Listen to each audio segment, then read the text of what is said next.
berupa kalam itu, kalau yang kita pegang itu kalam yang tertulis. Beda antara kalam yang tertulis dengan kalam yang berupa ilham itu. Juga ada Al-Quran. Bismillahirrahmanirrahim. Itu Al-Quran. Alhamdulillahirrabbilalamin. Nah, itu Al-Quran. Jadi kalau yang tertulis itu kalam yang ditulis. Tapi hakikatnya adalah kalam itu sendiri, wahyu itu, Bang. Gitu. Berarti artinya yang tersimpan itu bukan dalam bentuk musyaf gitu, Abang? Oh, enggak, Bang. Enggak. Enggak. Mushaf dikodifikasi sama sahabat. Dalam bentuk apakah dia? Kalam. Al-Quran Wahyu. itu kalam wahyu? Iya, dalam Wahyu bentuk kalam, dalam bentuk wahyu, Bang. artinya Bukan seperti dalam bentuk apa tulisan. kalau didefinisikan? Apakah Gini, Bang. perkataan? Apakah bagaimana kalau didefinisikan gitu? Dalam sebuah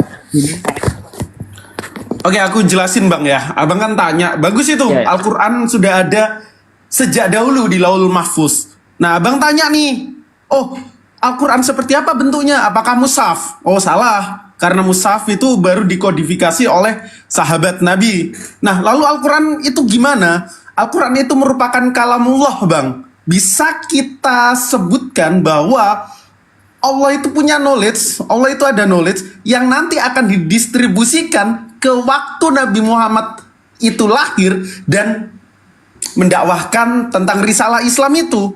Jadi knowledge atau kalamullah itu sudah ada sejak dahulu, Bang. Kira-kira gitu. apakah dalam bentuk firman? Apakah dalam bentuk zat? Apakah dalam bentuk apa? Karena Allah sendiri Nggak tahu, bisa Bang. Nggak usah jauh-jauh, Bang. Udah Nggak usah dibilangin tadi jauh-jauh. Saya kalam. tanya sama Anda. Pulsa itu bentuknya apa, Bang? Pulsa. Bentuknya apa? Pulsa itu semacam pulsa, maksudnya handphone gitu. Iya, pulsa. Saya tanya pulsa. Pulsa itu ada nilai rupiahnya bukan? Bukan itu. Pulsa sendiri itu bentuknya apa? Yang masuk ke HP-mu itu dalam bentuk apa? Saya pasca bayar ya, nggak ada pulsanya saya langsung Iya, saya bayar. tanya. Signal Pulsa aja, itu signal. masuk ke HP-mu dalam bentuk apa? Dia pasca bayar signal aja Pak De, signal aja. Gak tahu Oh, kan? sinyal dalam bentuk Kita sudah lomba. tahu nih namanya nih, pulsa. Entah itu pasca bayar atau yang prabayar, pulsa. Bentuknya apa sih? Ada enggak pulsa? Ada. Tapi bagaimana kalau saya tanya bentuknya seperti apa? Gak tahu kan? Padahal itu ciptaan manusia. Bagaimana ciptaan Allah? Nah itu, Bang. Gak usah jauh-jauh. Ruwet kalau mikir kayak gitu, Bang. Pulsa aja otak kita nggak nyampe kok. Kalau sekarang pertanyaan balik gini Bang, kalau menurut Anda itu sejak kapan adanya Bible? Boleh Kak saya menyelesaikan pertanyaan saya? Ya udah clear Bang, udah dijawab.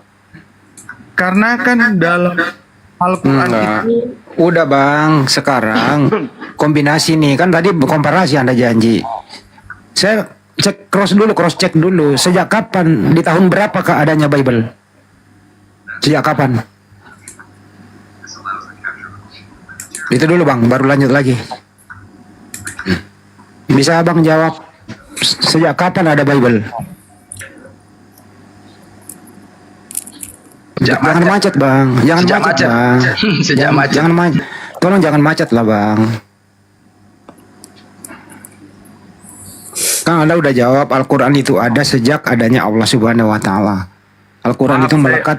Ya sekarang saya nanya balik. Bible itu kapan datangnya? Sejak kapan ada? ya saya rupanya saya ngomong tapi di mute rupanya, saya nggak tahu. Enggak.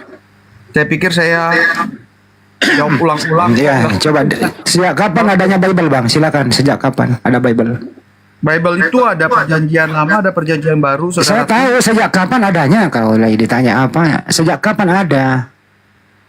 Itu dirangkumkan secara terpisah, saudaraku. Kalau perjanjian lama itu di abad ke-15 sebelum Masehi, saudaraku. Abad ke-15 PL ya. Sebelum Masehi, sebelum Masehi. Ah, ya.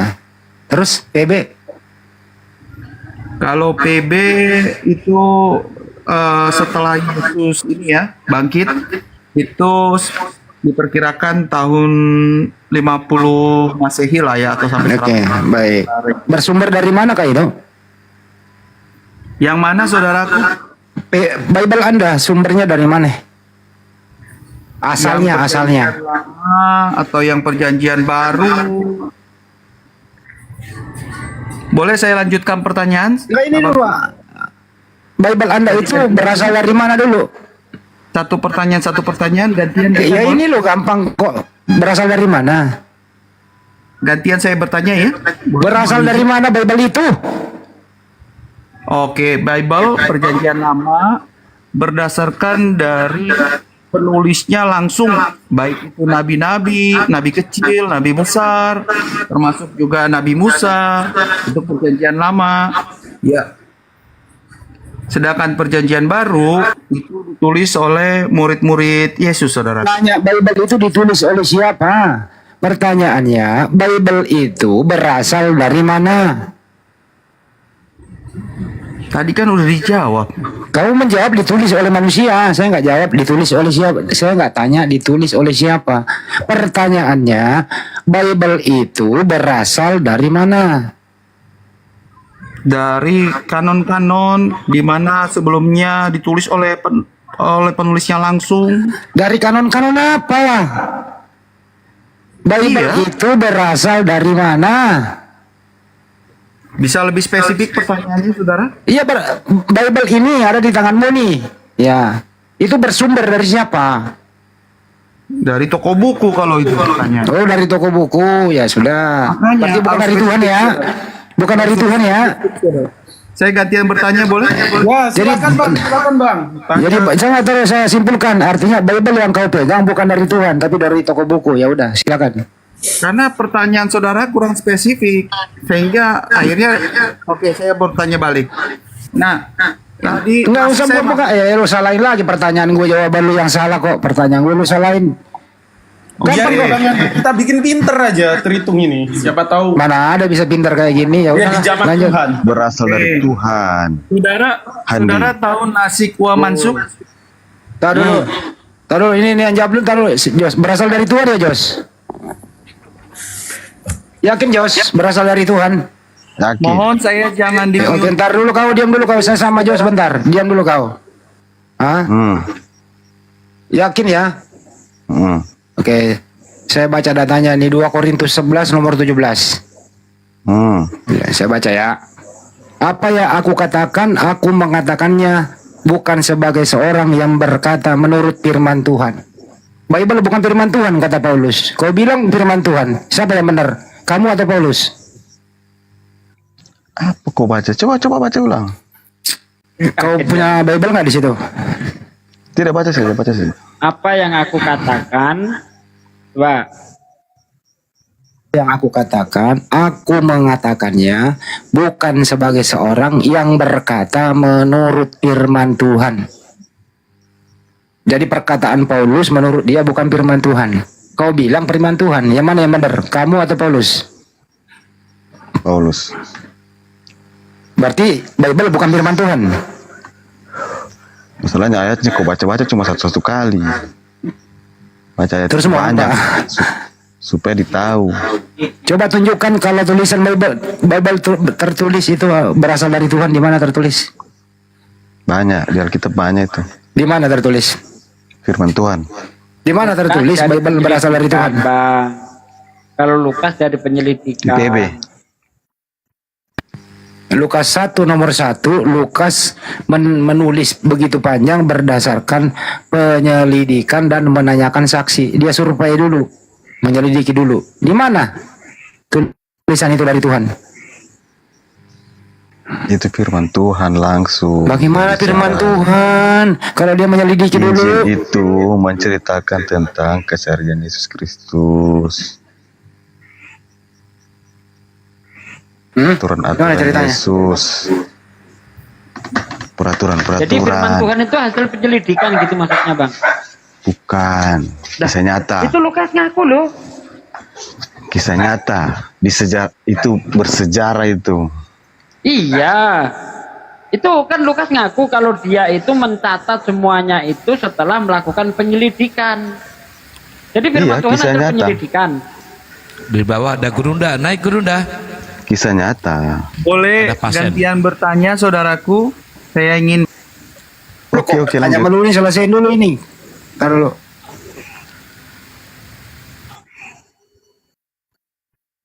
Penyelidikan Jos, akui dulu. katanya firman Bible Tuhan. bukan firman Tuhan, akui. Alkitab adalah firman Tuhan. Di mana tertulis begitu? Di PB. Mana? Di mana datanya? Saya kasih 2 data, bukan firman Tuhan. Masalahnya Andi, kau baca Alkitab itu Mm-mm. satu-satu ayat.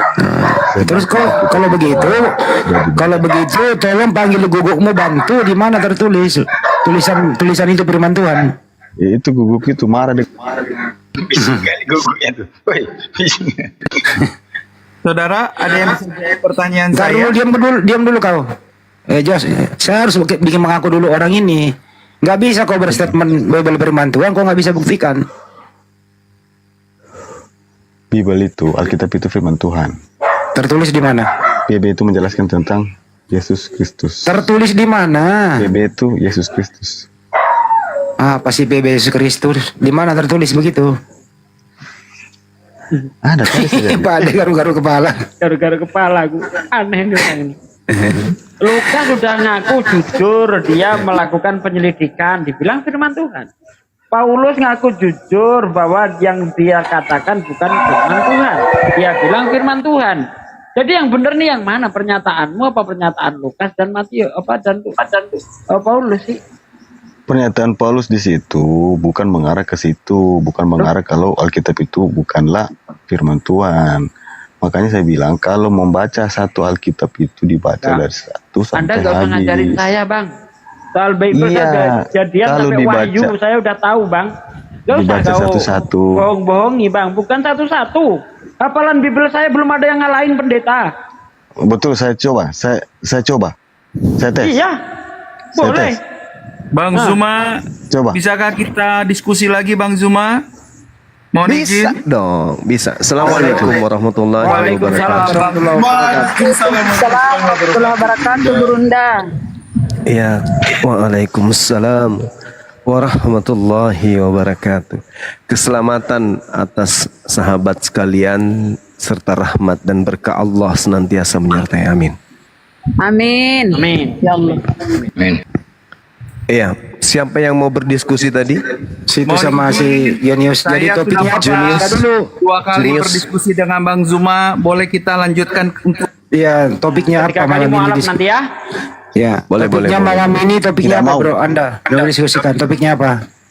Silakan Bang. topiknya yang paling disukai oleh saudara saya umat Islam, kemurnian sebuah kitab. Oh iya, boleh. Masya Allah. Subhanallah. Masya Allah, luar biasa ini. Ya. Silakan. Anda yang bertanya duluan atau saya yang bertanya duluan? Opening statement Boleh, dulu, Kak. coba. Opening statement dulu, Bolehkah silakan. dilangsungkan dengan opening? Baru mau ngomong. Iya, silakan. Iya, silakan. Baik, mungkin dari Bang Juma opening statement, baru dari saya opening statement, baru masing-masing tanggapan Bang Juma. Baik. Baik. Bismillahirrahmanirrahim. Alhamdulillahirabbil alamin. Segala puji bagi Allah, Tuhan seluruh semesta alam. Salawat serta taslim atas junjungan kita baginda Rasulullah Muhammad sallallahu alaihi wasallam yang melalui lisannya kemudian manusia terselamatkan dari ajaran paganisme, ajaran politeisme, ajaran animisme dan ajaran yang membuat manusia akan terlempar ke dalam api neraka. Jadi berbicara mengenai kitab suci, khususnya Al-Quranul Karim, perlu dipahami bahwa Allah Subhanahu wa Ta'ala mewahyukan Al-Quran tidak secara sekaligus, melainkan secara berangsur-angsur sesuai dengan peristiwa yang terjadi pada masa itu, sesuai dengan kebutuhan umat sehingga syariat yang diciptakan oleh Allah benar-benar dapat diterapkan dengan baik dan teratur sesuai dengan tujuannya. Oleh karena itulah kemudian di antara ayat suci Al-Quran yang diwahyukan oleh Allah lebih awal, ada yang kemudian diturunkan lebih akhir, dan ada yang dinamakan ayat-ayat Makkiyah, dan ada pula yang dinamakan Madaniyah. Untuk apa? Untuk mempermudah mengetahui mana ayat yang nantinya kemudian berada pada posisi nasik atau yang dimansuk, dan maka itu kita umat Islam harus mengetahui mana ayat Makkiyah, mana ayat Madaniyah, sehingga kita dapat dengan mudah mengetahui apa yang lebih awal diturunkan oleh Allah dan apa yang lebih akhir diturunkan oleh Allah. Ini harus dipahami dulu. Sehingga ketika berbicara mengenai Al-Quranul Karim, Allah Subhanahu wa taala menjelaskan kemudian di dalam Al-Qur'an, A'udzubillahi minasyaitonirrajim. Wa ma arsalna min qablika mir rasulin wala nabiyyin illa idza tammana. Ketika dikatakan kemudian illa, kecuali idza tamanna alqasyaitan fi umniyati wa yamsakhullah ma yulqi syaitan summa yuhkimullah ayati wallahu alimun hakim. Aku Allah tidak mengutus seorang rasul dan tidak pula seorang nabi sebelum engkau wahai nabiku Muhammad, melainkan apabila dia mempunyai suatu keinginan, iblis pun memasukkan godaan-godaan ke dalam dirinya, tetapi Allah menghilangkan apa yang dimasukkan oleh iblis tersebut, dan Allah menguatkan ayat-ayatnya, dan Allah maha mengetahui lagi maha bijaksana. Syukran. Di ayat lain Allah Subhanahu wa taala menjelaskan, ma nansakh min ayatin aw nunsiha na'ti bi khair minha aw mithliha alam ta'lam annallaha ala kulli syai'in qadir. Ayat yang Allah batalkan atau yang Allah hilangkan dari ingatan para nabi dan rasul, pasti Allah ganti dengan yang lebih baik atau yang sebanding dengannya. Tidakkah kamu tahu bahwa Allah maha kuasa atas segala sesuatu? Jadi kaidah di dalam Al-Quranul Karim, Allah Subhanahu wa ta'ala kemudian memberikan kaidah hukum kepada Nabi Muhammad sallallahu alaihi wasallam untuk diserahkan kepada litubayyina linnasi, untuk seluruh umat manusia, sehingga di dalam pengajaran Al-Quran ada yang disebut kajian-kajian muamalah, ada yang kemudian disebut dengan kaidah-kaidah atau kajian-kajian ibadah. Ibadah, muamalah. Muamalah, ibadah. Itu semua mengikuti kemudian aturan-aturan atau asas-asas yang bersifat umum, yang mengarah kepada pendidikan jiwa dan pemeliharaan keselamatan dan kesejahteraan masyarakat pada masa itu, yang diikat dengan ikatan tolong menolong dan persaudaraan, ukhuwah Islamiyah. Itu jelas. Hanya saja yang perlu dipahami adalah keadaan dan adat kebiasaan setiap umat itu berbeda dengan umat yang lain. Ada kadang-kadang suatu peraturan cocok dengan suatu kaum, tetapi aturan itu tidak cocok dengan kaum yang lainnya. Dan ada juga kadang-kadang cocok dengan suatu waktu, tetapi tidak cocok dengan waktu berikutnya. Jadi tidak diragukan oleh Allah, oleh kita kepada Allah sebagai pencipta yang kemudian mengatur aturan yang ada dari langit untuk berhak dilaksanakan kemudian oleh manusia di atas muka bumi ini. Allah memberikan ketetapan, Allah juga punya hak untuk membatalkan ketetapannya sendiri. Sebagaimana Allah memberikan aturan kepada Nabi Musa, aturan diberikan kepada Daud, kepada Salomo, kepada seterusnya Nabi Isa alaihissalam, dan sampai kepada baginda Rasulullah Muhammad sallallahu alaihi wasallam. Aturan itu sifatnya dinamis, tidak statis. Ini yang perlu dipahami oleh saudara-saudara sekalian. Jadi Al-Quran itu diwahyukan oleh Allah tidak statis tapi dinamis. Dalam arti kata bahwasanya ketika Al-Quran diwahyukan secara berangsur-angsur, terjaga kemudian kemurniannya, terjaga kemudian kesuciannya. Allah Subhanahu wa taala sendiri yang memberikan legalitas. Inna nahnu nazzalna zikra wa inna lahu lahafizun. Aku Allah yang mewahyukan Al-Quran, aku juga yang akan menjaganya. Sekira begitu sebagai pengantar, mudah-mudahan malam hari ini kita bisa memberikan edukasi yang terbaik untuk diri kita masing-masing dan juga buat yang mendengarkan. Silakan. Amin. Terima kasih Bang Juma. Sama-sama. Kami di Kristen, firman Tuhan dalam Kristen kami sebut Alkitab. Di dalamnya berisi janji Tuhan, Taurat Tuhan, yang mana kami dapat katakan murni dan sempurna. Di dalam Mazmur 12 ayat 6, janji Tuhan adalah janji yang murni. Di dalam Mazmur 19 ayat 7 sampai 8, Taurat Tuhan itu sempurna, menyegarkan jiwa. Peraturan Tuhan itu teguh. Di dalam Amsal 30 ayat 5, semua firman Allah adalah murni. Dia adalah perisai bagi orang-orang yang berlindung kepadanya. Firman Tuhan bukan hanya benar, tetapi harus teruji dalam kehidupan orang-orang percaya sepanjang sejarah. Kami meyakini bahwa kitab suci kami, Alkitab, tidak berubah dan tetap selamanya. Salah satu bukti kemurnian firman kami adalah, pertama, tidak seperti perkataan manusia yang bisa berubah sepanjang waktu. Kami yakini firman Tuhan kami tetap berlaku sepanjang zaman. Yesaya 40 ayat 8, rumput dapat menjadi kering, bunga dapat menjadi layu, firman Allah tetap untuk selama-lamanya. Matius 5 ayatnya yang ke-18, sesungguhnya selama belum lenyap langit dan bumi, satu iota atau satu titik pun tidak akan ditiadakan dari hukum Taurat sebelum semuanya terjadi. 1 Petrus 1 ayat 25, firman Tuhan tetap untuk selamanya. Itulah firman yang disampaikan ke kamu dalam Injil. Firman Tuhan tetap relevan dari generasi ke generasi, tidak mengalami degradasi atau perubahan apapun. Firman Tuhan murni dan menuntut ketaatan penuh. Ulangan 4 ayat 2 mengatakan, jangan kamu menambahi atau mengurangi perkataan yang sudah dikatakan di dalam firman Tuhan, dan berpegang teguhlah pada perintah Tuhan. Wahyu 22 ayat 18-19, jangan seseorang pun menambah sesuatu apapun perkataan dalam firman ini, atau Allah akan menambahkan malapetaka-malapetaka. Firman Tuhan harus membawa hikmat, dan yang terpenting membawa saudara-saudara menuju keselamatan.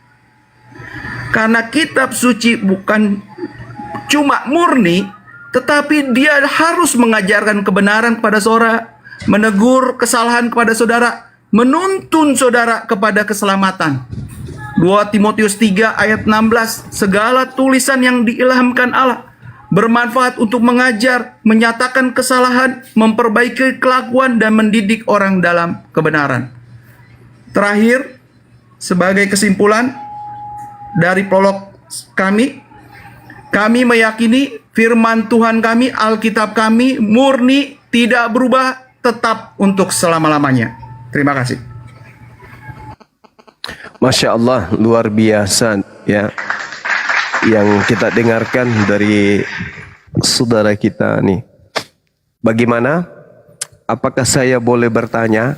Ya, sesi selanjutnya berhubung tadi Gurunda yang opening statement, Gurunda yang bertanya dulu. Oke, baik, terima kasih host. Tadi sempat saya mendengarkan saudara membaca ulangan 4. Janganlah kamu menambahi apa yang kuperintahkan kepadamu, dan janganlah kamu menguranginya, dengan demikian kamu berpegang pada perintah Tuhan Elohimmu yang kusampaikan kepadamu. Jadi ini adalah ucapan kemudian Nabi Musa alaihissalam, yang mana ucapan ini dipahami kemudian oleh orang-orang Yahudi sebagai firman Tuhan. Pertanyaan saya kepada saudara, Ketika dikatakan jangan kamu menambahi apa yang kuperintahkan kepadamu, jangan kamu menguranginya. Di dalam salah satu perintah, jangan engkau makan babi karena itu haram bagimu. Jangan kau tambah, jangan kau kurangi. Pertanyaan saya, kenapa di dalam kitabnya orang Kristen ada pengurangan hukum? Yaitu Efesus 2 nomor 15. Dengan matinya Yesus,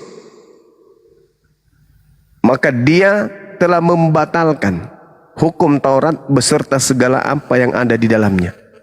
Artinya ini bukan lagi mengurangi, bukan apalagi menambah, tetapi menghapuskan semua. Sedangkan perintahnya jangan kau kurangi, tapi ini malah dihapus. Dengan matinya Yesus, maka hukum Taurat itu dibatalkan beserta segala ketetapan yang ada di dalamnya.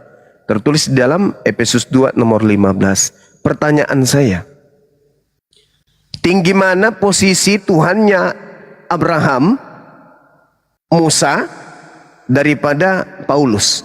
Silakan. Terima kasih. Oke.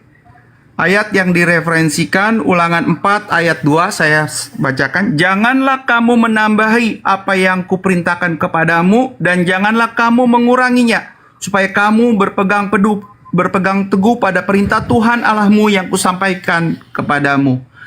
Maknanya, satu, hukum Taurat tidak boleh diubah oleh manusia. Oke. Kemudian dibacakan di dalam Efesus 2 ayat 15. Efesus adalah surat Rasul Paulus. Sebab dengan matinya sebagai manusia, ia telah membatalkan hukum Taurat dengan segala perintah dan ketentuannya, untuk menciptakan keduanya menjadi satu manusia baru di dalam dirinya, dan dengan itu mengadakan damai sejahtera. Mengapa Rasul Paulus dalam teks ini menuliskan dengan matinya Yesus sebagai manusia, maka Yesus telah membatalkan hukum Taurat. Ia di sini tentu bukan Paulus. Ia huruf besar, ya, I-nya besar. Nah, apa maksud Paulus dengan teks ini? Siapakah Paulus? Paulus hanya manusia biasa yang tidak bisa membatalkan hukum Taurat. Hukum Taurat, hukum Tuhan kekal untuk selamanya. Bahkan Yesus berkata satu iota pun dalam hukum Taurat tidak akan dihapuskan sampai berdunia ini berakhir. Lalu apa maksud Paulus? Tentu harus ada maksud yang bukan berarti Paulus bisa membatalkan, karena dia hanya manusia biasa. Teks ini menyatakan bahwa menurut Paulus, Yesus membatalkan hukum Taurat. Nah, pertanyaannya membatalkan seperti apa? Nah, Yesus berulang kali menyatakan tentang hukum Taurat. Jangan kamu berzina, jangan kamu menginginkan istri orang. Kemudian Yesus berkata apa? Setiap orang yang melihat dan menginginkannya, dalam arti untuk melakukan hasratnya kepada wanita itu, dia sudah berzina dalam hatinya. Hukum yang Yesus berikan kepada umatnya jauh lebih tinggi dari hukum Taurat. Karena hukum Taurat menyatakan berzina terlebih dahulu, baru berdosa. Yesus mengatakan menginginkan saja sudah berzina dalam hatinya. Izin Bang Hadi moderatorin ya, di sini hujan gede. Ya, lanjut. Oke. Saya kaget jadi lupa saya mau ngomong apa. Oke, baik. Oke, Yesus mengatakan saja sudah berdosa. Demikian ya poinnya. Nah, dengan matinya Yesus, Yesus menawarkan hukum kasih, saudaraku. Yesus menawarkan hukum kasih. Yesus menawarkan penghapusan manusia berdosa, saudaraku. penghapusan manusia berdosa.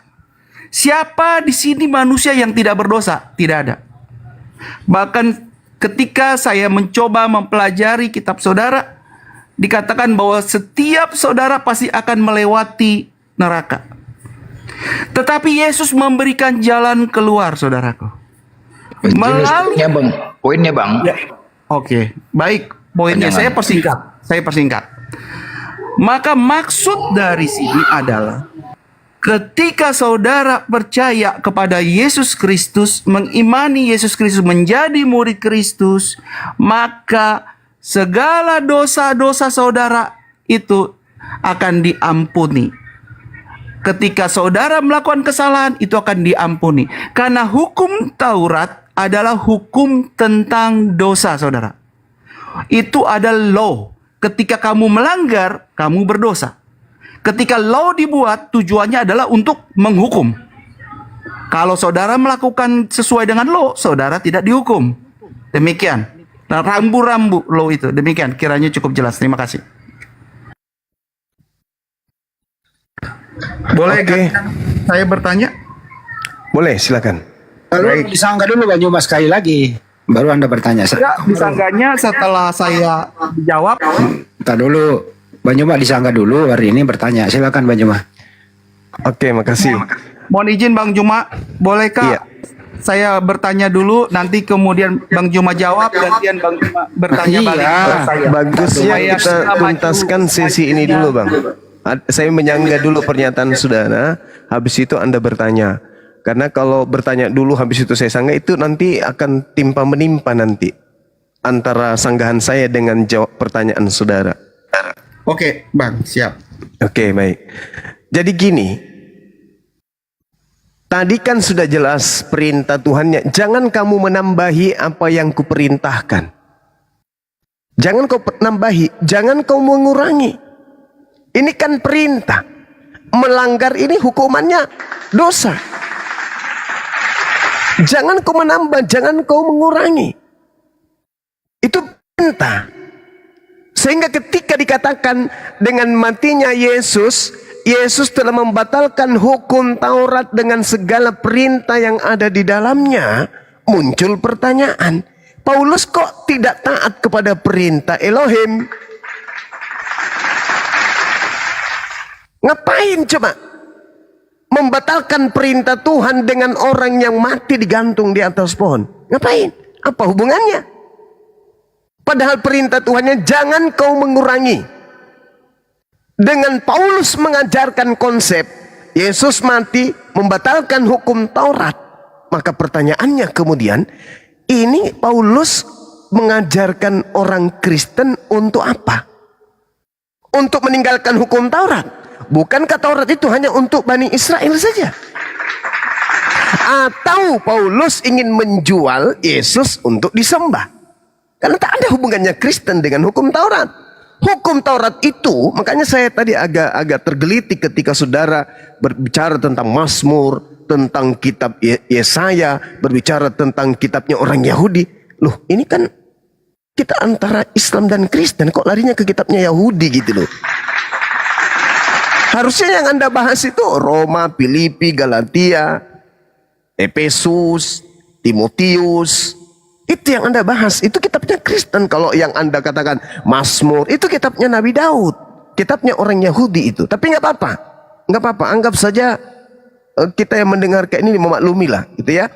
Cuman yang jadi permasalahan saat ini adalah, kenapa ketika orang Kristen ini tahu orang Yahudi dilarang kemudian mengurangi dan menambah firman Tuhan. Dan saudara Kristen juga tahu Paulus itu adalah orang Yahudi menurut pengakuannya di dalam Filipi 3. Tapi kok orang Kristen diam-diam baik? Kok masih mau aja ngikutin? Perintah Tuhannya Paulus kepada Paulus, Paulus, jangan kau menambahi, jangan kau mengurangi. Tiba-tibanya dia setelah kedatangan makhluk, Paulus kemudian menanggalkan perintah Tuhan itu dengan mengatakan dengan matinya Yesus, perintah yang tadinya jangan kau tambahi, jangan kau kurangi, semuanya sudah bablas dengan matinya Yesus di atas tiang salib. Paulus ini siapa sebenarnya? Paulus ini utusan siapa sebenarnya? Daud nggak berani mencoba untuk merubah firman Tuhan. Salomo juga demikian. Yeremia juga demikian. Saul juga demikian. Daniel juga demikian. Yesus pun demikian. Kok ini ada oknum yang muncul belakangan, pengikutnya bernama Kristen, punya kekuatan dan kuasa untuk membantah firman Tuhan. Paulus ini utusan siapa? Kok dia berani gitu loh? Seakan-akan segala kuasa telah diberikan kepada, ada kekuatan yang dia punya di atas daripada kekuatan seorang nabi. Nabi Musa dianggap sepele jadinya. Jangan kau menambahi, jangan kau mengurangi. Paulus datang, gepek loh. Sekarang yang berkuasa adalah gue. Dengan matinya Yesus, perintah-perintah lo, gue mau tambah, gue mau kurangi, itu urusan gue. Tuh seakan-akan Paulus mengatakan itu. Buktinya apa? Orang Kristen pengikutnya, apakah masih mereka melakukan pemurnian Taurat? Tidak. Maka muncul pertanyaan, Paulus ini utusan siapa sih? Kok dia membantah firman Tuhan?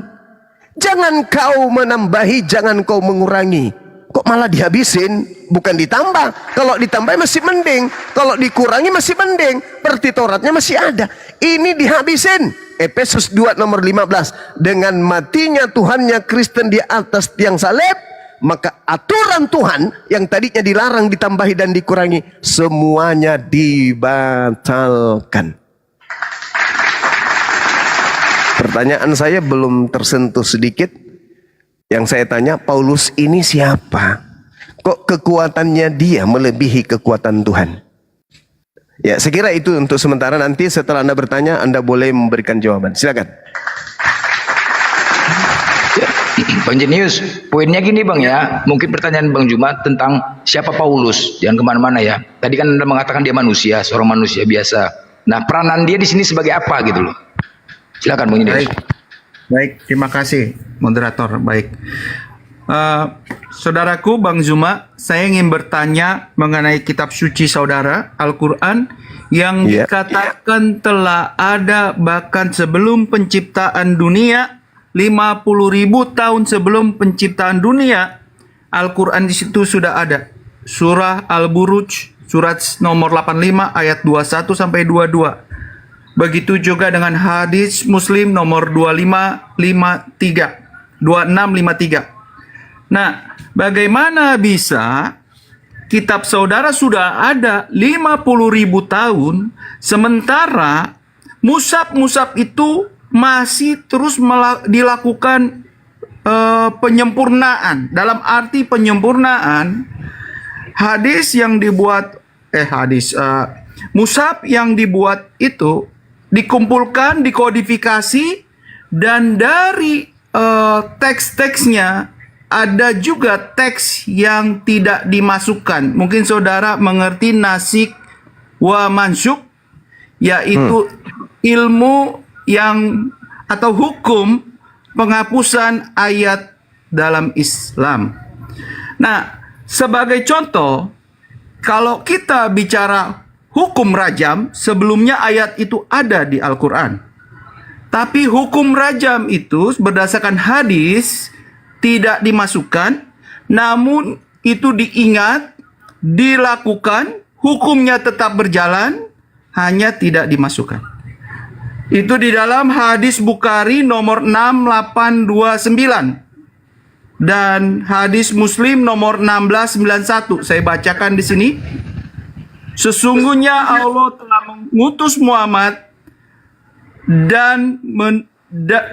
sesungguhnya Allah telah mengutus Muhammad dengan kebenaran dan menurunkan Alkitab kepadanya.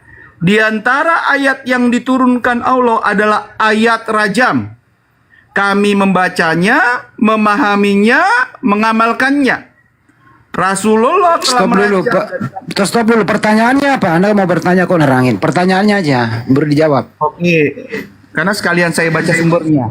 Oke, tapi pertanyaan simpel. Bagaimana bisa Al-Quran itu sudah ada 50.000 tahun, sementara dalam proses kodifikasinya itu masih ada pengurangan-pengurangan ayat? yang dirasakan tidak perlu. Terima kasih. Ya, baik. Masya Allah. Al-Quranul Karim menjelaskan dirinya. A'udzubillahi minasyaitonirrajim. Bal huwa Qur'anun majid. Itu Al-Quran menjelaskan itu. Bahkan yang didustakan itu adalah Al-Quran yang mulia. Fi lauhim mahfuz. Yang tersimpan dalam tempat yang terjaga. Ya, Lauhul Mahfuz. Lauh Mahfuz itu adalah tempat yang terjaga di mana Al-Quran ini sudah disampaikan oleh Allah lebih dulu, bahwa itu adalah penggarisan yang Tuhan sudah tetapkan keadaannya, alurnya, ceritanya, ritmenya seperti apa, kemudian keadaannya, sehingga apa yang terjadi termasuk ayat-ayat yang kemudian Anda sampaikan itu sudah ditetapkan oleh Allah di dalam Lauh Mahfuz. Bagaimana kemudian Allah sudah memberikan kaidah-kaidah itu dalam arti kata bahwa ketika ayat suci Al-Quran diwahyukan oleh Allah secara berangsur-angsur, itu semuanya sudah tertulis, sudah Allah tetapkan itu sudah Allah jelaskan di dalam Al-Quran. Kebetulan yang saya bacakan kepada saudara tadi di dalam Al-Quran surah Al-Hajj ayat 52, dan juga di dalam Al-Quran surah Al-Baqarah ayat 106. Itu semuanya sudah menjadi ketetapan Allah. Ma nansakh min ayatin aw nunsiha na'ti bi khair minha aw mithliha.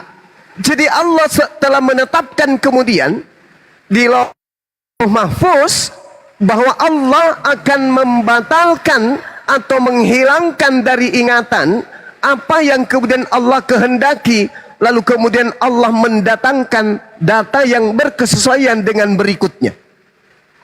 Artinya bukan sudah tertulis lalu kemudian dibatalkan, dalam arti kata bahwasanya yang dibatalkan ini adalah sesuatu yang tidak tertulis. Tidak. Memang keadaannya seperti itu sudah diatur oleh Allah, bahwa adanya ayat yang dinasak kemudian itu sudah ditentukan sebelumnya. Kenapa demikian? Karena keadaan di mana umat menerima ayat suci Al-Quran, Allah sudah tahu. Makanya ada yang disebut ayat Makkiyah dan Madaniyah. Allah sudah tahu itu semua, bahwa pada fase ini ayat ini akan digantikan dengan ayat ini. Itu sudah ada ditentukan oleh Allah Subhanahu wa taala. Tidak terjadi dengan sendirinya. Tidak terjadi dengan sendirinya. Kenapa demikian? Contoh misalnya seperti ayat yang saya bacakan tadi kepada saudara, bahwasanya ketika Allah sudah menetapkan adanya perubahan, manansakh min ayatin aw nunsiha na'ti minha.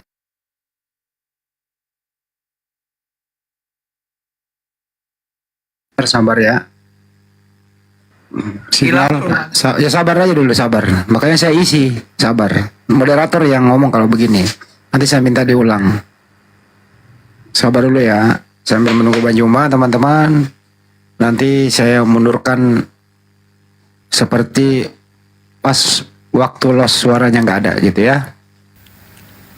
Ya, jangan lupa di tab-tab layar teman-teman, tuh kan kena report itu Gurunda. Kena report tuh. Jangan lupa di tab-tab layar teman-teman. Ya, silakan di tab-tab layar sambil menunggu Bang Juma naik lagi ya. Sabar dulu Jeniu, Anda jangan ngomong dulu. Sambil beliau menyelesaikan, nanti Anda menyanggah. Tolong nanti sanggah juga dengan keilmuan yang ada. Habis itu kembali Bang Juma menyanggah ulang. Habis itu Bang Juma lagi yang bertanya. Dan ya silakan Bang Juma kembali lagi. Ada tadi los selama kurang lebih 1 menit mundur Bang Juma, silakan. Cek dulu audio Bang Juma. Belum ada ini. Belum dulu, berarti sinyal bukan report sinyal. Sinyal. Sini udah duduk. Sabar dulu, sabar ya. Signalnya Bang Juma ini. Lagi di gunung, di sini hujan. Di Dia belum duduk, masih muter teman-teman. Di HP kami yang ada di sini kelihatan, yang ada di YouTube belum kelihatan. Jadi hanya yang ada di atas ini bisa melihat. Yang di bawah pasti nggak kelihatan.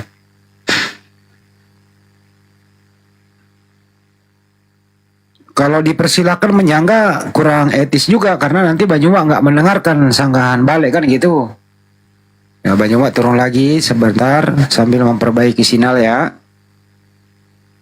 Teman-teman yang ada di sini maupun yang ada di YouTube, silakan siapkan kopinya. Udah duduk. Ya baik. Banyuma bisa mundur kurang lebih 1 menit ke belakang. Mundur 1 menit. Silakan. Ada yang lost Ini tadi. hujan deras di sini Bang Handi. Suara saya kedengaran nggak? Udah bagus. Lanjut. Iya, baik. Jadi kesimpulannya saya sederhanakan, saudara. Al-Quran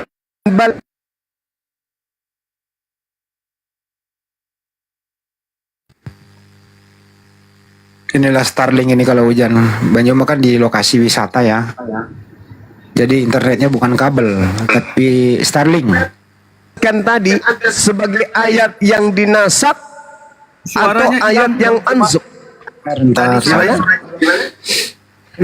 jangan ada yang negur, saya kan moderatorin bang. Lanjut aja Banyuma, lanjut, silakan.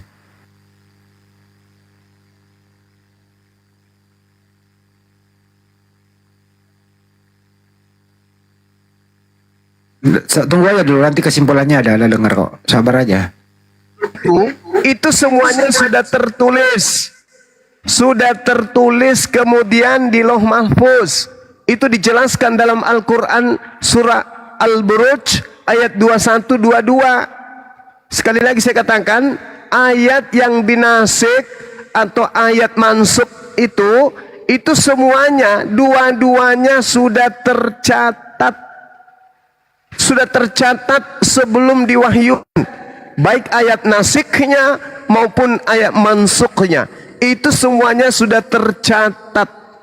Jadi Allah mewahyukan secara berangsur-angsur, itu semuanya sudah tercatat sebelumnya bahwa ada.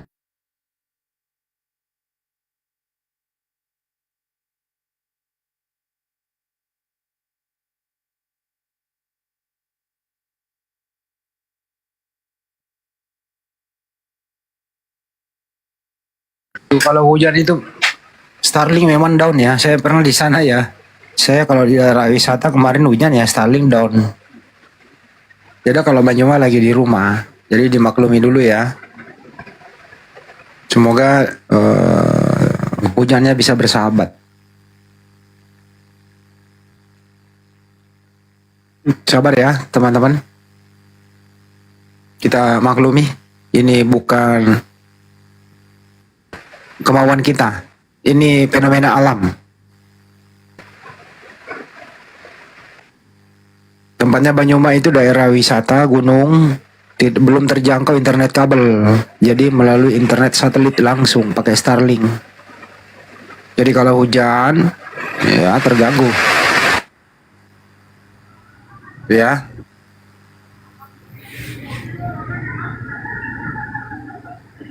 Gimana Banyuma? Cek audio lagi. Atau mungkin dirubah pakai kuota mungkin. Lebih parah, nggak kuat malah. Iya. Lebih parah. Kita udah coba Ustaz Alim malah sinyalnya nggak ada di situ dia. Kalau aku masih mending pakai sinyal, masih bisa muter-muter loh. Kalau HP ku tergantung. Hujan deras. Di Makassar hujan ya, Bunda Rama ya. Sabar ya teman-teman, sambil di tetap layar tembusin sampai 1M dulu teman-teman, biar komalnya kuat ya. Ngopi dulu. Ini mungkin gara-gara Bunda Rahma belum mandi jadi hujan Makassar ya. Ya mungkin sambil menunggu Bang Joma, bisa Ustadz Alip menyimpulkan itu tadi, biar tidak membawa waktu. Ustadz Alip sama aja ilmunya kok. Oke, setuju ya teman-teman ya? Iya. Ya silakan Ustadz. Boleh saya sedikit simpulkan dari penyampaian Bang Zuma tadi ya. Ada yang salah dipahami dari pernyataan kawan Kristen tadi. Satu, berkaitan dengan Lauhil Mahfud. Al-Quran itu terjaga dan terpelihara di Lauhil Mahfud. Itu poin pertama. Nah, di Lauhil Mahfud ketika membahas tentang Al-Quran, Al-Quran diturunkan dari Lauhil Mahfud ke Baitul Izzah, langit pertama. Itu sekaligus. Dalilnya di mana? Al-Quran surah Al-Qadar. Bismillahirrahmanirrahim. Inna anzalnahu fi lailatul qadar. Itu utuh Al-Quran dari Al-Fatihah sampai An-Nas diturunkan. Semuanya diturunkan dari Lauhil Mahfud ke Baitul Izzah atau Sama'ud Dunya, langit pertama. Lalu diterima oleh Rasulullah berangsur-angsur. Satu ayat atau sesuai dengan konteksnya. Dijelaskan di mana? Di dalam surah Al-Isra ayat 106.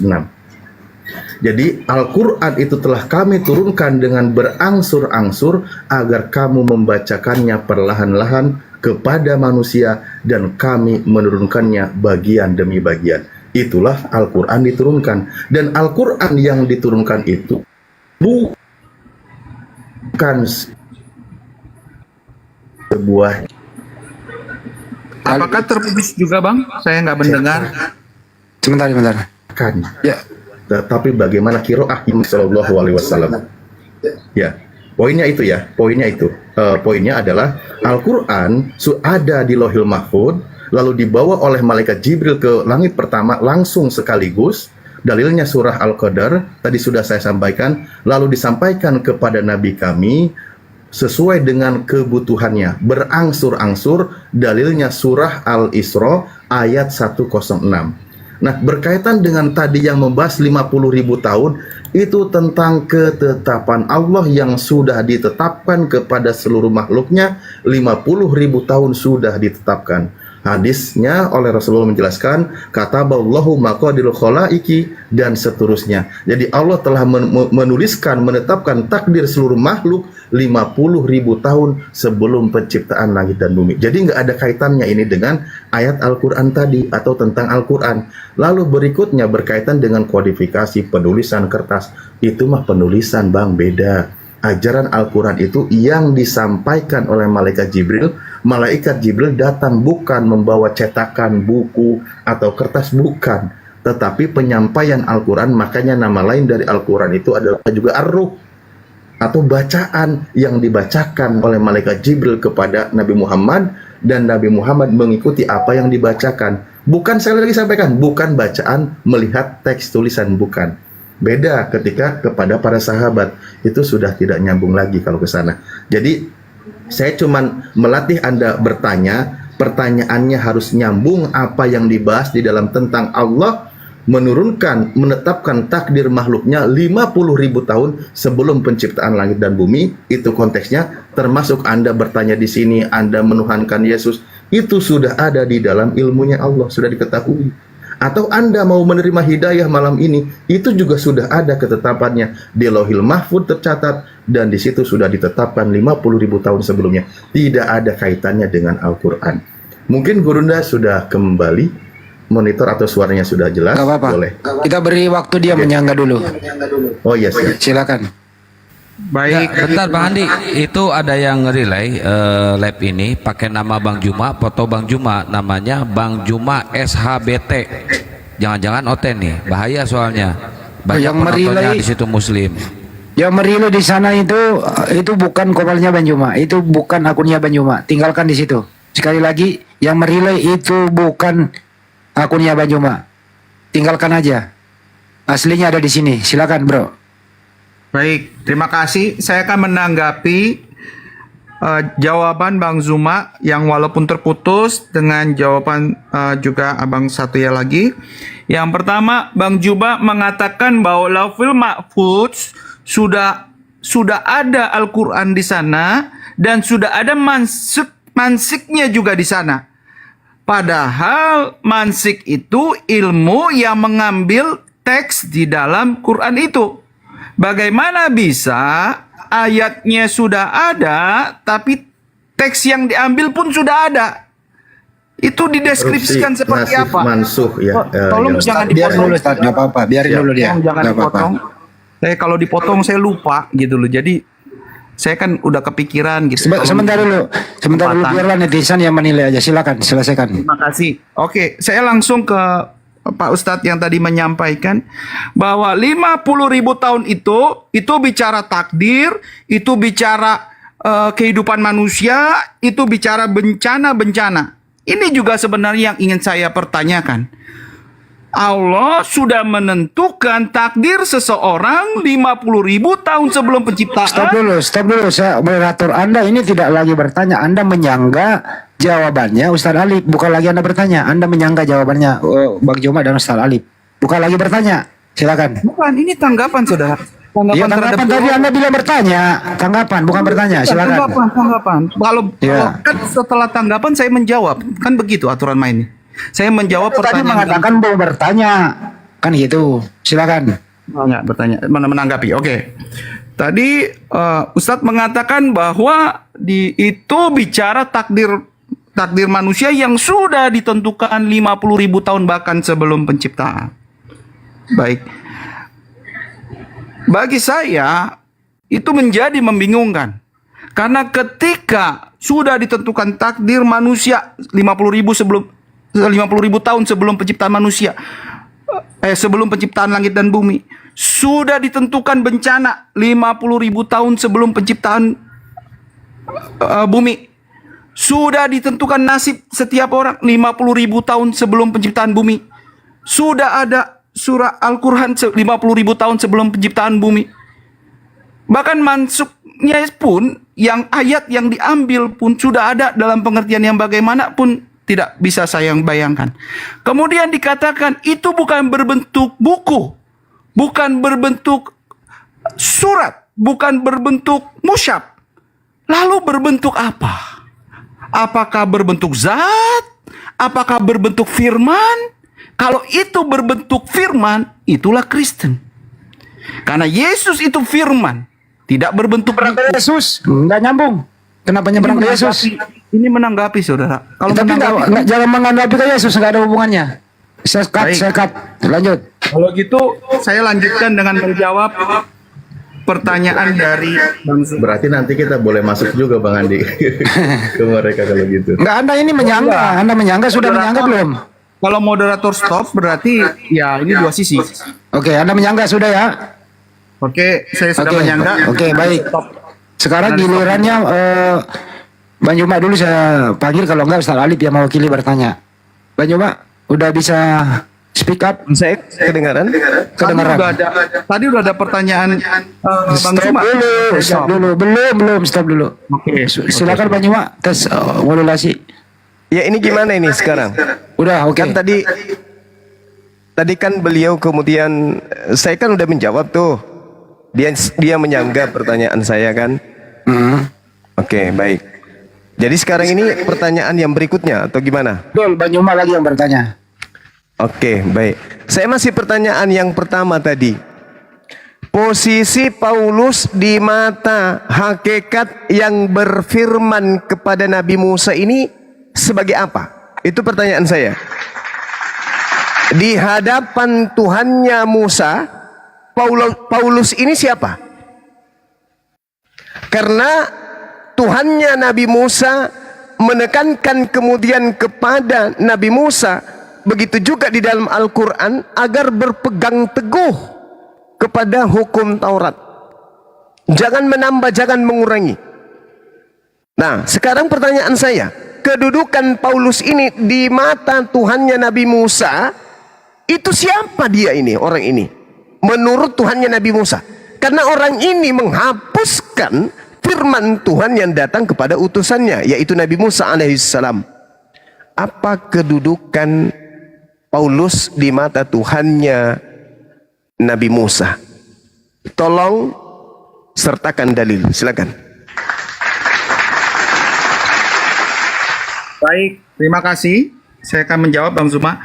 Apa kedudukan Rasul Paulus di mata Tuhannya Musa? Rasul Paulus bukan murid Kristus, bukan murid Yesus. Siapa dia?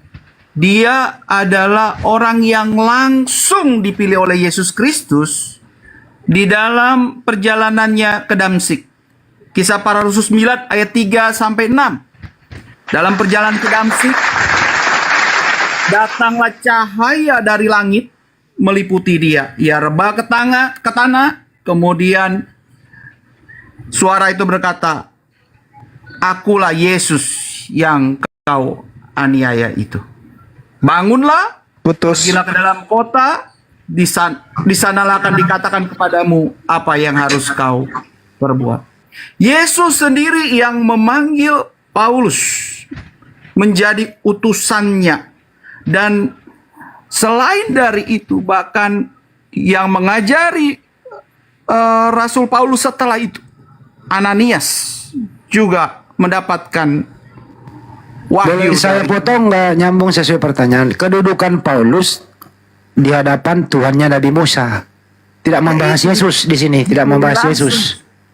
Iya, yang saya tanya Tuhannya Nabi Musa. Contoh ini Bang. Contoh sebelum Anda tanggapi ya, sama seperti di dalam Al-Qur'anul Karim. A'udzubillahi minasyaitonirrajim. Kedudukan Nabi Muhammad di mata Tuhannya Nabi Musa. Ayatnya, wa min qablihi kitabu Musa imaman wa rahma wa hadza kitabun musaddiqul lisanan arabiyya liyunsiral ladina zalamu wa busyara lil muhsinin. Jadi ini kedudukan Nabi Muhammad di mata Tuhannya Nabi Musa. Dan sebelum Al-Quran telah ada kitab Musa sebagai petunjuk dan rahmat. Dan Al-Quran ini adalah kitab yang membenarkannya dalam bahasa Arab untuk memberi peringatan kepada orang-orang yang zalim dan memberi kabar gembira kepada orang-orang yang berbuat baik. Jadi Allah kemudian mewahyukan kepada Nabi Muhammad bahwa dulu sebelum engkau, aku telah mengutus nabiku bernama Nabi Musa. Nah, ini Tuhan yang datang kepada Nabi Musa kembali berfirman kepada Nabi Muhammad. Pertanyaan saya, Tuhannya Nabi Musa meneguhkan kemudian, jangan kau menambahi, jangan kau mengurangi. Paulus muncul membatalkan semua, bukan hanya menambah, bukan mengurangi, tapi membatalkan semuanya. Ibrani 6 nomor 1, marilah kita meninggalkan semua aturan-aturan yang lama. Nah, pertanyaan saya, siapa Paulus ini menurut Tuhannya Nabi Musa? Bukan Yesus, bukan Ananias, bukan. Yang saya tanya Tuhannya Nabi Musa. Silakan.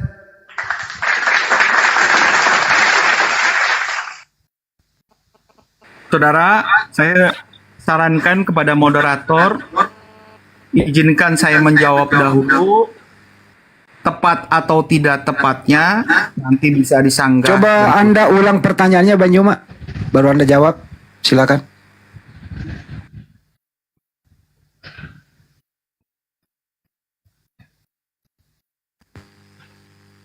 Siapakah Paulus menurut Tuhannya Nabi Musa? Silakan.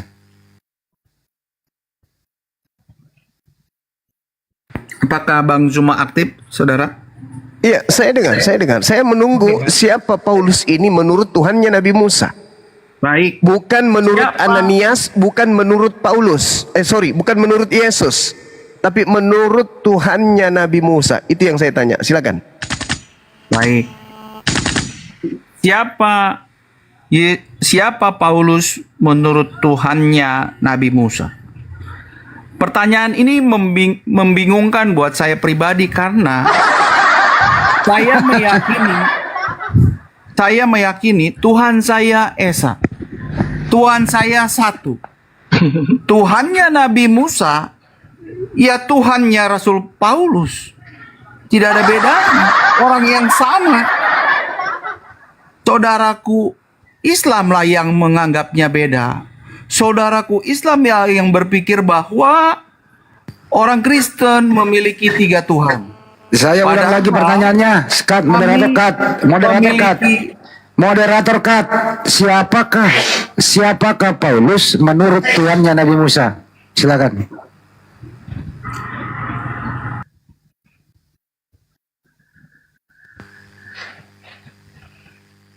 Jangan membingungkan. Jawab. Siapakah Paulus menurut Tuhannya Nabi Musa?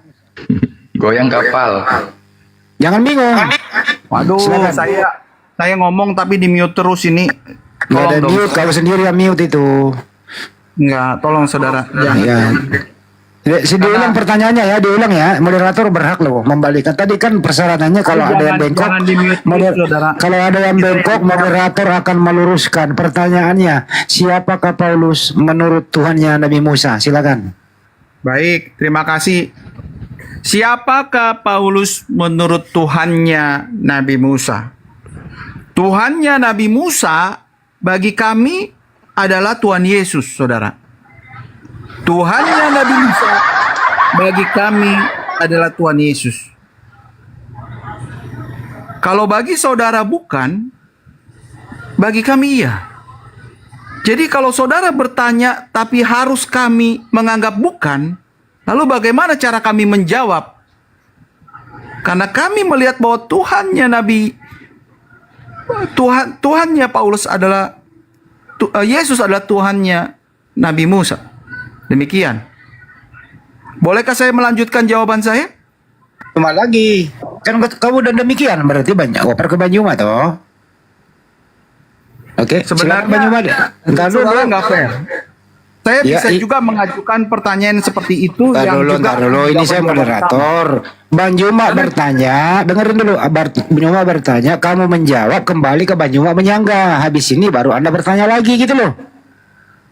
Oke, silakan. Ya, aduh. Sekarang Bang Juma menanggapi, silakan.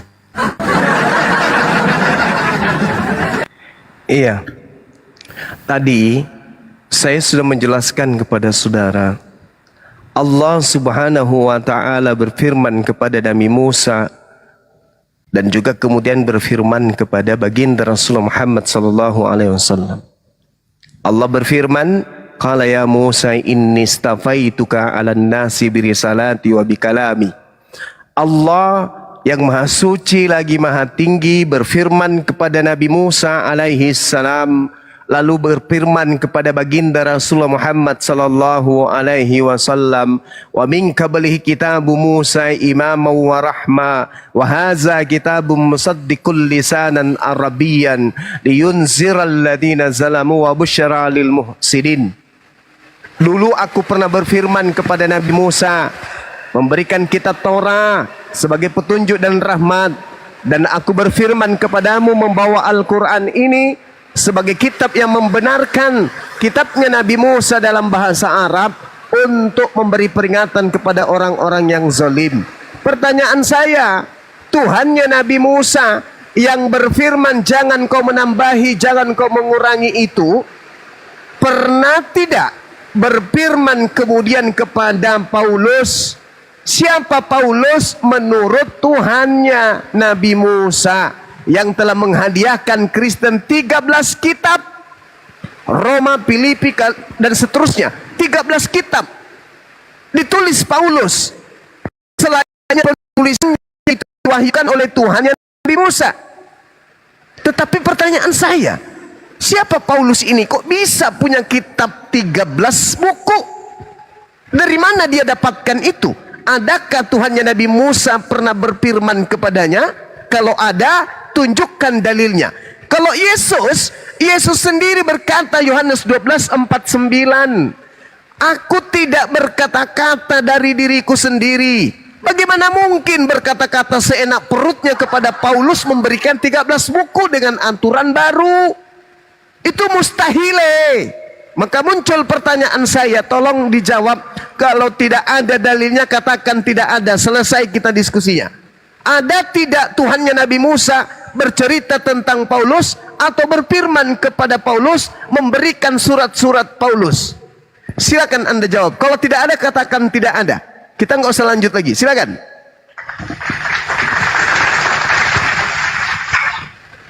Moderator, Silakan. itu Bang Zuma belum menanggapi saya dulu. Harusnya menanggapi saya dulu baru bertanya lagi. Kalau belum menanggapi saya Entar dulu ya. Tadi kan persyaratannya. Tidak ada yang bisa saya tanggapi. Nggak bisa. Apa yang saya mau tanggapi dari penjelasan saudara? Anda mengatakan Yesus itu adalah Tuhannya Musa. Gimana ceritanya? Orang waras mana yang bisa menerima itu, Bang? Aduh, moderator yang fair, jangan di mute terus saya. tolong ditanggapi dulu. Kalau belum, mungkin Jenius. tadi Bang Zuma tidak Jenius. mendengarkan. Saya Kita ulang. kita urut diskusinya. Tadi pertama pembahasan kitab ya. Yang pertama memberikan statement masing-masing. Pertama Bang Juma memberikan statement, kemudian Anda. Nah, Bang Juma kemudian menanggapin apa yang diberikan statement dan bertanya tentang Taurat segala macam. Anda menjawab tadi tentang Paulus. Nah, Bang Juma bertanya lagi, Paulus itu siapa? Malah Anda bertanya tentang Quran. Mushaf itu pun dijawab Bang Juma gitu loh. Walaupun pertanyaan Anda tentang Al-Quran Mushaf dijawab Bang Juma. Nah, kembali lagi pertanyaan Bang Juma kepada Anda nggak dijawab gitu loh. Kenapa Anda lagi yang bertanya? Dari tadi loh saya bawakan tentang Paulus itu gimana? Anda nggak menjawab. Coba saya butuh mediasi yang lain. Apakah setuju Loh, dengan kok mediasi? Orang kami catat ini kok hasil diskusinya gimana nya? Karena seharusnya menanggapi, bertanya, menanggapi, Tidak, bertanya. pertanyaan dari tadi tidak dijawab-jawab sama Anda. Semua pertanyaan Anda udah Bang Juma jawab tentang Mushaf itunya. Satu pertanyaan aja Bang Juma, satu pertanyaan. Anda udah dua pertanyaan. Oke, saya Bang jawab. Juma satu pertanyaan belum Anda jawab. Oke, saya jawab. Gini aja. Apakah Anda bisa menjawab pertanyaan yang Bang Juma yang berbunyi? Bisa. Taruh Cuman dulu, dua bro. kali saya menjawab jadinya. Apakah Anda bisa menjawab pertanyaan yang Bang Juma? Siapakah Paulus menurut Tuhannya Nabi Musa? Bisa atau tidak? Berdata tapi. Silakan. Aduh, saya di mute terus. Ini moderatornya ada banyak ya di sini ya. Ya, Kalau saya di mute masih terus Paulus begini, ya, Paulus. saya udah Silakan. ngomong Emang di ada mute lagi terus. Siapa yang mute? Perasaan nggak ada yang termute. Oh, moderatornya banyak di sini. Saya ulang nih. Siapakah Paulus menurut Tuhannya Nabi Musa? Silakan jawab berdata. Kalau tidak ada data nggak usah jawab. Silakan. Baik, saya jawab. Siapakah Paulus Paulus ya menurut Paulus sebenarnya. Gimana? Ya Paulus. Anda ini Kristen juga, yang ganggu Anda Kristen. Diam dulu toh kau, Delis. Diam dulu, jangan ganggu temanmu. Temanmu lagi mikir. Silakan bro. Ayo bang, jawab dulu bang. Oke. Siapakah Paulus menurut Tuhannya Nabi Musa? Nah, saya akan mendeskripsikan dulu siapa Tuhannya Nabi Musa. Oke? Saya buka dalilnya.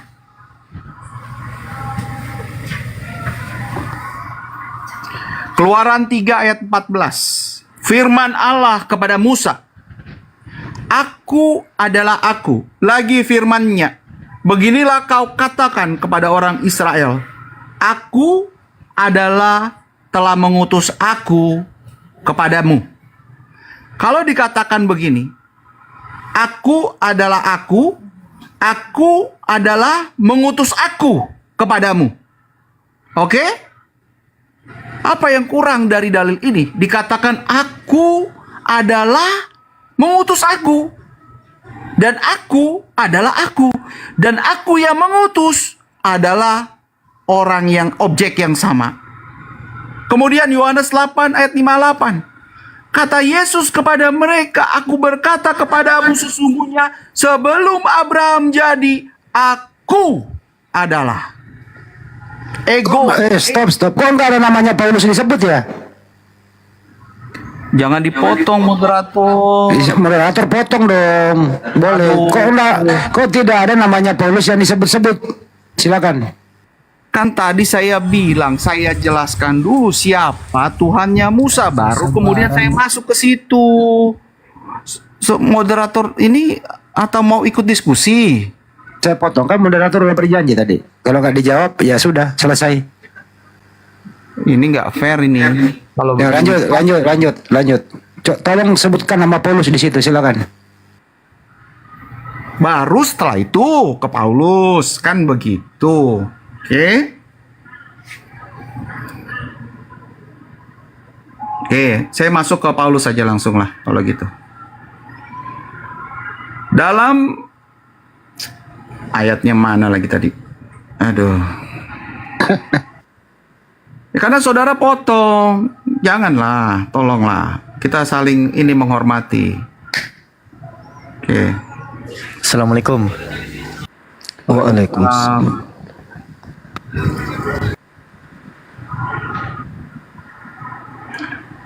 Siapakah Paulus menurut Tuhannya Nabi Musa? Silakan.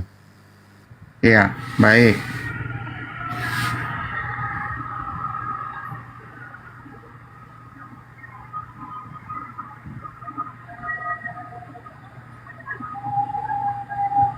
Mumpung lagi diam, siapakah Paulus menurut Tuhannya Nabi Musa? Oke, Ya silakan. baik. Di dalam Kisah Para Rasul 9 ayat 15 ya. Silakan dibuka. Kisah Para Rasul 9 ayat 15. Dikatakan seperti ini. Pergilah. Ini kepada Ananias ya. Ananias adalah orang yang diutus untuk mengajar Rasul. Pergilah, sebab orang ini adalah alat pilihan bagiku untuk memberitakan namaku kepada bangsa-bangsa lain serta raja-raja dan orang-orang Israel. Rasul Paulus ditugaskan oleh Tuhan Nabi Musa untuk memberitakan nama Tuhan Nabi Musa kepada bangsa-bangsa lain, kepada raja-raja, dan kepada orang-orang Israel. Apa yang kurang dari sini? Demikian, terima kasih. Sekarang saya mau memberikan tanggapan terhadap penjelasan. Tadi itu apa? Coba saya nggak pernah memberikan tanggapan dong. Nanti Ya, bertanya saya lagi, yang saya jawab bertanya, lagi. saudara. Saya bertanya, Anda menjawab, saya tanggapi jawaban saudara. Itu yang betul. Kan Kenapa Anda yang menanggapi jawaban Anda sendiri? Jadi gini, saudara. Jadi gini, saudara. Anda mencoba melakukan penyesatan. Memang Yesus sudah menubuatkan penyesat itu. Dan malam ini Anda mewakili penyesat-penyesat yang datang dari barat dengan mengatakan Tuhannya Nabi Musa berkata kepada Ananias. Ini penipuan dan hanya orang bahlul, hanya orang cupu yang mau percaya dengan tipuan itu, penyesatan itu. Tuhannya Nabi Musa tidak pernah berfirman kepada Ananias. Tuhannya Nabi Musa tidak pernah berfirman kepada Paulus. Tetapi Paulus sudah berani kemudian membatalkan firman Tuhannya Nabi Musa. Naifnya orang Kristen sedunia percaya kepada Paulus ini. Makanya Yesus mengatakan, iblislah yang menjadi bapakmu dan kamu mau melakukan keinginan-keinginan bapakmu. Paulus ini adalah bapaknya Kristen. Tak nyambung kamu cuma. Nanti giliranmu ya, biarkan dulu teman Anda ini sempurnakan kesakitannya. Jadi tak ada kemudian data yang Anda bisa sajikan. Mana perkataan Tuhannya Nabi Musa yang membahas, memerintahkan kepada Paulus untuk membatalkan hukum-hukumnya. Tuhannya Nabi Musa, jangan kau menambahi, jangan kau mengurangi. Paulus muncul dengan matinya Yesus di atas pohon. Yesus telah membatalkan perintah Tuhannya Nabi Musa. Dari mana Paulus dapat ilmu ini? Dari penguasa gelap. Penguasa gelap yang ingin menyamai pencipta langit dan bumi, yaitu Tuhannya Nabi Musa. Dia yang membatalkan kemudian perintah Tuhannya Nabi Musa. Lalu penguasa gelap ini bikin aturan sendiri melalui utusannya, yaitu Paulus. Maka ketika saya bertanya, mana perkataan Tuhannya Nabi Musa tentang pembuat agama Kristen ini, yaitu Paulus, kamu belepotan, kamu nggak bisa memberikan jawaban apa-apa, kawan. Kamu hanya ingin mendoktrin dan menipu dengan mengatakan bahwa Yesus itu Tuhannya Nabi Musa. Kucing saya pun tertawa. Anak bayi yang keluar dari rahimnya Maria Tuhannya Nabi Musa. Hah? Sedangkan Yesus ini berkata, aku tidak dapat berbuat apa-apa dari diriku sendiri. Aku tidak berbicara dari diriku sendiri. Tuhannya Nabi Musa katanya itu. Jadi Tuhannya Nabi Musa yang dibunuh oleh tentara Romawi. Tuhan yang begitu sangar. Jangan kau biarkan apapun yang bernapas. Kepunglah. Bunuh apapun yang ada di dalamnya. Tiba-tiba dibunuh sama tentara Romawi. Saudara, cobalah diskusi. Anda katanya nama akunnya jenius man. Tapi jeniusnya menipu. Jeniusnya menyesatkan. Tapi itu tidak disalahkan. Karena Al-Quran memang mengatakan itu. Orang kafir itu penyesat. Sama seperti iblis penyesat. Wa ikhwanuhum yamuddunahum fil gayyi thumma la yuqsirun. Orang kafir itu penolong setan di dalam menyesatkan manusia, dan iblis serta setan sebagai penolongnya itu tidak akan berhenti untuk menyesatkan sampai kiamat.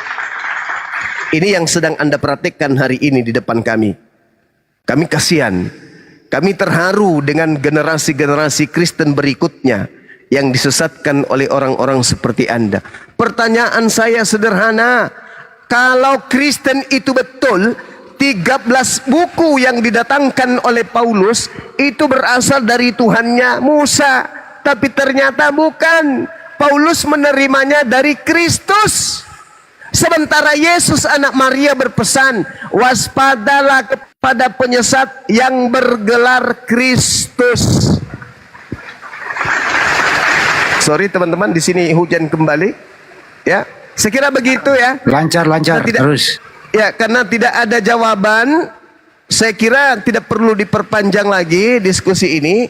Karena ya ini adalah batu nisan buat Kristen bahwa ternyata 13 buku Kristen yang menghantarkan manusia menjadi Kristen, menyembah Yesus, bla bla bla bla bla bla bla bla bla bla bla bla bla, itu tidak berasal dari Tuhan pencipta langit dan bumi, tetapi dari Kristus. Siapa Kristus yang datang kepada Paulus? Tanya Yesus. Apa kata Yesus? Waspadalah kepada penyesat yang datang kepadamu dengan mengatakan akulah Kristus. Jedar. Demikian. Jadi memang percuma disambung, karena semakin banyak dia bicara semakin norak dan semakin menyesatkan dan berbohong seperti iblis. Iya. Mana mungkin Nabi Musa itu Tuhannya adalah Yesus? Dari mana cerita nyambungnya itu? Kalau kita jelas Nabi Musa memiliki Tuhan, Tuhannya Nabi Musa datang berfirman kepada baginda Rasulullah Muhammad sallallahu alaihi wasallam. Mana artinya? Mari kita lihat di dalam Al-Qur'an surah Al-Maidah. Apa kata Allah Subhanahu wa taala? Di dalam Al-Qur'an surah Al-Maidah ini Allah mengatakan bahwasanya qad ja'akum, Allah kemudian memberikan kedudukan kepada 12 suku dari Bani Israel, di mana di antara ke-12 suku ini ada Nabi Musa alaihissalam sebagai pembawa kabar gembira, sebagai pembawa rahmat kepada mereka. Al-Quran menjelaskan itu. Sehingga ketika sabar dulu kawan, sabar, tunggu giliranmu ya. Allah Subhanahu wa taala menjelaskan walaqad akhazallahu mitsaka bani Israil wa ba'atsna minhum 12 naqiban. Jadi Allah Subhanahu wa taala datang kepada Nabi Musa di antara ke-12 suku Bani Israel.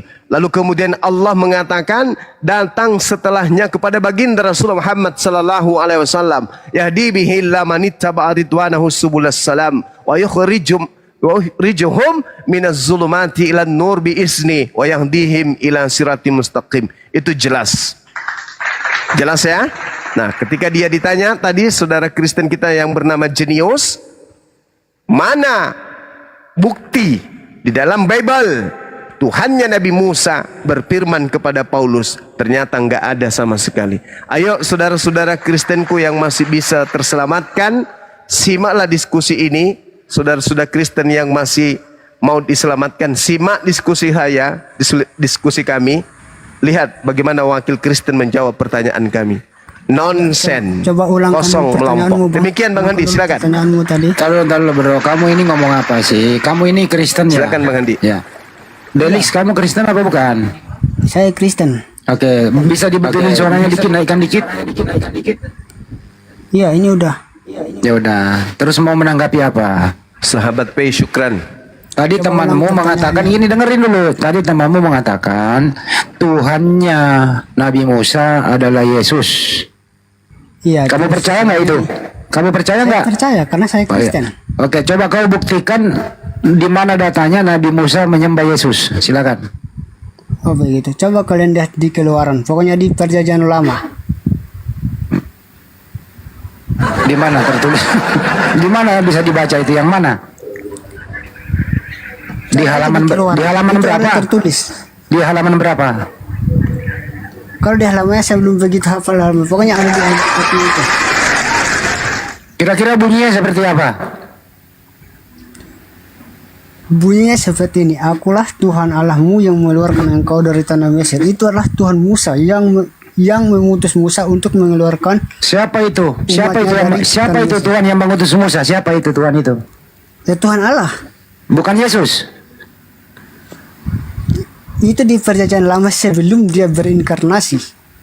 Ah, Tuhan inkarnasi. Bang Juma, ambil dulu Bang Juma, pusing lo inkarnasinya ini. Bang, maksudnya begini. Dia itu namanya Tuhan Suaramu Allah di kecil kawan. Saudara, itu suara paham. Anda kecil. Boleh nggak mulutnya dirobek biar agak besar suaranya sedikit?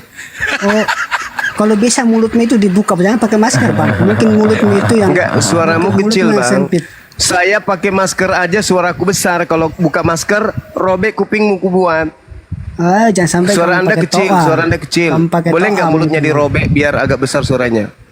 Oh dirobek, coba kamu robek dulu mulutmu biar tambah besar. Kok dirobek? Maksud saya dikencengin, suaranya lebih lebar lagi. Nah itu kecil makanya suaranya Anda jangan bang. duluan. Nah, bilang besarin Bang, jangan bilang robek lah. Oh iya, sorry. Enggak usah Saya tadinya mau macam-macam, bilang bro. robek, Nah, tapi itu ternyata dia. salah ngomong. Silakan. Wah, karena salah juga ya. Iya, sorry. Kalau bisa mulutnya dirobek bang, biar suaranya agak kenceng. Soalnya itu hujan salah. di sini. Nah itu lagi kamu bilang robek lagi. Coba mulutmu dulu kau robek. Oh iya, Bang. sorry. Maaf. Aduh. Maaf. Jangan samakan yang lain Bang. Misalnya kita beda. Iya, baik bang, baik. Maaf. Jangan Silakan karena bang. kamu udah Bisa dianggarkan menanggapi jangan Robe. seenaknya. Bro, nggak usah menanggapi Robe, ntar Robe beneran lo. Ya udah kembali ke topik. Yang mulutmu yang dirobek. Ya udah nggak apa-apa. Silakan. Menurut kamu siapakah nama Tuhannya Nabi Musa? Tuhan Allah. Bukan Yesus. Di perjanjian baru dia namanya Tuhan Yesus setelah Oke. dia berinkarnasi. Kalau Paham? begitu saya tanya, apakah Tuhanmu sama dengan Tuhannya Nabi Musa? Kenapa Bang ulang? Apakah Tuhanmu sama dengan Tuhannya Nabi Musa? Ya sama. Sama, baik. Apakah Tuhanmu sama dengan Tuhannya Ibunda Maria? Kenapa tolong ulang Bang? Apakah Tuhanmu sama dengan Tuhannya Bunda Maria? Ya sama. Siapa nama Tuhanmu? Tuhannya Musa yang kamu pertanyakan apa namanya? Adinda Dino Syukran. Siapa nama Tuhanmu? Adinda Dino Syukran. Barakallahu fiq. Siapa nama Tuhanmu? Tuhan Allah. Ya. Bukan Yesus. Setelah dia dilahirkan melalui anak manusia, baru dia dipanggilkan Tuhan Yesus Bang. Oke, sekarang ini Kayaknya seperti itu. sekarang ini siapa nama Tuhanmu sekarang? Sekarang ini dia disebutnya dengan Tuhan Yesus. Oke, sekarang ini siapa nama Tuhannya Maria? Tuhan Yesus. Oh, siapa nama anaknya Maria? Yesus. Tuhan Yesus itu dah. Kenapa Bang muter-muternya kayak gitu? Aduh.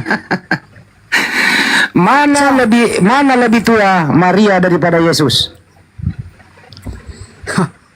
Saya ketawa ini pertanyaannya kayak gini. Ya, sekarang saya... Halo Bang. Saya ulang. Halo. Mana lebih tua? Dengerin dulu, woi. Ya, Mana lebih tua? Mana Jangan bilang lebih tua? hoi lah Bang. Iya, mana lebih tua Maria daripada Yesus? Ya Allah Bang. Ya Maria lah. Kan contohnya ibunya Abang. Mana lebih tua Abang apa ibunya? Berarti Maria lebih tua daripada Tuhan. Ya iyalah. Kan dia kan lahirnya melalui ini. Maria lebih tua daripada Tuhannya Maria. Aduh. Pertanyaanmu muter-muter balik loh Bang. Makanya Iya, pantas gimana? aja banyak orang yang kebingungan karena pertanyaanmu muter-muter Bang. Janganlah muter-muter. Yang muter siapa? Malah Yang muter aduh. kepalamu, woi. Weh, kepalamu itu yang dimuter weh. Jangan dibawa ke situ ditanggapi kepala loh. Bang, kau jangan samakan. Kalau dengan begitu saya kebetulan tanya, saya, ya. apakah kepalanya Yesus adalah Tuhan? Mulai pertanyaan jelas. Jelas lagi. Lagian lu ngomong kepala sih, makanya. Hei, gini bang, kamu tadi kan nanya mana yang lebih tua, Tuhan atau Maria? Makanya aku jawab ya Maria. Oh, Maria abang lebih tua daripada Tuhan. Iya, karena dia lahirnya kan dari Maria bang. Oke. Siapa yang menciptakan Maria? Yang menciptakan Maria ya Tuhan lah sebelum Siapa nama Tuhan itu? Siapa nama Tuhan itu? Tuhan Allah. Bukan Yesus. Bukan. Oh jadi Yesus bukan Tuhan. Aduh.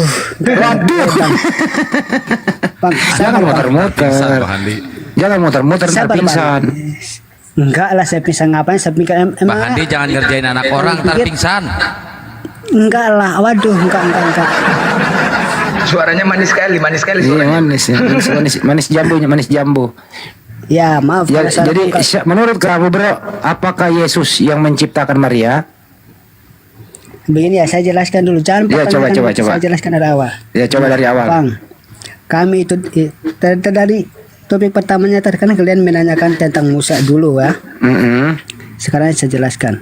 Kami di Kristen, Tuhannya Musa itu ialah Tuhan Allah sebelum Yesus dilahirkan melalui Bunda Maria. Nah, perjanjian lama masih menyebutkannya Tuhan Allah. Nah, setelah Tuhan berinkarnasi menjadi manusia, dilahirkan melalui di Bunda Maria ibunya, makanya dia dipanggil dinamakan Mesias atau Tuhan Yesus. Stop. Nah, seperti itu. Stop dulu. Yang dikandung Bunda Maria itu manusia atau Tuhan? Ya manusia lah. Oh, berarti Yesus bukan tuh. Entar dulu. Berarti kamu mentanya aja loh. Lu sekarang saya kenapa kau tidak kasih kesempatan? Berarti saya ulang. Yang dikandung Maria itu manusia atau Tuhan? Ya manusia lah. Tuhannya Nabi Musa. Oh, tuannya enggak. Masa tuannya Nabi Musa dikandung? Anggap saja semua kita ini bebek. Aduh. Ya udah, lo diam dulu sebentar, saya putar dulu ini. Nggak usah dilayan itu, betul semua itu bodoh Taruh. semua. Bicara masalah Quran tidak ada ilmunya. Allah itu maha mengetahui. Masya Allah. Sebelum kejadian, ketika kejadian, selepas kejadian, Allah itu tahu yang mana nas dan mana masuk. Sudah ada sebelumnya. Baca saja itu kapan itu Paulus itu dilantik oleh Tuhannya Nabi Musa. Bodoh sekali. Ananias itu siapa itu Ananias? Dia itu pengikut Kapitolin. Dia penyembah agama pagan itu Ananias. Itu Ananias yang imam Yahudi. Coba baca. Ada. Ini pastor lo yang ngomong ini, bro. Kenapa? Ananias itu tabib. Dia berkedudukan di Damsyik. Itu dia bertemu pada tahun 44 Masehi. Ketika itu sudah kerajaan Romawi sudah mulai membentuk gubernur. Makanya dicatat di dalam naskah-naskah. Tuh pastor yang ngomong lo, hati-hati lo ngomelin pastor lo. Ya, ini Dolok Ambalita ini Muslim apa Kristen? Dibuka mute-nya, bro. Dolok. Oh, ten. Dibuka mute. Jangan kira kami semua Kristen itu sama, Bang. Ada juga Kristen yang sama dengan kalian itu Muslim. Deng. Ngomong apa kau ini? Coba Alfi pengen ngobrol sama Bang Delis dong. Izin guru-guru semua. Bang Delis. Ya, silakan. Ya, Bang. Yesus itu orang Yahudi atau Tuhan Yahudi, Bang? Ini lagi pertanyaan muter-muter. Alamak, muter-muter. Simple, Bang. Yesus itu Tuhannya Yahudi atau orang Yahudi, Bang? Tuhannya Israel atau orang Israel itu? Dia itu orang Israel dan juga Tuhan. Wih, maruk kali dua-duanya diambil. Iya, karena dia dilahirkan di Israel, di Yerusalem. Jangan kau samakan sama kitabmu sama kitab saya, Bang. Ya iya, jelas jauh berbeda. Cuma bedanya kitab kami nggak diajarkan untuk mencela orang lain. Kalau Tuhannya Nabi Musa itu Tuhannya Israel atau orang Israel, Bang? Tuhan Allah Israel. Iya. Orang Tuhan Allah Israel ini orang Israel nggak? 100 kali kau tanyain itu terus udah tak bilangin orang Israel. Masih kau ulang-ulang, gak jelas. Tuhannya Nabi Musa orang Israel berarti. Terus menurutmu apa? Tadi kan aku udah bilang. Main ulang-ulang nanyain.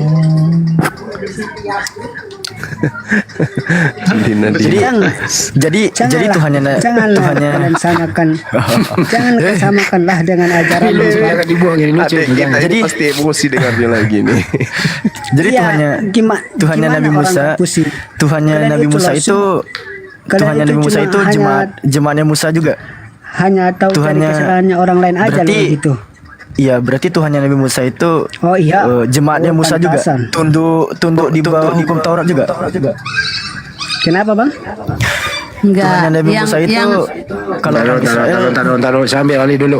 Delis, sebelum taruh Delis, kamu waktu kecil pernah mengalami musibah nggak? Pertanyaan yang nggak jelas nih. Enggak, siapa tahu pernah jatuh dari sepeda kebentur apa gitu. Enggak pernah. Aman kan, Bang? Aman ya? Aman. Lanjut kalau sudah aman. Lanjut. Artinya bawaan dari lahir. Berarti kita yang nggak aman ini, kita yang nggak aman. Kalau dia aman. Maksud siapa yang bilang bawaan dari lahir? Siapa kamu yang ngomong kayak gitu? Saya, Bang, barusan yang ngomong. Bang Juma ya? Iya. Abang memahami Tuhannya Nabi Musa lahirkan manusia. Gimana itu ilmunya, Bang? Luar biasa. Iya, kita fokus. Iya, silakan, Bang, silakan. Kita kan di sini kan kita diskusi yang jelas lah. Ya, tapi kenapa diskusi-diskusi, Bang Delis?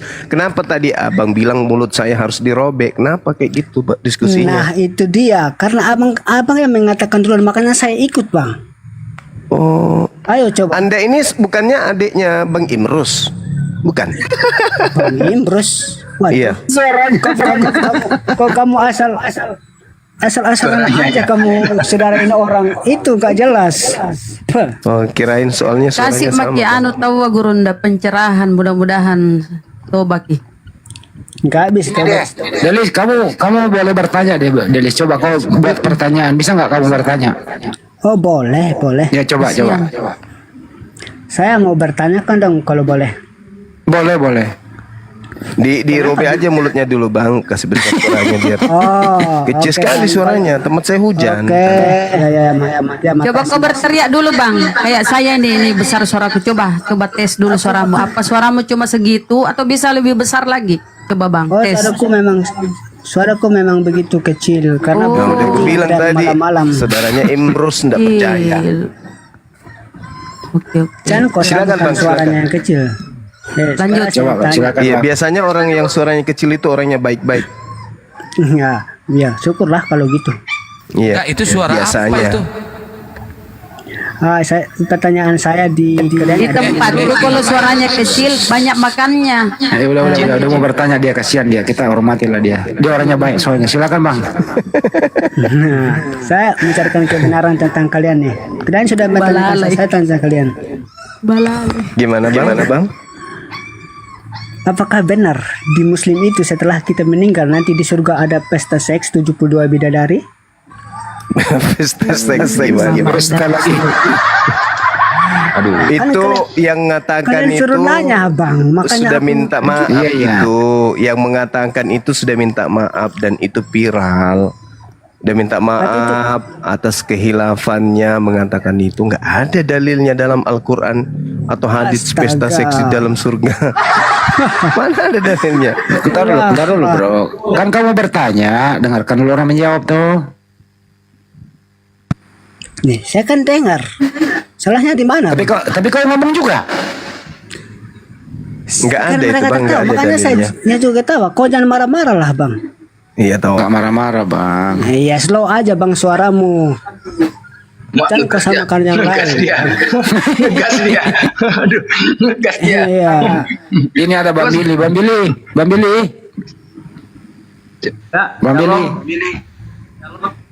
Ini ada di sini ada dua oten nekat mengatakan Tuhannya Nabi Musa adalah Yesus. Bukan Yesus kan baru lahir abad pertama. Bilanglah manusia lah Bang, jangan bilang oten. Tapi izin ya sebentar ya, Gurunda izin. Deli sebentar, saya ingin mengumumkan ada dari kita netizen juga memberitahu ada kasus terbaru ini di daerah Labura, Labuan Batu Utara, bahwasanya ada wanita Islam sekarang ini lagi dilarikan sama pria Kristen. Mereka berpacaran, sudah lost contact 5 hari, ya. Dan keluarga wanita ini mendatangi pihak laki-laki, memang laki-lakinya juga tidak di rumah selama 5 hari gitu loh. Jadi yang wanita ini sekarang ini mereka lost contact kepada keluarganya. Dan kemudian orang tua perempuan ini pun orang susah lah, lagi keadaan sakit, stroke. Jadi insya Allah ini akan kita urus buat teman-teman yang ada di sini wilayah Labura, Labuan Batu Utara, Sumatera Utara ya. Mohon untuk didampingi dulu karena lokasi dari Medan ke Labura itu sekitar 6 jam ya. Jadi kita bantu untuk dukung dulu karena mereka pacaran, udah berapa hari pacaran dan lost contact gitu loh. Kita takut kejadian-kejadian kayak yang kemarin di Samosir. Sebelum itu terjadi, mohon yang di Labura ya, wilayah Labura punya sana teman, DM saya teman-teman ya, yang di bawah netizen, kita menjaga jangan sampai terjadi lagi kejadian Samosir ya. Udah 5 hari, jadi lost contact semuanya, mereka pacaran. Sayang, kebetulan anak ini pun wanita ini dialah yang cari tulang punggung keluarga susah. Jadi udah 5 hari tidak kerja, dibawa laki-laki tersebut. Ya, nanti yang ada di daerah Labura silakan ya DM ya, mohon kita dukung karena orang tuanya pun lagi keadaan stroke, tambah kena masalah ini makin takut parah gitu loh. Jadi mohon didampingin, solusinya mungkin insya Allah memberikan ultimatum lah kepada pihak keluarga laki-laki untuk kembalikan dalam waktu 3 hari, kalau nggak ada mungkin nanti dilapor. Anaknya umur 23 tahun wanitanya. Kapan Bang Blender? Oke. Ya. Labura itu Aik Kanopan bukan? Iya, Kenopan. Oh, baik. Ya. Ini takut kita kejadian kayak Samosir lagi kejadiannya. Baru 5 hari soalnya. Semoga kita bisa selesaikan dengan baik. Kita nanti selesaikan di belakang layar. Bagaimana strateginya bisa menemukan dan menyelamatkan saudara kita ya. Itu ya Bang Blender ya. Ya, itu tujuan kita. Selamatkan. Jangan sampai terlalu jauh. Bang Juma bisa ditanggapi itu apa sekarang? Bisa, mohon izin dulu ya Akhi Billy dan juga Bang Delis. Izinkan saya membacakan ayat suci Al-Quran, beberapa ayat, nanti kita lanjut lagi untuk diskusinya. Masya Allah, syukran. A'udzubillahi minasyaitonirrajim. Bismillahirrahmanirrahim. Innalladzina qalu rabbuna Allahu thumma istaqamu tatanazzalu alaihimul malaikatu alla takhafu ولا تحزنوا وأبشروا بالجنة التي كنتم توعدون نحن أولياؤكم في الحياة الدنيا وفي الآخرة ولكم فيها ما تشتهي أنفسكم ولكم فيها ما تدعون نزلا من غفور رحيم ومن أحسن قولا ممن دعا إلى الله وعمل صالحا وقال إنني من المسلمين. ولا تستوي الحسنة ولا السيئة ادفع بالتي هي أحسن فإذا الذي بينك وبينه عداوة فإذا الذي بينك وبينه عداوة كأنه ولي حميم وما يلقاها إلا الذين صبروا وما يلقاها إلا ذو وز عظيم وإما ينزغنك من الشيطان نزغ فاستعذ بالله إنه هو السميع العليم ومن آياته الليل والنهار والشمس والقمر لا تسجدوا للشمس ولا للقمر واسجدوا لله الذي خلقهن إن كنتم إياه تعبدون فإن استكبروا فالذين عند ربك يسبحون له بالليل والنهار وهم لا يسأمون ومن آياته أنك ترى الأرض خاشعة فإذا أنزلنا عليها الماء اهتزت وربت إن الذي أحياها لمحيي الموتى إنه على كل شيء قدير إن الذين يلحدون في آياتنا لا يخفون علينا أفمن يلقى في النار خير أم من يأتي آمنا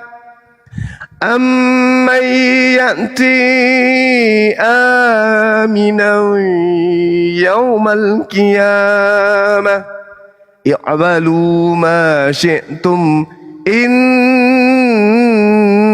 إنه بما تعملون بصير إن الذين يلحدون في آياتنا لا يخفون علينا أفمن يلقى في النار خير أم من يأتي آمنا يوم القيامة اعملوا ما شئتم إنه بما تعملون بصير إن الذين كفروا بالذكر لما جاءهم وإنه لكتاب عزيز لا يأتيه الباطل من بين يديه ولا من خلفه تنزيل من حكيم حميد صدق الله العظيم. Masya Allah, Subhanallah, Masya Allah. Siapa yang bisa simpulkan terjemahannya nih? Silakan Ustaz Ali mungkin bisa. Dinda, silakan Dinda. Ayat 30, Alpi. ayat 33, ayat 33. Ya. Innal ladzina qalu rabbuna Allah. Silakan Dek. Silakan, Dek. Baik, pesan yang disampaikan di dalam ayat ini, Allah Subhanahu wa taala berfirman sesuai yang dibacakan oleh guru kami Bang Suma, bahwa di sini sesungguhnya orang-orang yang mengatakan Tuhan kami adalah Allah, kemudian mereka meneguhkan pendirian mereka. Jadi orang yang teguh dalam imannya, bertauhid, menyembah satu Tuhan, la ilaha illallah. Nah, orang yang demikian itu, maka malaikat akan turun kepada mereka dengan mengatakan, janganlah kamu merasa takut dan janganlah kamu merasa sedih, dan bergembiralah kamu dengan memperoleh surga yang telah dijanjikan Allah kepadamu. Jadi orang yang beriman, teguh tauhidnya, tidak menyekutukan Allah, menyembah satu Tuhan, bahwa Allah satu-satunya Tuhan yang bergantung seluruh makhluknya, seluruh makhluk bergantung kepadanya, pengharapan semuanya diharapkan kepadanya. Itulah orang yang istiqomah, jangan pernah bersedih. La takhafu wa la tahzanu, jangan pernah bersedih, karena imbalannya adalah surga sesuai dengan yang Allah janjikan. Jadi jangan sampai salah dalam bertuhan. Manusia semuanya makhluk bergantung kepadanya. Kalau ada yang digantung oleh makhluk, pasti dia bukan Tuhan. Mungkin itu saja poinnya yang saya sampaikan. Terima kasih Gurunda. Allahumma arhamna. Masya Allah.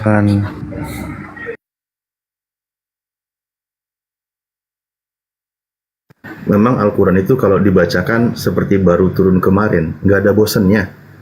Dan setiap orang pasti terlena dengan bacaan ayat Al-Quran, larut. Memang demikian.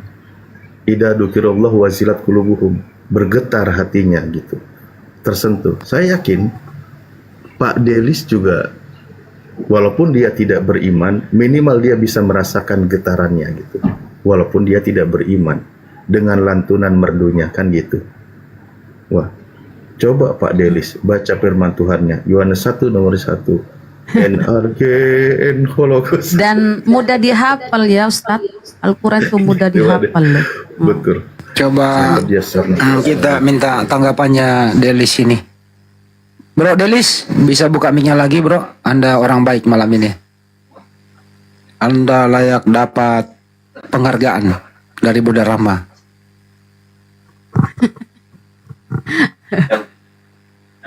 Bro Delis, bisa dibuka sepatu mic-nya?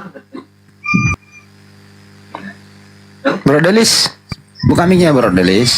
Ya. Udah buka sih, tadi dimatiin tadi. Itu bunyi apa sih?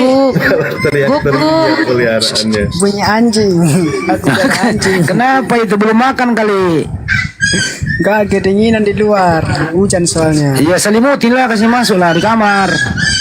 Woi, gak bisa lah. Kasih karung, kasih apa ke, selimutin, kedinginan.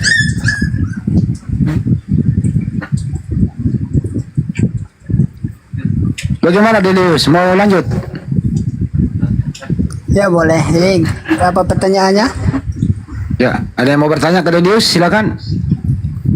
Pertanyaan sih Saya banyak. nggak ada lagi. Kasih penjelasan aja biar saya juga mengerti. Boleh saya bertanya? Masya Allah. Silakan Pak Jumat. Boleh.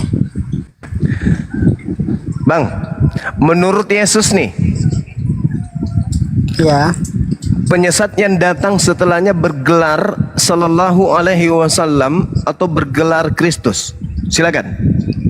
Waduh, abangnya pakai bahasa Arab, nggak ngerti lah bang. Nabi Muhammad gelarnya Sallallahu Alaihi Wasallam. Artinya? Kalau kita berbicara Sallallahu Alaihi Wasallam itu keselamatan atasnya, sama alaihi salam, sama itu. Intinya di situ poinnya. Nah sekarang, apakah gelar itu adalah gelar penyesat atau gelar penyesatnya itu adalah Kristus? Silakan. Jadi abangnya ini nanyain yang penyesat gitu ya? Iya. Ya karena kalau menurut saya sih ya tetap pegang teguh sama kepercayaan saya lah bang. Gak mungkin kan saya berpindah lagi. Bukan. Menurut Yesus, nih aku bacakan ya. Matius 24 nomor 4, nomor 5. Sebab banyak orang akan datang menyesatkan kamu.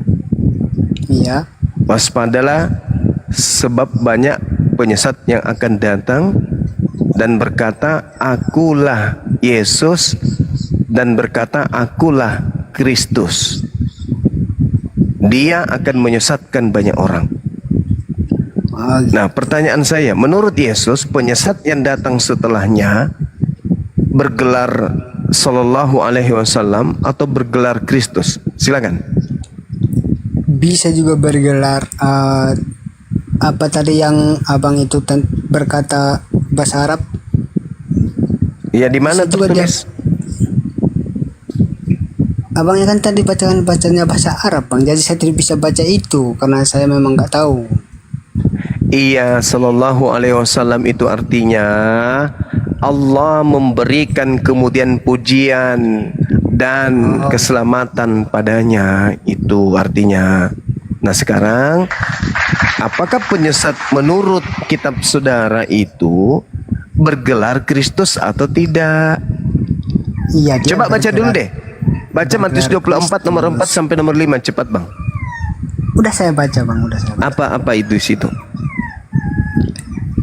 Dia kan hati-hatilah akan datang pada, bentar saya baca ulang, saya nggak hafal. Ya. Terus saya baca lagi ya. Baca. Latih meja.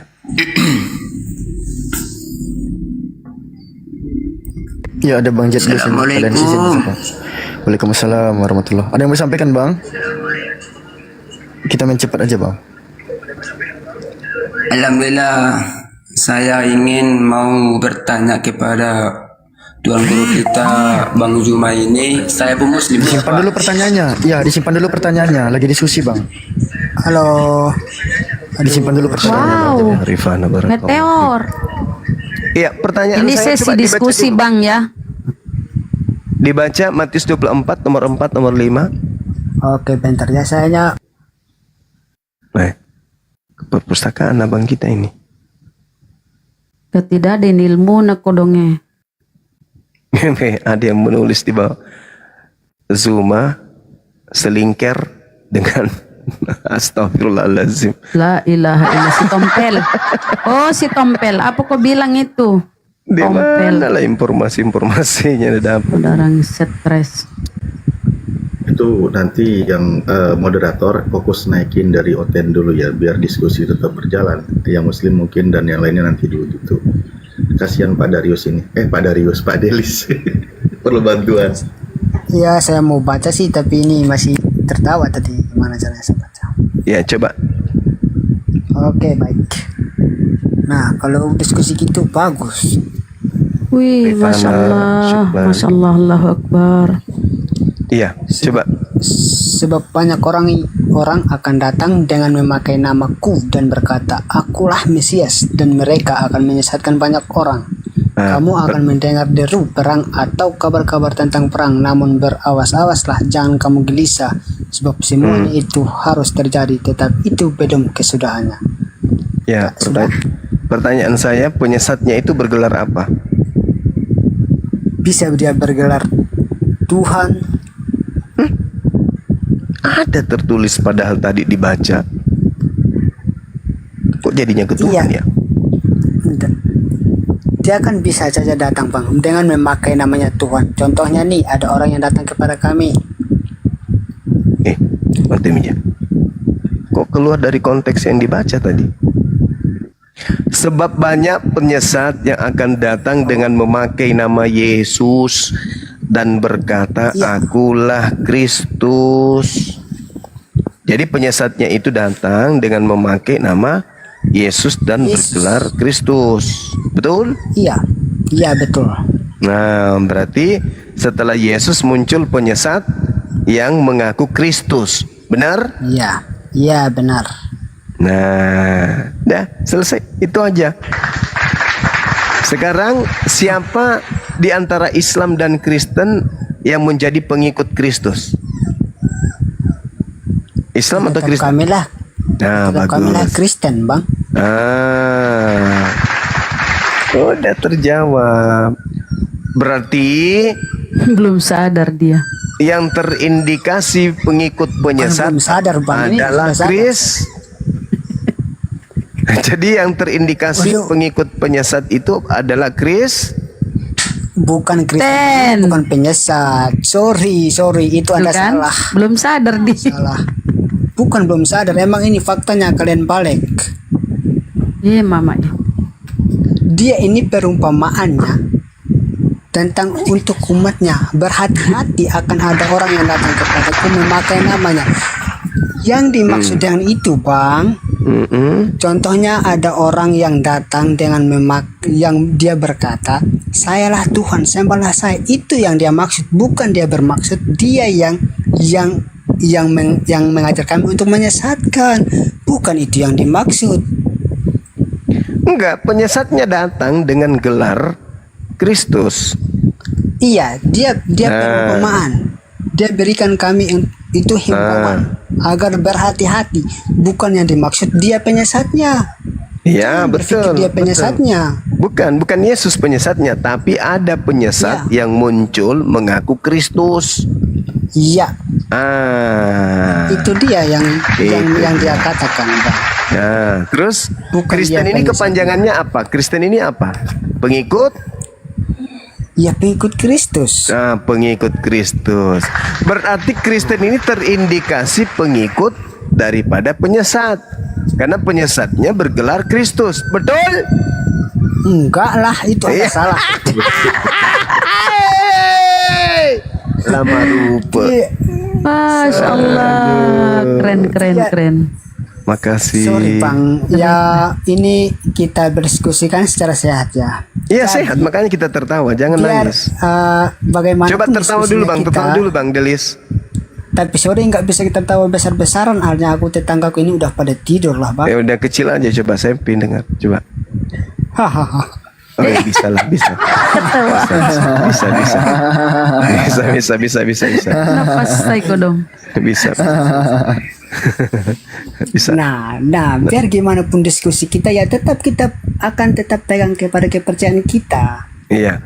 Jadi penyesatnya itu menurut Yesus bergelar Kristus. Dan yang bergelar Kristus ini menyesatkan banyak orang. Betul? Coba ulang, Bang, pertanyaannya.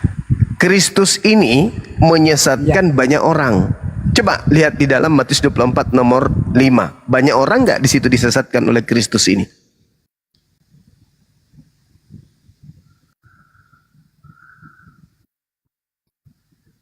Miau.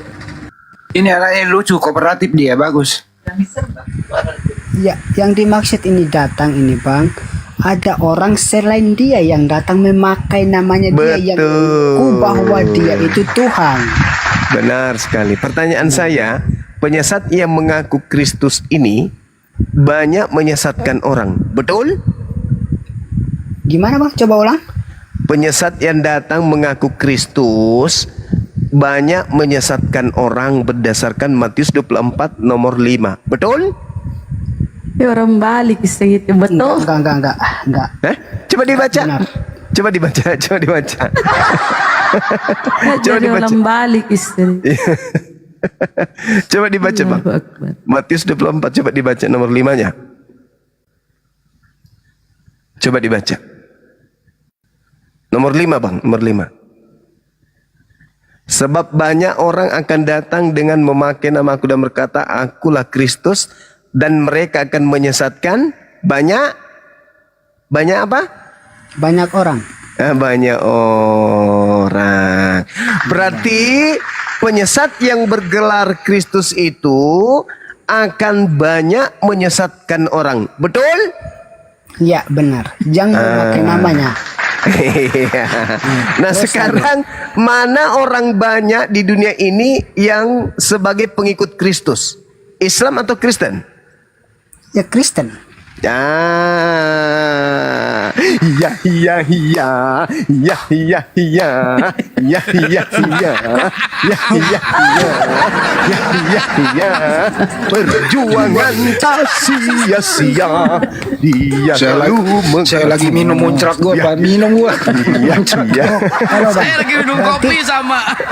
Berarti Bang ini hanya cari Bentar, kesalahan semua saya gitu ya? moderator bukan, forum debat. saya nggak cari kesalahan. Kita nanti akan sama-sama cari. Kita sama-sama cari. Tadi penyesatnya bergelar Kristus akan menyesatkan banyak orang. Nah, sekarang kita Iya. cari Tetapi banyak bukan dia. orang yang disesatkan dan mengaku sebagai pengikut Kristus itu kumpulan atau komunitasnya bernama apa, Bang? Salah itu, Bang. Salah Orang lagi. itu bukan. Kita kan bukan mengaku sebagai Kristus, kita hanya mengaku sebagai pengikut Kristus. Nah, itu dia.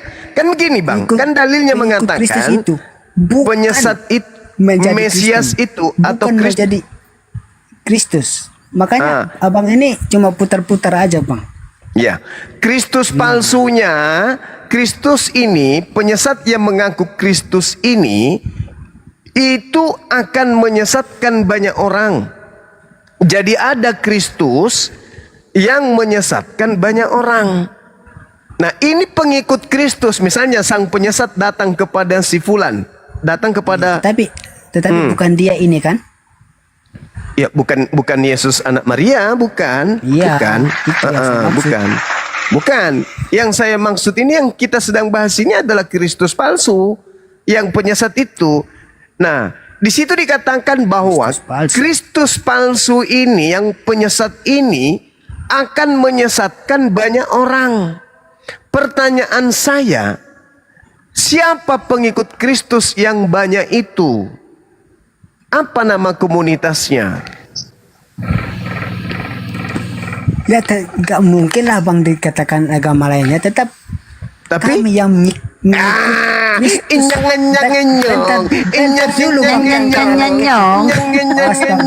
kayak anak kecil ini loh, Bang. Bentar dulu, Gak mungkin orang lain kan, Bang? Pasti Kristen Jangan langsung kan? potong dulu lah, Bang. Aku mau jawab gimana kok abang iya, langsung sorry. menyebut anak kecil gimana sih? Iya, sorry. Astaga. Lanjut. Silakan. Moderator yang di bawah yang ketawa blokir ya, jangan ketawa ya. Nyang. Salah dong kalau gitu. Bentar, 1,5 menit.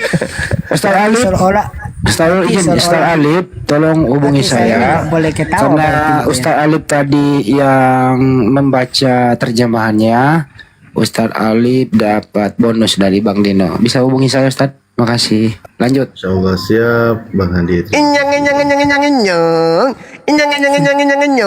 Nyong. Mantap, bahagia sekali kalian ini. Ada istilah baru sedeng.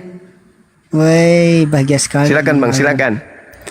Karena sudah mendapatkan jawaban Perjuangan dari orang tak itu. sia-sia, Bang. Jadi itulah, hanya ingin mencari kesalahan orang kan, tidak salah saya omong. Kok cari kesalahan? Kesalahan itu akan ditemukan sendiri, dan kebenaran juga akan menampakkan dirinya sendiri, Bang. Karena ketuaan sekali, Bang, setelah kamu mendapatkan orang yang salah, kamu begitu senang. Berarti penyesatnya kebalik nih. Jangan Kami senang karena akan banyak yang mualaf meninggalkan Kristus. Karena penyesatnya itu bergelar Kristus, Bang. Mantap. Tadi kan saya awal itu, saya membuka ruang apakah penyesatnya bergelar Sallallahu Alaihi Wasallam atau bergelar Kristus. Dan Anda sepakat penyesatnya itu bergelar Kristus. Nah, apakah Kristen ini pengikut Kristus? Anda mengatakan iya. Nah, apakah Kristus palsu ini menyesatkan banyak orang? Iya. Berarti Kristus banyak makan Ada korban. Kristen yang pengikut Isa kan nggak masuk akal. Kalau Pertanyaan saya ulang kalau gitu. Kita ralat, mudah-mudahan bukan Kristen. Betulkah Kristus palsu ini akan menyesatkan banyak orang? Betul atau tidak? Ya kalau ada ya memang betul, tapi kalau nggak ada nggak mungkin saya bilang betul. Betul. Tolong tunjukkan komunitas yang ada di atas muka bumi ini yang sebagai pengikut Kristus palsu dan mana sebagai pengikut Kristus yang asli? Silakan Bang. Itu. Ya, silakan. Pengikut Kristus yang palsu itu ialah Ialah? dia mengaku orang Kristen. Inyang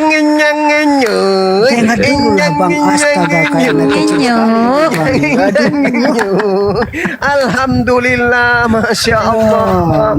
Ini adalah ya pendapat dari Kristen yang begitu jujur, masya Allah. Teman-teman, saya minta kasih koin, kasih mawar satu orang satu koin kepada teman kita ini karena telah jujur kemudian mengakui kalau penyesat Kristus punya banyak pengikut dan nama pengikutnya itu Kristen. Masya Allah, luar biasa teman Tapi kita ini. sebentar dulu, saya belum jelaskan, tapi bangnya langsung Ya nanti biarkan dulu teman-teman dulu memberikan luapan kegembiraan karena perjuangan tak sia-sia.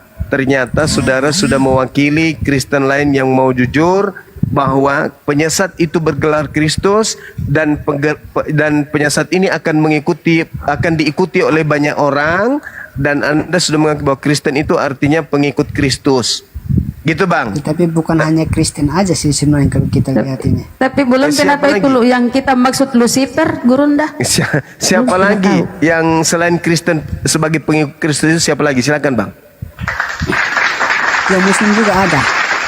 Di mana? Yang Muslim juga ada Bang. Bukan Muslim namanya kalau pengikut Kristus. Sekarang contohnya nih, saya Kristen. Iya. Yang dinamakan itu Kristen yang mengikuti Kristus palsu, Abang. Contohnya dia mengaku Kristen tetapi perbuatannya tidak sesuai apa yang diajarkan di dalam Alkitabnya. Itulah dia yang dikatakan Kristen palsu, Bang. Bukankah Kristen palsu itu adalah pengikut Yesus palsu juga? Enggak. Lah itu dalilnya tadi. Penyesat itu penyesatnya bergelar Kristus, Bang.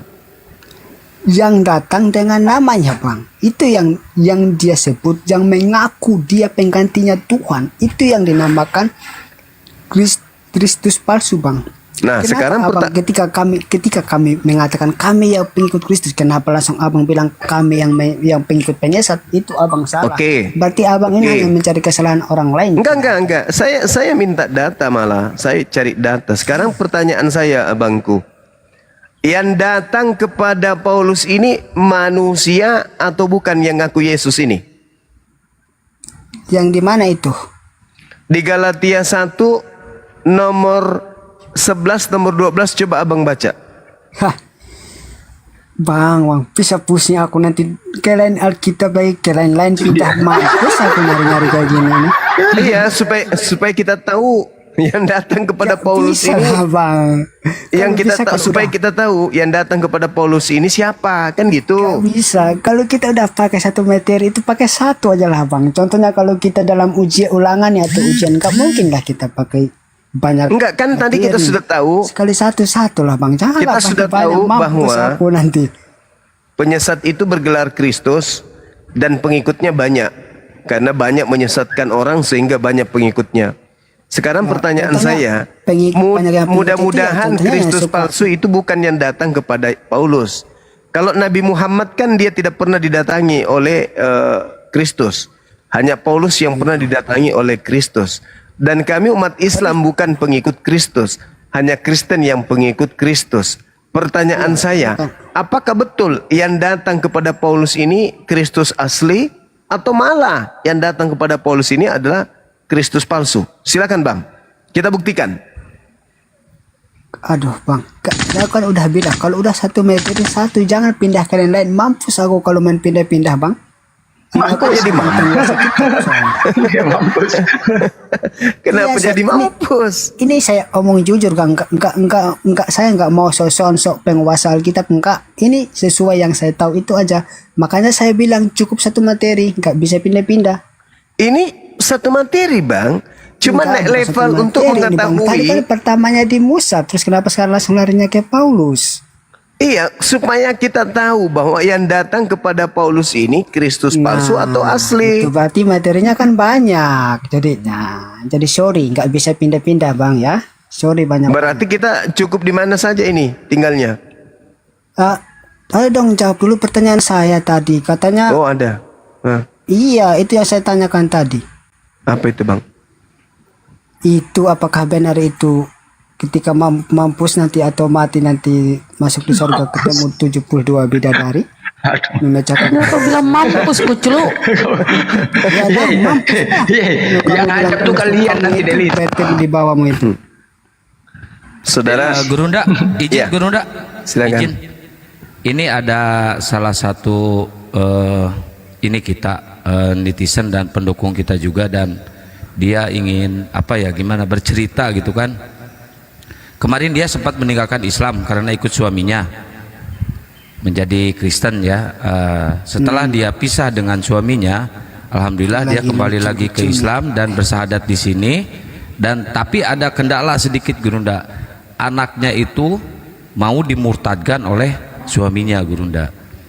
Kalau diperbolehkan dia izin minta naik. Dia seorang perempuan Gurunda. Ingin berkeluh kesah dengan kita semuanya. Ya silakan aja. Baik. Waduh, bang. Ya. Lihat komentarnya ini di bawah. Kok aku malah dihujat? Bertanya dulu bang, siapa itu penyesatnya? Baru kamu pinter bertanya dulu. Kira-kira siapa Bang Zuma penyesatnya? Coba tanya Bang Zuma tuh. Kalau saya belum sih tahu loh siapa. yang datang kepada Paulus itu penyesatnya Hilal bin Zakar, Lucifer. Kalau itu kan nggak bisa saya jawab. Itu kan dari kitab kalian. Kenapa kalian tanyakan di saya? Kan nggak mungkin lah. Mama ini juga bunda. Mana pertanyaan saya yang nggak dijawab dong dari tadi. Aku juga pengen tahu gitu loh. Gimana kalian bisa mualafkan murtad mualafkan orang kalau kayak gini? Yang pesta itu di punyamu, pesta kawin dengan domba. Ayo mana kau pilih? Punyamu aja yang udah ngaku bentar. 72 bidadari. Jangan aku buang-buang. Delis bentar. Nah ini Gurunda kebetulan udah di atas Pak Kensar kemarin disahadatin sama Ustadz Wapi dan Ustadz Alip. Ustadz Alip masih ingat ya mudah-mudahan. Ya Mbak Kensar, assalamualaikum warahmatullahi wabarakatuh. Waalaikumsalam warahmatullahi wabarakatuh. Bunda, apa kabar Bunda? Ustadz Alif. Kabar baik. Ya Bunda, Bunda mungkin masih ingat aku ya. Tar dulu, izin. Ada lagi yang live atas nama Del. Akun Del melivekan ini itu bukan akun resmi Apologet Islam Indonesia, itu bukan akunnya Bang Juma. Tinggalkan sekarang juga. Lanjut. Banyak yang live kan, alhamdulillah. Cuman harus izin dulu karena jangan sampai. Gini Gurunda, mereka pakai nama Bang Juma dan foto Bang Juma, itu yang bahayanya, takutnya itu kafir, oten Gurunda, hanya ingin mencari gift. Iya. Insyaallah. Ini juga ada yang bilang del apa ini? Ya, Mbak Kensar, silakan. Kenapa Mbak Kensar? Ya, sebelumnya saya pernah berumah tangga, tapi saya nikah secara Islam pada saat itu. Ya. Saya menikah mantan suami saya itu Kristen Protestan, tapi sebelum menikah dengan saya dia dimualafkan dulu di masjid, dapat sertifikat, disunat juga. Ya, pada perjalanan 2 tahun kami menikah, dia balik ke agamanya seperti itu Gurunda. Itu yang nggak bisa saya terima. Akhirnya saya memutuskan untuk menggugat cerai. Iya. Anak masih kecil berarti. Iya, anak masih tahun ini masuk 5 tahun Gurunda. 5 tahun. Iya, betul. Ya, saudari sendiri usianya berapa tahun? 27 tahun. 27 tahun. Iya. Iya. Terus anaknya sekarang di mana? Jadi dalam mediasi yang alot itu Gurunda, terus kebetulan maaf banget saya harus menceritakan ini soalnya biar terbuka, biar jelas gitu loh, biar terang. Kebetulan saya didiagnosa punya penyakit mental health Gurunda seperti itu, jadi saya kalah di persidangan untuk hak asuh anak. Ya. Setelah beberapa kali mediasi, kurang lebih 3 kali mediasi ya. 3 kali mediasi yang alot, saya cuman mereka pakai pengacara Gurunda. Saya cuma berpegang sama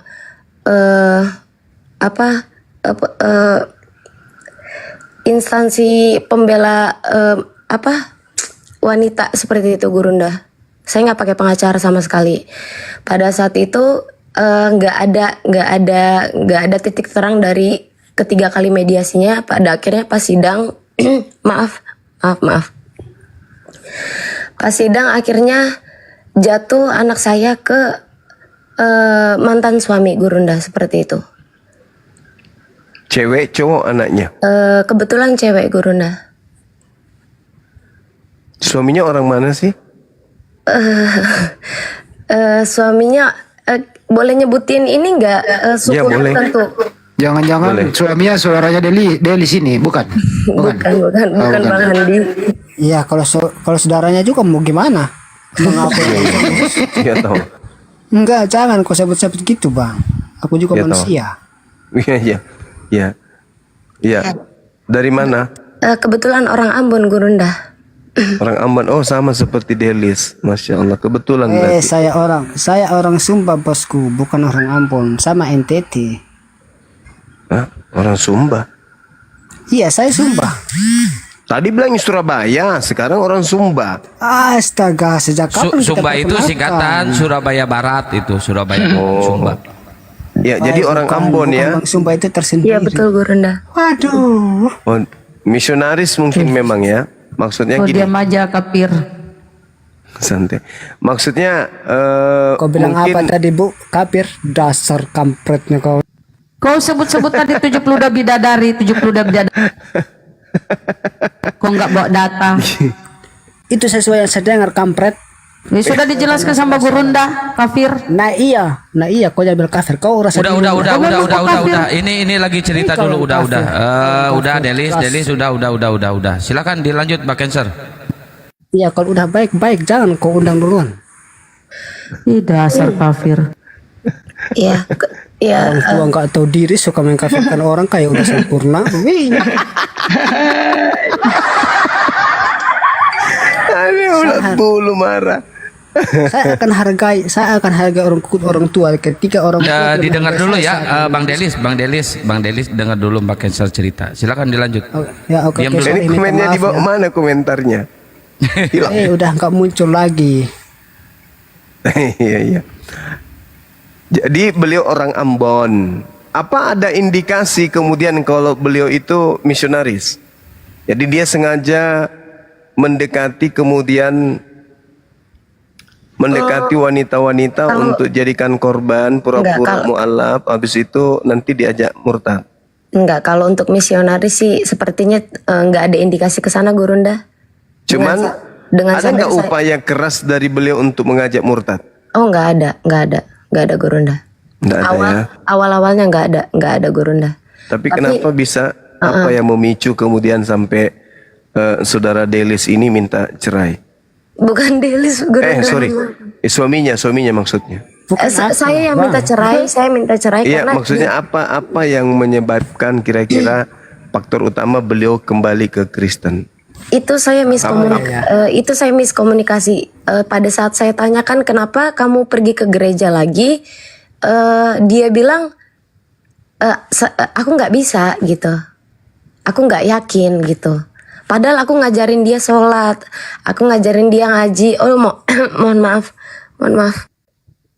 Dia nggak ada belajar tauhid, belajar akidah. Diajarin Gurunda waktu itu, setelah mualaf seminggu itu benar-benar diajarin di masjid tempat kita mualafkan dia Gurunda. Kalau berbicara mengenai pengenalan akan Tuhan itu Nabi Muhammad 13 tahun lamanya. Ini seminggu agak berat memang. Agak berat. Karena untuk memahami pencipta langit dan bumi itu ya butuh kesabaran, ketekunan. Kenapa kemudian Delis ini menyembah manusia yang dia sebut tadi sebagai penyesat yang bergelar Kristus? Karena tidak menggunakan akal menelaah. Nah, kalau suaminya tadi itu syahadat, kemudian belajar tentang Islam, tauhidnya masih lemah, ya dia ini pasti rindu sama-sama dia Natalan, sama-sama dia makan babi. Kayak Delis ini kan, kenapa dia nggak bisa meninggalkan Kristen? Karena dia suka babi, suka sama babi gitu. Ya jelas, bukan favorit bos. Nah, makanya bahkan dia jatuh cinta sama babi itu biasa. Karena orang-orang kayak gini udah tersetting kemudian otaknya untuk cinta kepada babi. Itu kenapa? Kenapa tidak ada di dalam kitab-kitab sebelumnya, janganlah engkau makan tai karena itu haram bagimu. Ya karena tai itu tidak bisa dijadikan sebagai alat untuk membangkitkan syahwat manusia untuk berdosa. Tapi kalau babi itu makanan yang memang lesat. Kenapa makanan babi itu lesat? Karena DNA babi itu sama seperti manusia. Jadi kalau ada orang makan babi itu sama dengan dia makan manusia. Nah, kenapa babi ini jadikan sebagai larangan untuk tidak dimakan? Karena babi itu nikmat. Makanya dilarang dimakan itu karena nikmatnya itu babi. Kalau ada larangan makan atau kotoran itu mustahil. Saya nggak dilarang pun nggak ada yang mau, kecuali Dennis mungkin. Tapi kalau yang nikmat-nikmat dilarang Saya terus buang bang, cari ke tempat lain lagi, jangan ke saya. Masih iya sama makan tai? Bukan, ini kan cuma contoh ajanya. Begitu saudara saudara saya. Jadi kecenderungan kebiasaan mereka, kebiasaan orang itu yang terngiang-ngiang pada saat kemudian dia mu'alaf. Banyak mu'alaf datang ke saya nangis pada saat Natal. Dulu ya, kamu kenapa? Kok sedih kali? Aku rindu sama ayah, aku rindu sama mama, rindu sama saudara-saudara saat Natalan kayak gini, masa kecilku kayak gini. Sekarang aku malah sendiri kayak gini. Ya itu sehingga mereka cenderung kembali kepada ajaran yang lama gitu. Seperti itu saudara. Kenapa dia? Jadi Cancer, waktu mualafnya itu karena pernikahannya. Iya betul. Nah itulah dia. Itulah yang sering terjadi akibat karena pernikahan pasti nggak pernah kekal. Nah itu dia. Tapi kalau dia memang sebelum cinta kan ya? Cinta memang ya. Cancer cinta sama laki-laki ini. Kebetulan waktu menikah iya Gurunda. Nah sama seperti Delis, cinta sama babi. Jadi agak berat. Terpukul enggak ketika kemudian ditinggal sama suami? Kenapa saya? Gua nggak cinta sama bidadari banyak. Tapi cinta sama babi? Ya karena makanan bang, ya makan. Lebih cinta sama babi daripada bidadari gitu? Daripada bidadari itu belum kelihatan. Oh iya. Mimpi doang. Iya masuk akal. Artinya Anda cuman biasa onani aja kan ya, karena menghayal. Nggak kelihatan. Enggak onani juga bang, kan onani juga. Tadi Anda terus katakan nggak kelihatan. Kalau yang masuk akal itu kalian mungkin yang udah ada kedengaran 72 orang tapi belum dapat. Yang masuk lalu bagaimana kalian dengan Yesus yang menjanjikan 100 istri? Oh enggak ada janjinya bang, itu karanganmu bukin untuk Matius 19 nomor 29. Nah, kena kau di situ kan? Baca Matius 19 nomor 29. Kita lanjut lagi. Jadi gimana? Apa upaya yang saudari Cancer ini ambil selama ini, atau yang rencana ke depannya gimana? Begini Gurunda, yang paling saya takutkan saat ini adalah anak saya dikristenkan. Nah iya betul. Ya itu yang paling utama, karena mereka itu selalu Gurunda, ibaratnya kalau orang timur sana itu kan ibaratnya banyak backingan atau segala macam. Aku kurang ngerti soal itu semua. Tapi di saat aku berperilaku yang tidak menurut mereka tidak baik di mata mereka, aku dikasih sulit untuk menghubungi anakku seperti itu. Baru-baru belakangan ini mereka melunakkan hati gitu loh. Cuman anak belum boleh ikut aku gitu loh. Cuman yang paling saya takutkan Gurunda adalah anak saya dimurtadkan. Itu aja Gurunda, minta pencerahannya itu aja. Mohon maaf. Iya, pada dasarnya kemudian kan saudari ini sudah menjalani proses dan saudari kalah. Lalu kemudian diputuskannya hubungan antara ibu dengan seorang anak. Nah, boleh tidak kemudian upaya selanjutnya itu banding? Ada nggak istilah kayak gitu ya? Dinda Alif? Ya, Gurunda, monitor. Bisa nggak banding kemudian? Itu tempo hari pernah dibicarakan juga ya dengan Ibu Michan, Bu Cancer atau panggilannya apa ini?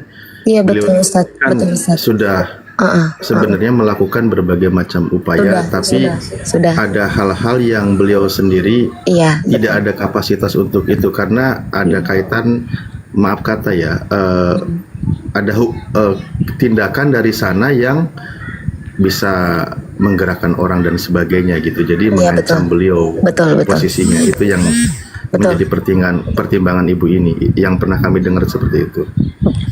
Betul Ustadz.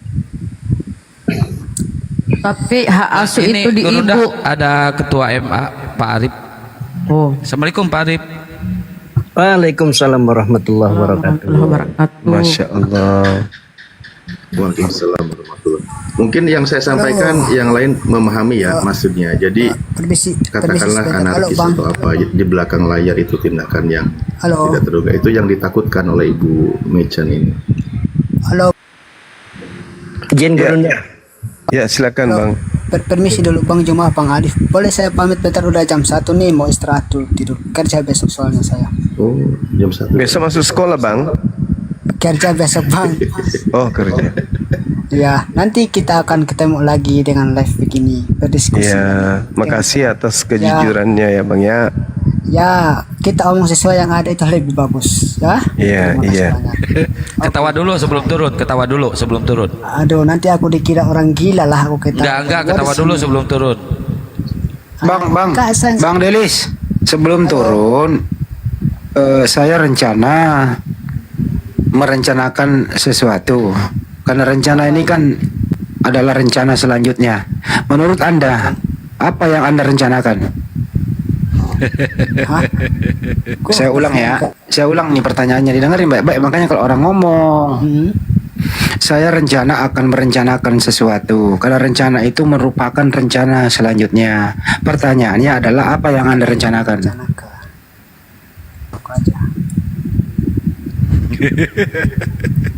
Ya udah Bang Delis, makasih banyak ya. Sampai jumpa. Enggak dijawab pertanyaan saya. Orang gak ada pertanyaanmu Pak, kan kamu cuma tanyakan apa yang direncanakan. Ya udah saya jawab rencana. Bang Delis tinggal jawab rencananya mau tidur. Udah. Oh ya, oke dah ya.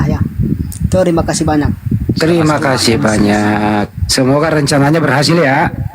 Ya. Oke. Amin. Enggak ada rencana lain kecuali tidur. Pergi dia udah. Jadi izin ya, Cancer. Ya silakan. Kasus seperti Anda ini kemarin ada juga terjadi kepada teman saya. Istri saya juga seorang mualaf ya. Jadi ketika memang kebanyakan sih kalau mereka itu mualaf karena pernikahan pasti nggak pernah kekal ya, pasti nggak pernah kekal karena banyak tuntutan dari pihak keluarga mereka. Nah kemudian yang terjadi seperti ini, perceraian yang diwaswaskan seorang ibu adalah anaknya, karena mereka berkuasa itu, mereka berupaya untuk mendapatkan anak dari pihak mereka. Itu upaya mereka berbagai macam cara anak. Tetapi si ibu ini bertanya, saya pun minta bantu, bertanya kepada ustadz, kiai, udah. Nah, ketika kita benar-benar ya berkorban membela karena akidah kita, insya Allah anak itu pun dilindungi oleh Allah. Nah ibu ya, masalah hati Allah yang buat, masalah iman Allah yang membolak-balikkan. Nah ternyata setelah dia mengikhlaskan, ya berserah diri kepada Allah, alhamdulillah anaknya itu kembali ke ibu dan tidak ada yang murtad. Itu dia. Alhamdulillah, diserahkan aja kepada Allah, serahkan kepada Allah. Kalau masalah iman Allah yang punya. Iya, Insyaallah. Iya Bang Itu aja. Blender. Iya Bang Blender. Kemarin Ustadz Alif juga menyarankan seperti itu gitu. Serahkan aja semua gitu. Karena Allah maha membolak-balikkan hati benar. manusia Itu aja. gitu. Ya. Iya. Karena tujuannya udah membela akidah kan, berjuang kan membela akidah. Yakinlah. Iya. Ya, Bang itu aja. Bunda. Tapi izin, tapi biasanya itu anak kecil tuh masih di bawah umur itu di bawah asuhan ibunya loh. Kenapa bisa Bun tidak banding gitu? Sudah Bunda, tapi ditolak. Udah berbagai upaya Bunda. Alasannya? Ya, alasannya karena saya mempunyai mental health dan saya tidak mumpuni untuk mengurus anak pada saat itu. Oh. Itu alasan Kenapa terbesar. tidak ke ini perlindungan perempuan? Oh, sudah ke perlindungan perempuan, Komnas HAM perlindungan anak juga sudah, media juga sudah Bunda. Cuman di saat aku melangkah Bunda, ada langkah balik dari pihak mereka gitu loh. Jadi sedikit saya bantu sampaikan yang pernah saya dapat infonya bahwa secara langkah hukum sudah dilakukan maksimal. Cuma beliau ini tidak bisa melawan ketika ada langkah-langkah yang di luar hukum dari pihak yang berseterunya begitu. Ya kan, melakukan tindakan-tindakan di luar ranah hukum. Itu yang beliau merasa ketakutan. Memang sih satu solusi yang lain untuk mempermudah adalah semoga cepat mendapatkan calon pengganti ayahnya. Kalau itu ada kemudahan. Benar itu. Kalau itu segala hukum pasti kalah. Pihak perempuan pasti kalah. Udah tahu kita kan. Nah itulah dia. Pasti kalah. Mau berupaya gimana pun pasti kalah. Kalau ini saya ya, mohon maaf ya. Anak kecil itu masih di bawah asuhan ibunya, belum boleh bapaknya ya. Berarti ini ketidakadilan yang diperoleh sama Bunda ya, ketidakadilan. Ini andaikan ada yang paham hukum ini, kok seperti itu ya, ya Allah. Ya, mungkin Pak Arif. Ya. Calon suaminya ada. Pak Arif. Ya, baik. Bismillahirrahmanirrahim. Izin bahwa menurut ketentuan hukum yang berlaku, anak di bawah usia 12 tahun itu hak asuh ada di ibu. Itu ketentuannya. Nah, ketika dia sudah di atas 12 tahun, anak boleh memilih mau ikut ayah atau ibu.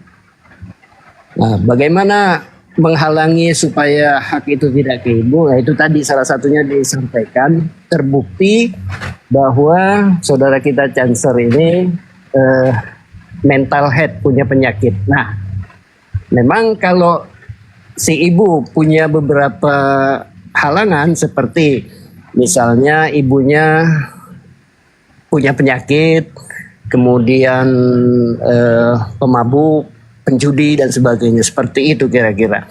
Nah, saya mau tanya nih Mbak Sensor, benar nggak mental health itu terjadi? Saya ada buktinya. Saya berobat di International Hospital di Surabaya juga. Saya ada dokter namanya Dokter Aime Nugroho. Bisa dicek di Google nanti, itu adalah SPKJ yang terkenal di Surabaya. Enggak, artinya ibu Mbak ini terbukti nggak mental health-nya itu? Iya, terbukti. Saya sudah menjalani tes juga, dan tesnya itu nggak sebentar. Tesnya itu selama 4 bulan lebih, Pak. Nah, berarti benar Gurunda dan teman-teman sekalian, memang yang menghalangi dia mengasuh itu dia punya penyakit kesehatan mentalnya. Dikhawatirkan si anak ini akan terpengaruh. Itu saja sih. Oh, kalau itu ya kita nggak bisa lagi ngomong apa-apa ya, Pak Arif ya, Bang Arif. Kecuali hanya tuduhan punya penyakit kejiwaan, ternyata terbuktikan dari pemeriksaan dokter. Itulah barangkali informasinya. Iya, KU ya. Jadi secara hukum kalah memang, karena dikhawatirkan kalau dia ikut ibunya, anak ini terpengaruh kejiwaannya gitu. Ada kejiwaan sama Bunda. Iya. Itu saja informasinya. Banyak beribadah aja, Cancer, banyak beribadah, banyak berdoa. Udah, itu aja lah solusinya. Iya, terima kasih Bang Blender, terima kasih. Ya Bun, sabar ya Bun, yang sabar, banyak berdoa kepada Allah, mendekatkan diri kepada Allah, sholat tahajud. Amin. Jangan banyak dipikirkan Bun, tenangkan pikiran, bersihkan hati. Serahkan semua kepada Allah, pasrah kepada Allah. Iya. Tengah malam tuh enak bangun Iya, saya lagi tidur. mencoba sih Bunda untuk Masya Allah. istiqomah terus gitu untuk sholat tahajud. Masya Allah. Gitu. Kayak malam ini saya baru bangun kan, saya masuk lagi ke room ini gitu. Izin Bunda, izin Bunda. Silakan. Nah, silakan Mbak Sensor berdoa kepada Allah semoga penyakitnya pulih. Amin ya Allah. Penyakitnya pulih dan sudah dibuktikan keterangan dokter, Ibu bisa menggugat lagi ke pengadilan. Amin. Saya yakin menang itu. Itulah. Maaf Pak Arif, kalau misalnya kita bisa membuktikan, kita bisa menggugat lagi kah atau seperti apa Pak Arif? Bisa, karena anak di bawah usia 12 tahun itu secara hukum ada di ibu. Baik Pak Arif. Nah, kalau dia sudah di atas 12 tahun, si anak dikasih kesempatan oleh pengadilan memilih mau ikut ibu atau bapak. Iya Pak. Terima kasih banyak Pak Arif. Alhamdulillahirrabbilalamin, ada jalan keluar. Mudah-mudahan bisa cepat sembuh Bu ya. Amin. Ya. Terima kasih ya banyak Pak Arif. Terima kasih. Nah, itu doakan Ustadz Alif itu yang bisa mendoakan. Amin, doakan. Tapi ialah pengalaman ya, buat teman-teman ya, untuk membawa seseorang ya dalam hal pernikahan di beda agama, contoh Kristen. Saya sendiri aja, istri saya bawa mualaf. Memang kalau membawanya enak, membimbingnya Masya Allah, berdarah-darah ujiannya. Ya, saya yang laki-laki ya, karena dari awal mereka ini tidak punya adab, gitu loh. Tidak punya adab ajarannya. Jadi kita membimbingnya satu. Kalau yang laki-laki kita harus bisa masuk ke dalam keluarga mereka. Adat tuh. Karena kalau tidak masuk, nanti pengaruh dari keluarganya parah kali. Itulah kau masuk Islam, laki kau nggak mau gabung dengan keluarga gini-gini. Wah tuh, udah pengaruhnya besar. Itu bagi saya yang laki-laki kan, artinya kepala rumah tangga. Apalagi yang perempuan, ya mengikut suami, berat loh, berat. Makanya jarang terjadi karena pernikahan, jarang terjadi. Makanya kalaupun ada, suruh dia cari Islam dulu dengan sendirinya. Jangan buru-buru. Kalaupun ada yang mau suruh dia, biarkan dia cari dulu Islam. Jangan hanya karena pernikahan. Berat kali loh. Karena dari sana gesean. Makanya di Kristen ini ajaran kasih saya tahu kali lah. Ajaran kasih. Keributan saja yang ada. Pengaruhnya besar kali dari sebelah sana. Ribut, sogok, menggosok sana. Ya, mau tak mau kita harus ikut adat kan. Apalagi ada adat Batak. Harus ikut kita. Kalau nggak dipengaruhi, nanti kalau ketika ribut, pasti ucapannya, aku sudah berkorban agama untukmu. Itu kalau ribut. Kan harus betul-betul sabar kita membimbingnya. Sabar. Karena berat membimbingnya. Jangan mudah ketika kita membawa seorang, waduh, mikirin jangan. Membimbingnya itu yang paling berat. Yang laki-laki, apalagi perempuan. Makanya banyak sering terjadi seperti itu gitu loh. Sering. Jadi untuk ke depan, mana tahu ada berbeda pasangan ya, yang untuk Kristen, mana tahu ke depannya kalian cinta, sarankan jangan hanya karena pernikahan. Biarkan dia dulu cari Islam, biarkan. Jangan dipaksakan, biarkan dia dengan sendirinya cari Islam. Jangan karena cinta dia masuk Islam. Berat itu. Ya. Betul. Ya. Ustaz Alif, silakan doakan. Ustaz Alif. Masya Allah. Namun yang paling penting itu kan bagaimana doanya Kak Cancer itu kan, sebagaimana ada sebuah ketika kita sholat di sujud terakhir memohon kepada Allah, Allahumma rizukna makhroja, ya Allah berikanlah rizkimu kepada kami, yaitu jalan keluar dari setiap permasalahan yang ada. Itu kan maknanya. Jadi doa yang paling tepat itu kan ketika kita sholat dan selesai sholat seperti itu ya, lagi kita dekat-dekatnya dengan Allah. Jadi itu saja yang bisa saya sampaikan sebenarnya. Dan banyak doa-doa yang lain, banyak membacakan yang sering diucapkan juga orang mengenalnya sebagai ayat 1000 dinar kan gitu ya, bahwa di situ diperintahkan berdasarkan ayat Al-Quran, barang siapa yang bertakwa kepada Allah, maka Allah akan berikan jalan keluar kepadanya. Allah akan memberikan rizki dari jalur yang tidak terduga. Bertawakal kepada Allah, maka Allah akan cukupkan. Allah akan menyampaikan segala menjadi urusannya. Jadi apa yang menjadi tujuannya digapai gitu. Kita berdoa, Allahumma rizukna makhroja, ya Allah berikanlah rizkimu kepada kami, yaitu jalan keluar dari setiap permasalahan yang sedang kami hadapi. Seperti itu. Allah paham maksud dan tujuan kita dan tahu apa itu poinnya. Begitu ya. Kita aminkan. Terima kasih. Assalamualaikum warahmatullahi Terima kasih banyak. Waalaikumsalam warahmatullahi wabarakatuh. Nah, kalau masalah gugat-menggugat nanti di belakang layar aja ya. Ya, terima kasih Gurunda, terima kasih Pak Arif, Bunda, Bang Blender, Bang Handi, terima kasih semuanya udah dikasih kesempatan, terima kasih banyak. Iya, Izin turun. Mbak. Iya, terima kasih. Ya, sama-sama. Banyak berdoa dan sabar aja ya Cancer ya. Mudah-mudahan dapat jodoh baru. Ada yang DM tuh, ntar lagi. Amin. Disembuhkan dulu penyakitnya. Memang dari Kristen ini kan, kemarin begitu juga lah. Dari kecil memang udah diajarkan kebohongan. Waktu aku bertamu ada ke rumah Kristen tuh, bertamu lah di depan. Nah sampai di depan rumah, kulihat orang tuanya, mamanya mengajarkan anaknya, ya kan, di teras, dia ngajar. Nah belajar nak, ayo belajar. Anaknya ini perempuan kelas berapa ya? SD kelas 3, kelas 4 lah gitu. Mamanya bertanya, nak, Yesus itu Tuhan nak, Tuhan mak, Bapak Tuhan nak, Tuhan, Roh Kudus Tuhan nak, Tuhan mak. Jadi berapa jumlahnya nak? 3 mak. Salah, nggak boleh 3, 1 nak katanya. Coba diajarkan kebohongan, coba lah. Kok 1 sih mak katanya? 1, nggak boleh gitu pantang katanya. 1 loh, kan 3 mak. Itu aja dari kecil udah diajar kebohongan. 1 sekarang mama lah saya tanya, mak itu mama tinggal kelas ya mak ya dulu ya mak.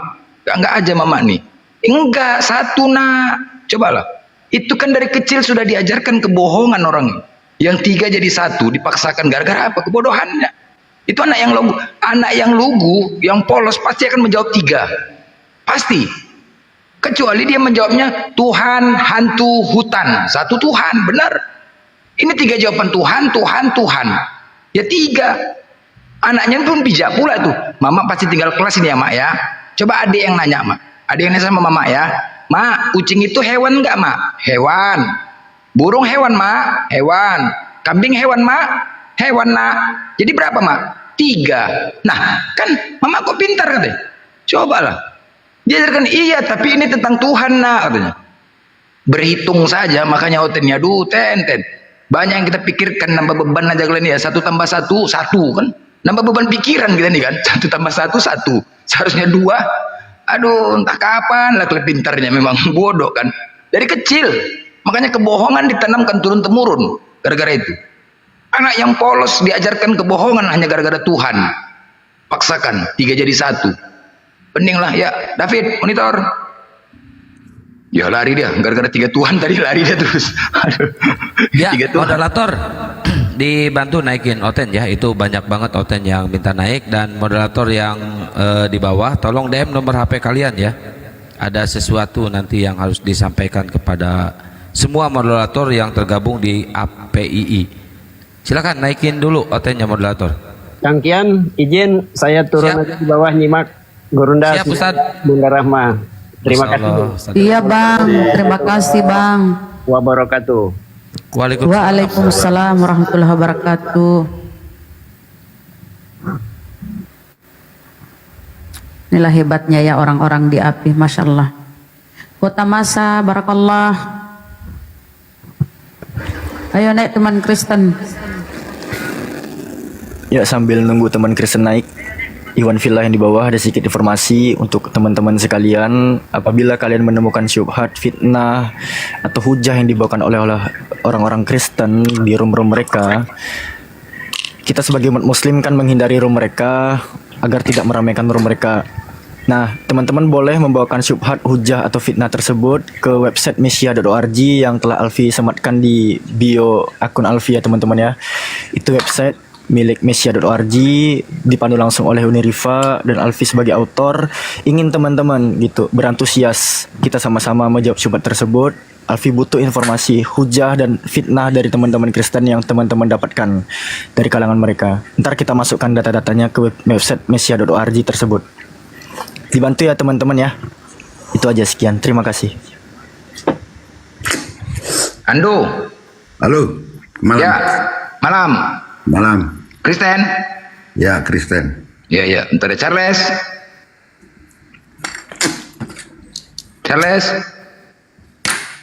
Charles monitor. Oh iya. Wah, mak lagi merokok ya, Bang Ando ya. Protestan, Bang. Kenapa? Protestan. Oh iya. Oh iya. Tuhannya 3 bang ya, katanya ya bang ya. Kenapa? Katanya Tuhannya 3 kalau Protestan tuh. Enggak. Pertanyaanmu itu jangan seperti itu. Buat apa kalian jadi beragama Islam kalau tiap hari membahas ajaran agama Kristen? Astaga, jangan marah-marah lah, biasa Bukan aja begitu lah. beragama. Jadi kayak mana? Kalau kita saling mengolok-olok, saya juga bisa buka kitab-kitab kalian. Iya, emang Kristen punya agama kan enggak? Kamu belum ada Islam, agama Kristen sudah ada. Kristen kan bahkan pengikut sekarang. bukan agama bos, pengikut Bukan kan. agama. Bahasanya. Terus yang kau pengetahuan. Oke, saya tanya, emang Yesus Tuhan? Gak usah tanya-tanya begitulah. Jadi cemana? Ayo kita buktikan lah. Ya buktikan. Anda tidak perlu membuktikan bahwa Yesus Tuhan. Anda manusia. Memang manusia lah aku. Blend, penghujat dia mah Blend. Iya, makanya dia memang aku manusia lah. Ya makanya. Iya kan ku tanya Yesus. Iya kan Tuhannya 3 yang ku tahu Protestan itu. Anda bantah saja, Anda sanggah gitu loh. Bicarakan aja ajaran agamamu. Bukan, yang ku tahu Protestan tuh Tuhannya 3. Sekarang Anda sanggah aja, jangan Anda ngamuk-ngamuk bos. Saya tidak perlu menyanggah pernyataan. Nggak perlu menyanggahnya, dia ngapain kau ke atas? Saya tidak perlu menyanggah, itu habis waktu saya. Ya udah ngapain kau ke atas kalau nggak mau menyanggah? Biarkan Gimana aja. kau nih? Saya mau bertanya agamamu, ajaran agamamu. Saya mau Ya bertanya. ini, ya makanya aku tanya dulu Protestan Tuhannya 3, jawab dulu lah. Tidak perlu saya jawab itu. Jadi? Ngapain jawab pertanyaan seperti itu? Jadi gimana nya? Aku namanya pengen tahu. Anda aja yang mengatakan itu. Jadi ngapain? Ya aku yang mengatakan bantah bos, dibantah kalau salah pernyataanku. Saya tidak perlu. Nggak perlu, jadi cuman ya udah kalau Anda mengatakan tidak perlu berarti aku bisa mengatakan Tuhan Protestan 3. Boleh? Karena kamu mau mengatakan itu terserah. Loh, kok terserah? Ya udah jangan salahkan aku mengatakan 3 ya. Silahkan saja. Kalau ya udah, jelas. Kalau itu tuntunan keimanan. Oke, baik. Berarti Tuhannya Kristen Protestan 3. Udah selesai. Oh, yang menyatakan itu Nah, silahkan. jadi cuman makanya dibantah lah bos. Dibantah. Kalian Ya, kalau aku yang dibantah gitu loh, jangan pula curhat. Tuhanmu 3. Ya iyalah makanya dibantah. 3 atau 1. Sekarang terangkan dulu Allah, Tuhan Allahmu yang bagaimana, pengen tahu. Iya, Tuhan kami Esa Terangkan tunggal, dulu. Tuhan kami tunggal. Dah, Anda Esa. terangkan Selesai. dulu dari mana kamu mengenal Tuhan Allahmu, dari perkataannya kah? Oke, kita baca perkataannya di Al-Quran. Oke, kita baca. Iya kan? Apa Dari yang mau mana dibaca? kamu mengenal? Kalau Iya, aku mengenal Tuhanku dari perkataannya, kasihilah sesamamu. Jangan balas kejahatan dengan Salah jangan bos. engkau membunuh. Salah. Saya melihat Jangan dimundur. perbuatannya. Jangan Menghukum dikurangin. orang mati. Jangan Kenalilah dikurangin. Allahmu. Jangan Apa dikurangin. perkataan Anda Allahmu mengatakan di kasih di Markus Dari mana 2 kau mengenal kalau Markus tidak kau baca 12:29 perkataannya? itu hukum yang terutama dulu Itulah ikutkan. Apa ajaran mula? Jangan Tuhanku. dikurangin. Kasihilah sesamamu. Hukum yang Ya kan? terutama dulu. Jangan dikurangi bos. Itulah hukum yang utama. Salah. Dengarlah hai orang Israel. Tuhan Allah kita Tuhan itu Esa. Baru kasihlah Tuhanmu dengan segenap hatimu. Memang kenapa? Kasihlah sama manusia. Jangan dikurangin hukum yang terutamanya. Apa yang salah dengan itu? Loh, makanya jangan dikurangin ayatnya bos. Nah, tapi ada Hukum yang perkataan terutama lain. apa? Dengarlah hai Ya, orang Israel. kasihilah Tuhan sesama Allah kita manusia. Tuhan Esa. Kasihilah. Esa Jangan kau dulu. balas kejahatan Itu dengan dulu. kejahatan. Itu Bila dulu. kupikirinmu. Nah Itulah inilah perkataan inilah Tuhan. kalian bukan pengikut Yesus kalian ini. Coba kau buka dulu perkataan Loh, Allahmu Tuhan. Markus 12:29 itu hukum yang terutama. Buka di Al-Baqarah 191. Kenapa kalau Al-Baqarah? 12 At-Taubah dan Berarti masih kalian banyak bukan kata-kata pengikut Yesus. yang Al-Baqarah Selesai. ayat 7 menyesatkan. Kau yang sesatkan, kau lah sesat kau. Enggak aja kau. Kau jawab dulu itu. Tuhan kau 1 per 3. Kenalah perkataannya. Aku tanya Tuhan kau 1 per 3. Perkataan Allahmu dari perkataannya. Aku Iya, mengenal Tuhanku aku dari bertanya Tuhanmu perbuatannya. 1 atau 3. Menghidupkan orang mati, bangkit dari kematian Curhat dan pula naik kau ke di sini. surga. Begitu. Kok curhat Jangan pula kau? ngomong deh. Iya. Anda terangkan dulu. Kau apa yang mau Biar diterangkan? aku dengar. Apa yang mau diterangkan? Siapa? Terangkan dulu pengenalanmu terhadap Tuhan Allahmu sendiri. Jangan bahas Tuhan kami. Terangkan ke saya. Dari Loh, mana kenapa? kamu mengenal Tuhanmu? Dari perkataannya di kitab suci. Ayo buka apa? Udah perkataan terus? di Habis itu kitab kau suci. terangkan punya kau? Gitu? Ngapain kau bahas-bahas Tuhan? Jadi kau nggak, ketika aku jawab kau nggak menerangkan Tuhan kau habis itu? Gitu? Nanti kau terangkan Tuhan Nggak. kamu. Kamu Iya, terangkan setelah dulu. aku jawab, terus kau nggak mau menerangkan tentang Ya, Tuhan kau gitu? Saya sudah Ya. terangkan perkataan Tuhanku. Apa? Apa perkataannya? Sudah banyak. Loh, apa? Kan tadi. Yang tadi, kau yang ku sebutkan tadi Markus 12:29 enggak kau anggap? Ampunilah musuhmu. Enggak kau anggap? Iya, Ya ampunilah itu enggak. musuhmu. Yang 12:29 ini enggak kau anggap hukum yang terutama? Iya, jangan kau membunuh. Perkataan Tuhanmu yang Itulah terutama apa? perkataan Tuhanku. Ampunilah musuhmu, doakan. Perkataan Tuhanmu yang terutama tadi apa? Kau bilang. Itulah yang diucapkan di kitab suci saya. Kau kurang-kurangi pula firman Tuhan itu. Kau kurang-kurangi perkataan Tuhanmu. Bukan orang mati. Itulah perkataan Yesus kau kurang-kurangi. Ngarang aja kau. Kurang-kurangin. Ya udah, hukum yang terutama apa? Coba terangkan dulu perkataan Tuhan. Terangkan. Apa? Bagaimana kau menerangkan? Diskusi sama kau aja suka kali mengurangi nambahin. Untuk apa kau terangkan? Gak ada guna. Apa? Apa? Kau aja pun gak mendengar omonganku. Jangan bahas. Saya sudah terangkan untuk Tuhan ini saya saja pun kau nggak mau mendengar omonganku. Cuman aku menjelaskan tentang Tuhanku sama kau. Ya, udah. Ya ini aja pun, ini aja. Perkataan Yesus saja pun nggak kau dengar, apalagi perkataanku. Perkataannya? Apa perkataannya yang kau dengar? Hukum yang terutama tadi apa? Nggak kau dengar? Apa hukumnya? Apa yang salah di situ? Dengarlah hai orang Israel, Tuhan Allah kita Tuhan itu Esa. Emang kenapa? Esa Tuhanmu. Esa Tuhanmu. Tuhanmu Esa Iblis pun tahu Tuhan itu Esa, iblis. Tuhanmu Iblis Esa. pun tahu. Biar paham kalau soal Esanya. Oke. Mana Gurunda mana? Oh, bentar. Iblis pun tahu kalau soal Esa. Ya udah, baik. Tuhanmu siapa yang Esa itu?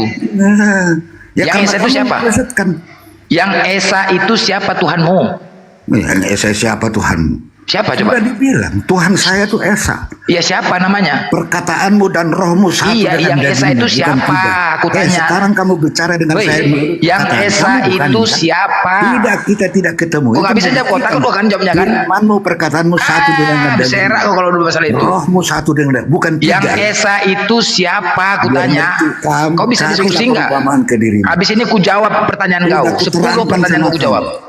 Bahwa pada mulanya adalah firman-firman nggak ada urusan si Firman lagi makan nasi goreng si Firman.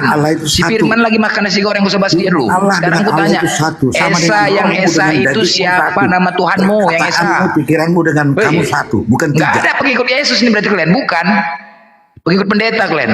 Kau ngoceh aja. Coba terangkan. Abis ini ku jawab pertanyaan kau. Coba terangkan. Ya udah, sekarang ku tanya, yang Esa itu siapa? Siapa Tuhanku? Yang yang Esa itu tadi siapa? Sesamamu. Jangan balas kejahatan dengan ampunilah dosamu. Itu perkataan Tuhanku. Coba terangkan Tuhanmu. Perkataannya apa? Saya baca yang Esa itu siapa pertanyaan aku? Nanti akan ku jawab. Akan ku jawab pertanyaan kau 10 pertanyaan kau jawab. Mariam 83 mengutus. Apa kemana-mana kau Mariam? Kau bising kali. Cuma orang kampung kau. Kau jawab aja dulu. Bising kali kau. Tuhan saya mengusir setan. Mau cek pula kalau di sini. Kau yang setan. Enak aja kau. Esa itu siapa? Yang Esa itu. Tuhan yang Esa itu. Tapi pun aku menerangkan kau tidak akan mau terima. Loh, simpel kok pertanyaan. Enggak. Aku enggak minta diterangkan. Aku butuh menjawaban kau aja. Yang Esa itu siapa? Longor kali mengotot curhat. Bukan pengikut Yesus. Yang hukum yang terutama. Dengarlah orang Israel, Tuhan Allah kita Tuhan itu Esa.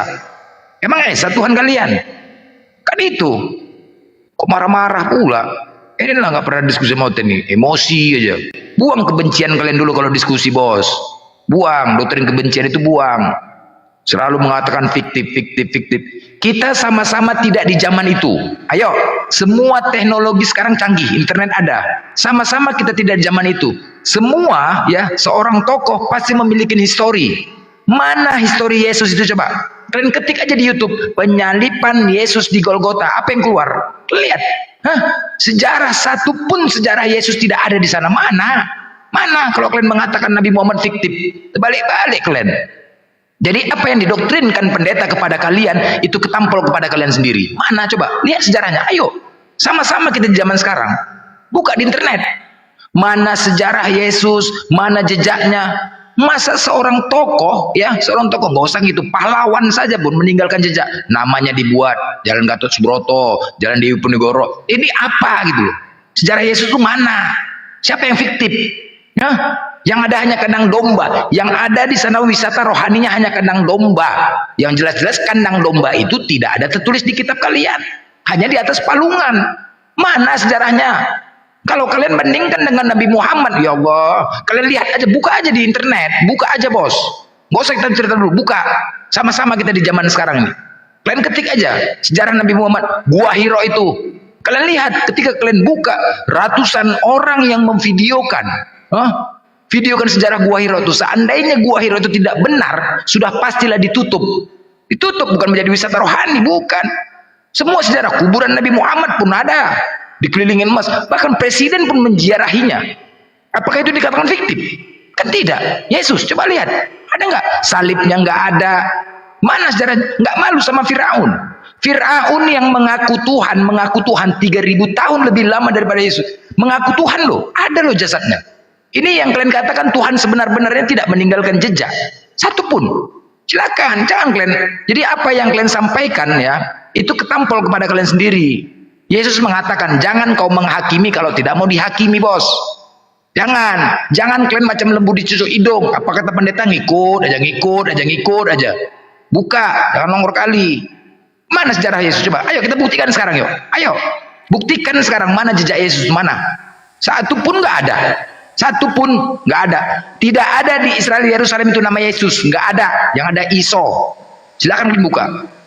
Sama-sama kita zaman sekarang. Dulu pun kalian nggak kesana kok, samanya kita. Semua internet lebih canggih kok. Jangan kayak gitu kalian. Ya silakan, Riko. Assalamualaikum. Assalamualaikum.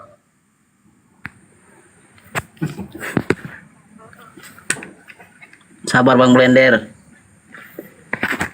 Tahan emosi. Ada yang mau disampaikan Bang? Hilang kan? Bang Inspirasi. Selamat malam Bang. Ya malam abangku. Iya. Mau menyampaikan sesuatu Bang atau mau berdiskusi? Atau aku nyimak aja pun dulu bisa Bang. Atau kalau memang ditanya pun nanti bisa juga. Ada yang mau ditanyakan Bang? Emang ini Kristen? Inspirasi ini Kristen? Kristen. Oh, Kristen. Ya, Ricky monitor, Ricky Losta. Kayaknya belum siap waktu Jaka. dia. Yang lain aja dulu. Jaka sama ya, Ricky Bang. ada. Ya. Islam Kristen. Islam Bang. Boleh aku. Tadi kasusnya Mbak tadi hampir mirip dengan kasus saya Bang. Udah nggak ada orangnya Bang. Besok aja Bang kalau ada lagi Bang. Iya kasusnya apa? Nggak terlalu panjang pembahasan di situ doang. Oh iya. Oke Bang. Oke. Iya. Besok informasinya Bang ditunggu Bang ya. Mercury.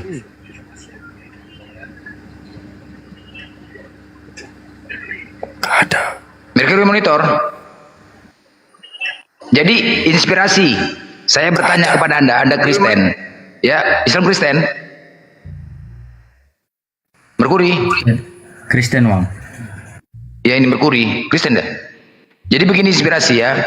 Satu-satunya di dunia ini, yang memanggil Yesus Tuhan, agama apa? Satu-satunya. Yang memanggil Yesus Tuhan itu Kristen kan? Benar ya? Inspirasi benar ya? Betul, oke.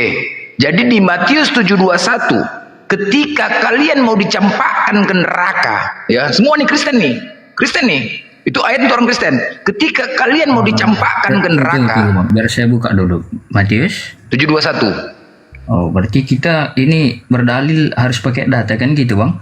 Ya. Pakai? Ya, tunggu saya jelaskan sedikit ya, nanti Anda baca buka ya. Ya karena apa yang saya sampaikan itu samanya itu. Oke, Matius 7 nomor 21 sampai 23. 21 23, oke. Oke, bisa saya bacakan ini, Bang? Oh, silakan. Oh, ini. Oke.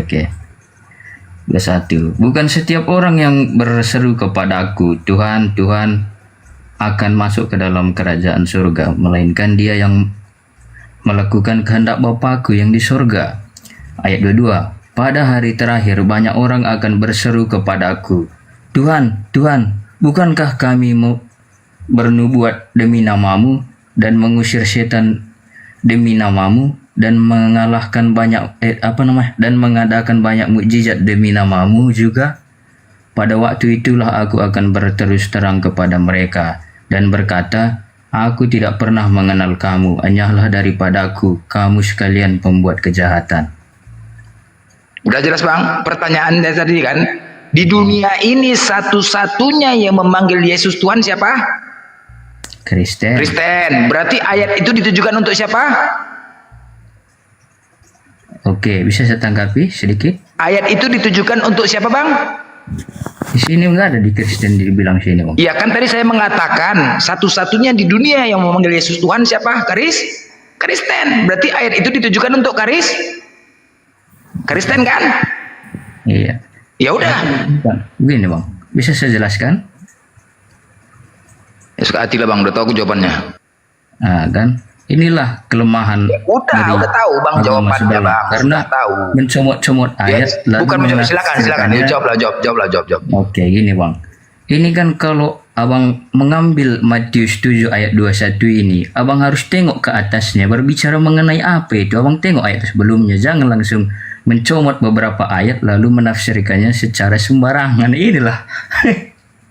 Oke, coba kita tengok dulu Bang.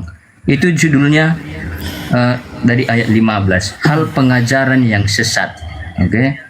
Waspadalah, ini Tuhan Yesus sendiri yang ngomong.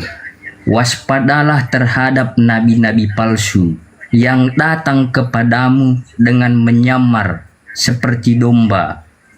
Berarti di sini ada nabi-nabi palsu yang menyamar. Oke. Tetapi sesungguhnya mereka adalah serigala yang buas. Dari buahnya lah kamu akan mengenal mereka. Berarti ketika nabi palsu itu datang, dari buah-buahnya atau dari perilaku-perilakunya kita bisa mengenal mereka. Dapatkah orang memetik buah anggur dari semak duri atau buah ara dari rumput duri? Tentu tidak. Demikianlah setiap pohon yang baik menghasilkan buah yang baik, sedangkan pohon yang tidak baik menghasilkan buah yang tidak baik. Stop. Yang bernubuat atas nama Yesus siapa? Kristen atau bukan? Oke, gini, bisa saya tanggapi? Tidak ada. Adakah pengecualian itu? Jangan kemana-mana. Yang bernubuat, yang bermujizat sama atas nama Yesus siapa? Kristen atau Buddha, Hindu, apa? Islam? Siapa? Cuma Kristen. Jadi kemana lagi? Nggak ada pengecualian, bosku. Oke, gini Bang. Di sini kan udah dari atas tadi jelas diberi ada nabi-nabi palsu yang mengatasnamakan Yesus. Sekarang kan konteksnya yang lain diberitakannya, berarti Tuhan. Konteksnya Tuhan tadi kan pertama kan saya katakan yang memanggil satu-satunya, yang mengakui satu-satunya Yesus Tuhan agama apa? Kristen. Udah jelas. Adakah pengecualian di situ? Kan nggak ada. Kalian manggil Yesus Tuhan nggak? Oke, gini Bang. Ini salah satu contohnya kan. Seperti yang kita lihat, ada yang mengaku bernama Yesus yang dari Cina. Cina pula lagi, Yesus dari Cina. Kemana lagi nih? Siapa namanya? Yesus Congkong. Dari Cina. Biarkan dulu. Itu kan ada juga dalam Kristen ini juga, Bang. Ada juga nabi-nabi palsu masuk, atau ada juga pengajaran-pengajaran sesat. Jadi misalnya beberapa tahun yang lalu kan ada juga yang mengatasnamakan Yesus, bahwa kayak mana ada seorang perempuan yang mengatasnamakan Yesus begitu. Sebentar, aku teruskan sedikit inspirasi. Aku pening jawaban kau, nanti kau tanggapin ya. Jadi ayat 721 itu, ketika kalian menjerit mau dicampakkan ke neraka, kalian mencari Yesus. Yesus, di manakah kau? Tuhan Yesus, di manakah kau? Kenapa kau tidak menyelamatkan kami? Di manakah kau, Tuhan Yesus? Kami telah bernubuat atas namamu, Tuhan. Kemudian datang Yesus kepada kalian. Hei, aku Yesus. Enyahlah kalian dari hadapanku. Aku tidak mengenal kalian. Aku tidak mengenal kalian. Apakah pernah aku mengatakan diriku Tuhan sehingga kalian panggil aku Tuhan? Hah? Pernahkah kalian aku pernah mengatakan diriku Tuhan? Kenapa kalian panggil aku Tuhan? Aku memiliki Tuhan. Tidak pantas aku punya Tuhan dan aku berkata diriku Tuhan. Tunjukkan, buktikan kepadaku sekarang ini dan disaksikan Tuhanku. Di mana pernah aku mengatakan diriku Tuhan? Apa jawabanmu? Apa kau jawab? Kalau Yesus mengatakan gitu. Oke, ada satu ayat yang mendukung bahwa Yesus itu memang Tuhan. Kamu mau dengar satu ayat aja? Pertanyaannya, kalau Yesus mengatakan di mana buktinya? Buktikan kepadaku saat ini. Di mana pernah aku mengatakan diriku Tuhan?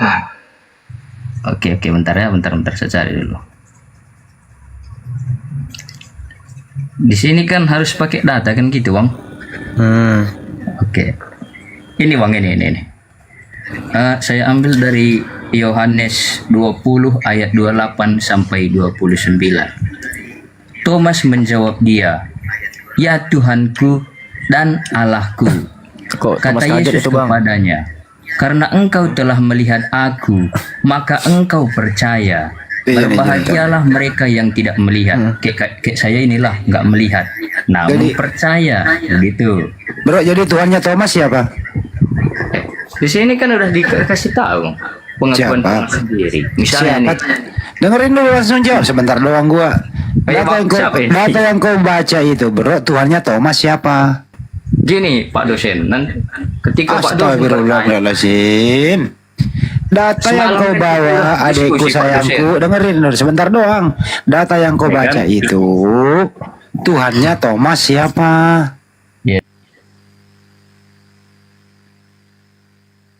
Bagaimana kau ini, kau baca data ditanya ulang nggak bisa. Data yang kau barusan baca, siapakah Tuhannya Thomas? Silakan.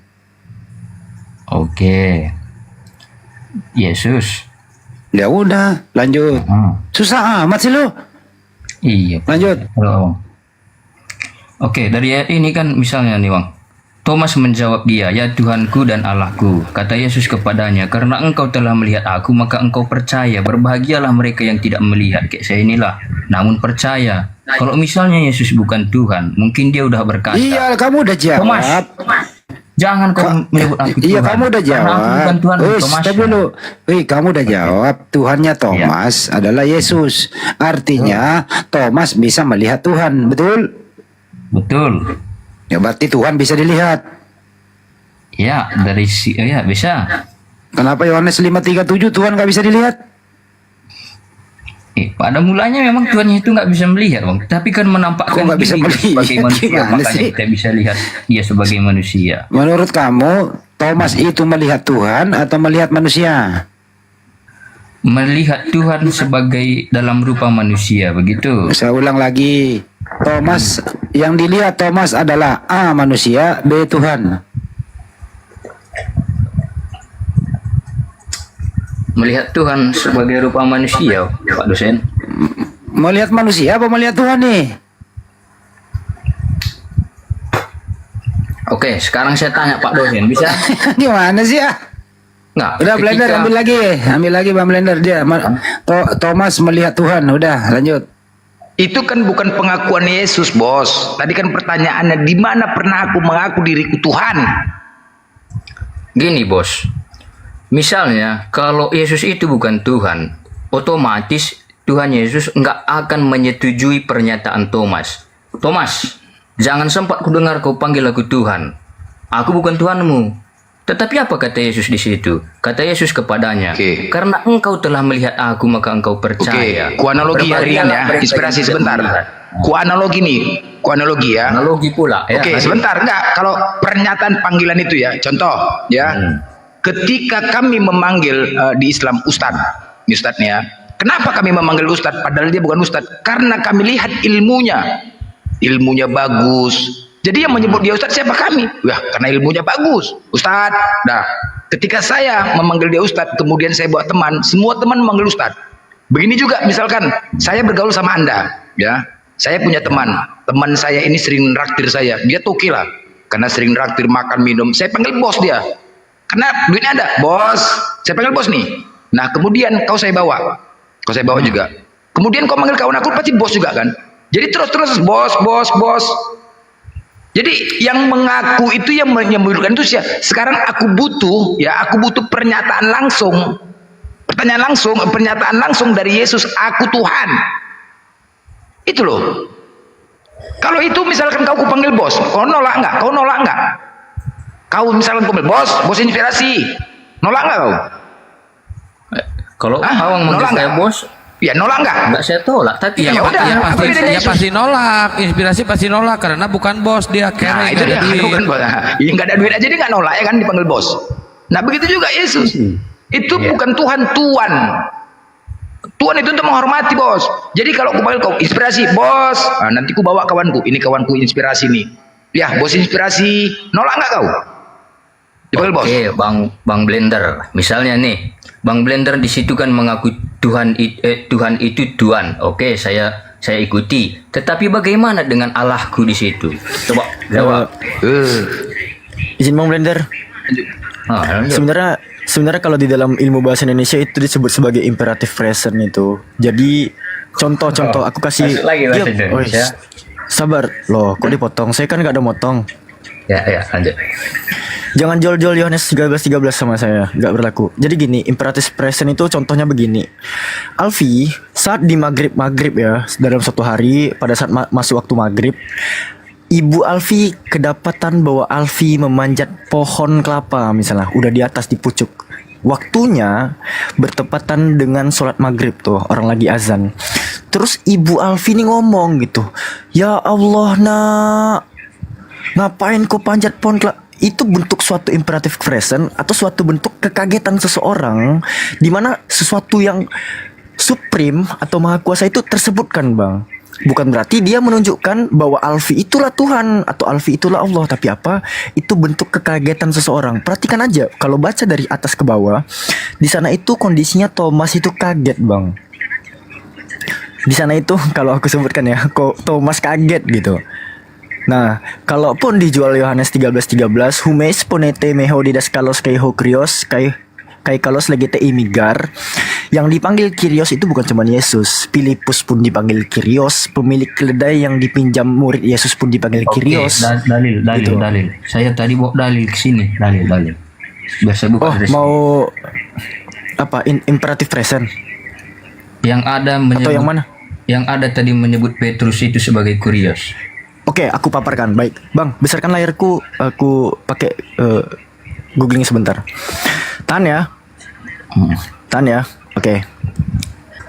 Aku senang nih kalau sampaikan belajar Yunani sampaikan. Gini, Bang. Berarti ada Kyrios, ada gini. Berarti ada Kyrios, ada Theos kan? Karena di situ ada dua.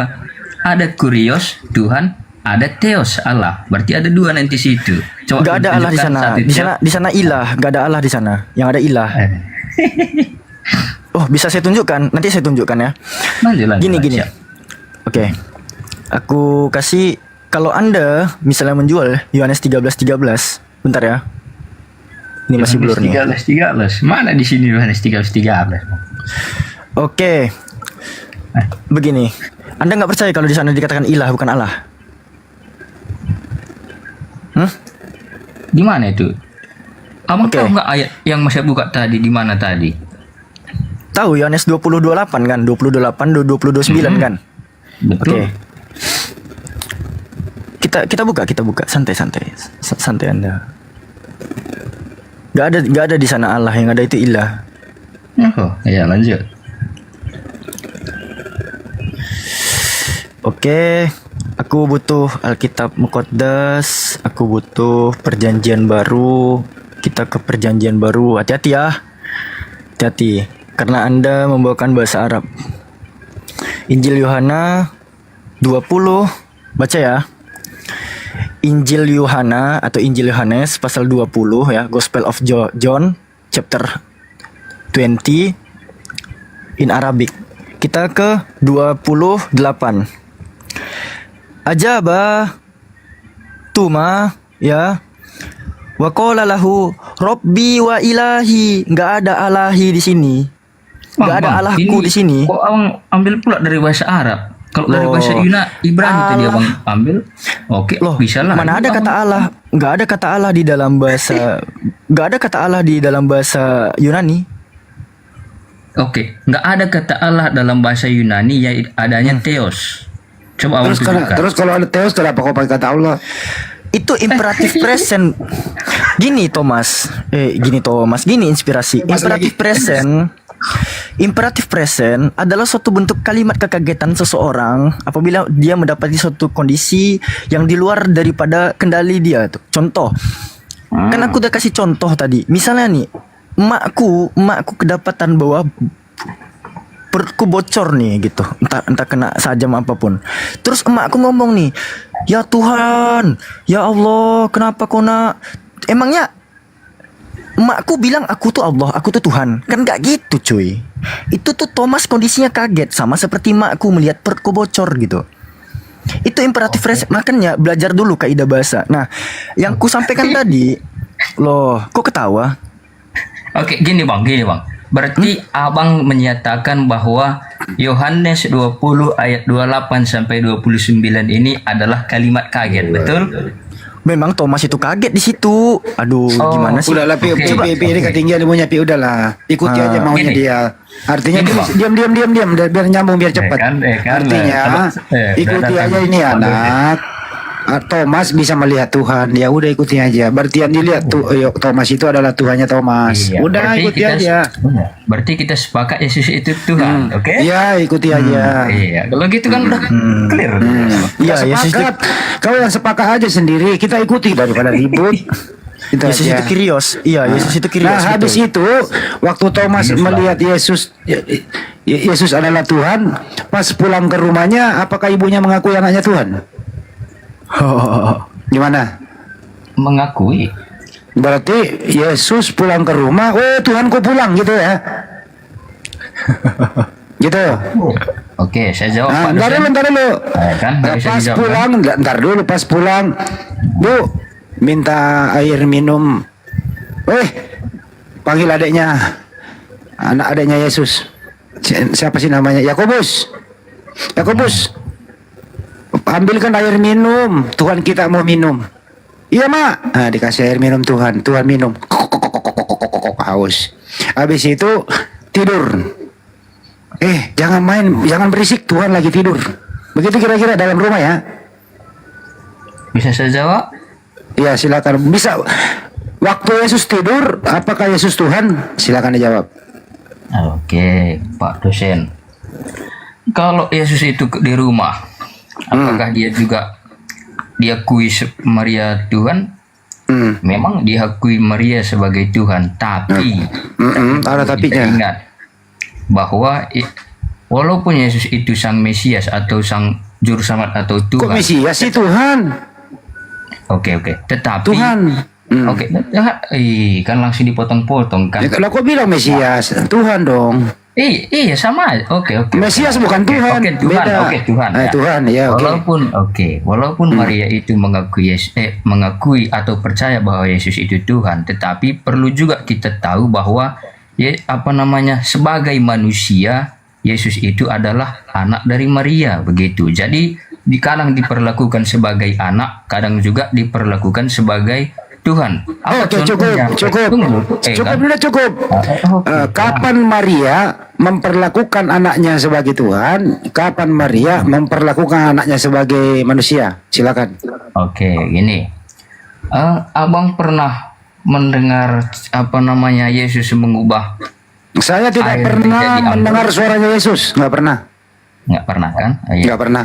Oke, mungkin saya ceritakan. Ya, silakan. Ketika Yesus dan ibunya menghadiri sebuah pesta Pesta di kiri, pesta di kanan. Iya, pesta di kanan. Nah, bukan di kiri kan? Bukan, nggak ada. Di kanan. Di kanan. Terus. Oke. Nah, di situ kekurangan anggur. Nah, apa kata terus nih? Bunda Maria menyuruh Yesus mengubah air menjadi anggur. Ya, hal yang nggak bisa dilakukan oleh seorang manusia biasa disuruh oleh Bunda Maria. Tetapi apa kata Yesus? Namun waktuku belum tiba, katanya. Walaupun Yesus mengatakan begitu, tetapi dia mengubah air menjadi anggur. Oke, cukup. Tuhan disuruh. Pertanyaannya adalah. Iya, Bang. Pertanyaannya adalah waktu itu Bunda Maria menganggap anaknya sebagai manusia atau sebagai Tuhan? Tuhan. Berarti yang datang ke pesta adalah Tuhan. Ya, betul. Berarti orang-orang banyak di pesta itu bisa melihat Tuhan. Bisa, karena Tuhan itu memang datang sebagai manusia. Cukup. Berarti waktu di pesta Bunda Maria menganggap anaknya Tuhan. Nah, saat kapan Maria menganggap anaknya manusia? Saat kapan menganggap Oke, saat Yesus disalib. Nah, seharusnya Ini jangan salib dulu, habis pesta kan pulang ke rumah nih, ya kan? Nah pulang ke rumah, Yesus, apakah Yesus tidur? Gini bang. Nah, waktu pulang ke rumah udah malam hari, dengerin dulu. Waktu pulang ke rumah udah malam hari, Yesus tidur. Waktu Yesus tidur, Bunda Maria menganggap yang tidur adalah A Tuhan, B manusia. Nah, kan ini pertanyaan SD, entah gimana. Kan nggak mungkin Yesus nggak tidur. Oke lah, gantilah pertanyaannya bang. Saya ulang pertanyaannya ya. Pulang dari pesta, tentu kan capek tuh. Atau gini lah, harus sekali. Oke, atau dengerin dulu. Bertanya Pak dosen. Dengerin dulu. Pulang dari pesta, kan dia Tuhan tuh pulang dari pesta.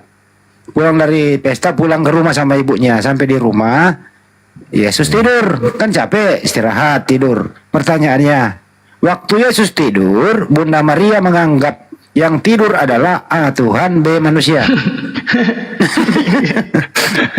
Jawab. Bingung jawabnya. Di pesta dia Tuhan, pulang ke rumah masih Tuhan kah atau bukan lagi Tuhan? Busera kau jawabnya, busera. Enggak, ini saya bukan Enggak, gue ikuti kemauanmu ini loh. Gue ikuti kemauanmu, gue bikin nyaman. Nah, ayo. Oke. Ketika Yesus itu tidur, terus ketika Yesus tidur, Yesus adalah A Tuhan, B manusia. Begini bang. Gini. Biar saya jawab kan? Biar saya jawab dulu. Walaupun Yesus itu makan, tidur, berdoa, dia memang manusia. Selain manusia, dia juga itu Allah gitu. Enggak, pertanyaan saya adalah yang tidur manusia, dia manusia, dia Allah, dia manusia, dia Allah. Memang pertanyaan saya adalah yang tidur adalah A manusia, B Tuhan, C keduanya. Duanya. Jadi Tuhan bisa tidur? Bisa. Ya, pertanyaan selanjutnya. Waktu Tuhan tidur, siapa yang menjaga alam semesta? Waktu Tuhan tidur, siapa yang menjaga alam semesta? Dia sendiri. Bagaimana dia tidur? Aduh, busera kau jawabnya. Lanjut. Busera. Oke, busera gini kan? aja Pak dosen. Saya bertanya ke Pak dosen. Bisa? Sama Alfi aja, sama Alfi bertanya silakan. Enggak, saya bertanya dulu Pak dosen, biar saya uji dulu Pak dosen ini, bisa? Sama Alfi bertanya sini. Nah, kalau bagian bertanya ke Alfi aja, nggak apa-apa. Enggak, Alfi persilakan abang bertanya. Loh. Ketawa dulu, inspirasi Enggak, saya tadi mau bertanya sama Bang Andi. Inspirasi aku ketawa dulu bentar ya.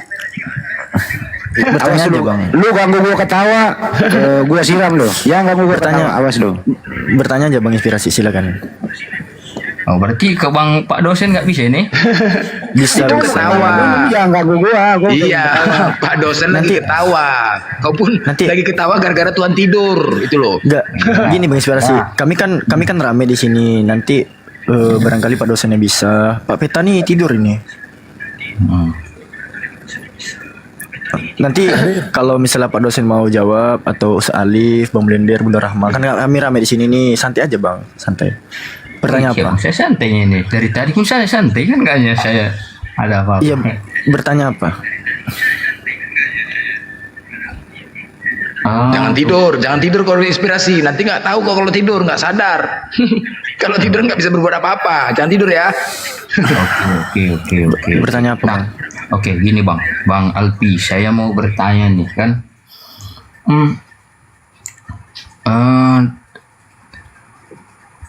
Apa yang saya pikirkan dulu lah. Aku ketawa loh. pergi ke pesta, yang menghadiri pesta Tuhan. Nah, pas pulang ke rumah capek, berhenti jadi Tuhan. Nah, gimana sih lo? Gila kali lah kalian ya. Macam nggak ada arti Tuhan tuh kalian anggap ya, betul. Iya bang, karena kan misalnya nih, kalau misalnya aku nanti bertanya yang agak vulgar sedikit kan, dituduh nanti. Coba kau menghayal inspirasi kekuasaan Tuhan itu. Coba kau renungkan sebentar. Biar kau sadar Tuhan itu bagaimana. Coba kau renungkan sebentar bagaimana kekuasaan Tuhan itu ketika kau mendengar petir, hujan deras, gempa bumi. Coba, begitu kekuasaan Tuhan itu, kerendahkan Tuhan itu. Coba kau lihat dulu, siapa yang buat itu? Ya, Gempa bumi kena kejadian itu. Enak aja kalau kalian merendahkan inspirasi Tuhan. melihat petir, kalau inspirasi ini melihat petir, petir itu Tuhannya. Nah, itulah enak aja merendahkan Tuhan orangnya. Oke, gini Bang. Bisa saya jelaskan sedikit saja.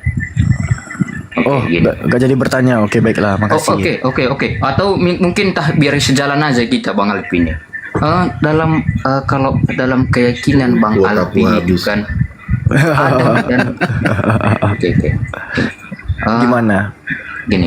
Dalam kepercayaan Bang Alpi nih. Tolong teman-teman kasih koin dulu si inspirasi nih, kasih koin. Saya enggak mau dikasih koin, sama-sama aja sama saya Bang. Ya kasihlah sebagai bentuk kita terima kasih sama Anda karena Anda berhasil menidurkan Tuhan. Oke, gini Bang Alfi, dalam kepercayaan Abang ini, ketika Adam dan Hawa itu, kalau dalam kepercayaan Abang kan Adam dan Hawa itu di surga nih. Ketika Adam dan Hawa itu melakukan satu saja kesalahan kan, dia itu diusir. Kita sepakat di situ Bang Alfi? Jangan melakukan kesepakatan dulu, langsung aja. Apa pertanyaannya? Enggak, biar sepakat aja dulu. Kalau nggak sejalan, nggak ada pertanyaan, Bang. Bagaimana bersejalan? Bagaimana lu sejalan? Alpi tidak pernah menidurkan Tuhan, lu menidurkan Tuhan, nggak sejalan lah. Iya. Nggak sejalan. Langsung aja, langsung ngomong. Langsung aja Bang, langsung aja. Oke. Saya nih, kalau konsep keselamatan dalam Islam itu bagaimana kini itu kalau menurut dari Bang Alpi sendiri? Nah, seperti yang saya tahu kan, ketika jangan disimpulkan, bertanya aja. Ini dari agama saya jelaskan sedikit. Mungkin Abang jelas, Abang Alpi pula nanti jelaskan dari agama Abang. Gini. Ya. Kalau dalam lu kalau menjelaskan agamamu nanti kena pertanyaan lagi lu. Enggak usah lu. Enggak. Ini satu aja sini. Saya sebentar aja ini. Oke. Kalau dalam kami, satu dosa saja itu sudah layak manusia itu dibuang ke alam maut, gitu. Apa buktinya? Ketika Tuhan menyuruh Adam dan Hawa, jangan kau makan buah ini, apalagi menyentuhnya. Ketika Adam dan Hawa melakukan satu kesalahan saja, itu langsung dibuang dari Mati dia, enak aja kau. Mati, enak aja kau dibuang. Mati dia makan buah itu, ngarang aja kau. Oke, mati. Apa maksudnya? Abang sebenarnya apa sih pertanyaannya? Tadi lari ke Adam, terus ke dia nanya pertanyaannya, kesimpulan pertanyaannya di Alfi gini loh, berapa harga cabai di pasar itu kesimpulan pertanyaannya. Satu-satu bang. Oke. Jangan ditimpa-timpa gitu. Begini Bang, apakah mungkin dengan hanya mengandalkan perbuatan baik kita nih, kita bisa layak lagi bersama-sama dengan Allah yang suci itu? Begitu Bang Alfi. Bang, bagaimana kalau konsep keselamatan dalam Abang itu gitu? Oke, konsep keselamatan dalam Islam itu simple. Innama ta'buduna min dunillahi awsana, yang disembah manusia selain Allah adalah berhala. Itu satu. Lalu dua, Nabi Muhammad berkata, kullu ummati yadkhulunal jannah illa man aba. Seluruh umat Nabi Muhammad itu akan masuk jannah, masuk surga kecuali yang enggan. Terus apa lagi soal Adam dan Hawa. Adam dan Hawa ya itu melakukan pelanggaran, tapi di dalam konsep Islam para nabi itu maksum Bang, dia itu dijaga dari dosa. Nabi Adam itu memang melakukan pelanggaran, tapi dia tidak terdakwa sebagai seorang yang bersalah, apalagi seorang yang berlaku dosa. Nah, aku pengen tahu nih Bang, ya sebelum kita lebih jauh membahas soal konsep dosa tadi, Bang Inspirasi, kita tektokan aja sebentar Bang. Buka mic-nya. Oke. Apa tuh? Di dalam iman kekristenan, apakah Yesus satu-satunya manusia yang tidak berdosa? Apakah Yesus satu-satunya manusia yang tidak berdosa? Betul. Oke, satu lagi. Apakah upah dosa adalah maut? Betul sekali. Oke. Sejak kapan Elia dan Henok merasakan maut? Mengalami maut, silakan. Oke, sejak kapan Elia dan Henok? Karena dia itu diakui Allah itu sebagai orang yang percaya.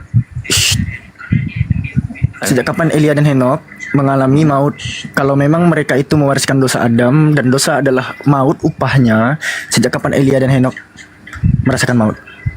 Oke, kalau untuk itu bisa saya jelaskan. Upah dosa adalah maut. Oke. Elia dan Henok berdosa? Berdosa. Di mana dosanya? Sejak kapan dia merasakan maut? Silakan.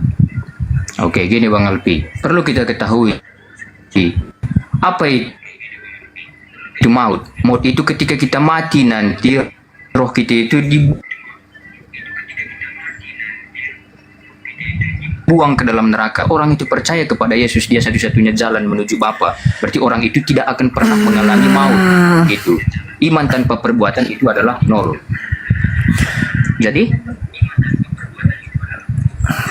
Abang bertanya, di kapan Henok mengalami maut? Dia memang nggak mengalami maut karena dia itu orang yang dipilih oleh Bapa begitu. Tanpa kematian pun dia diangkat.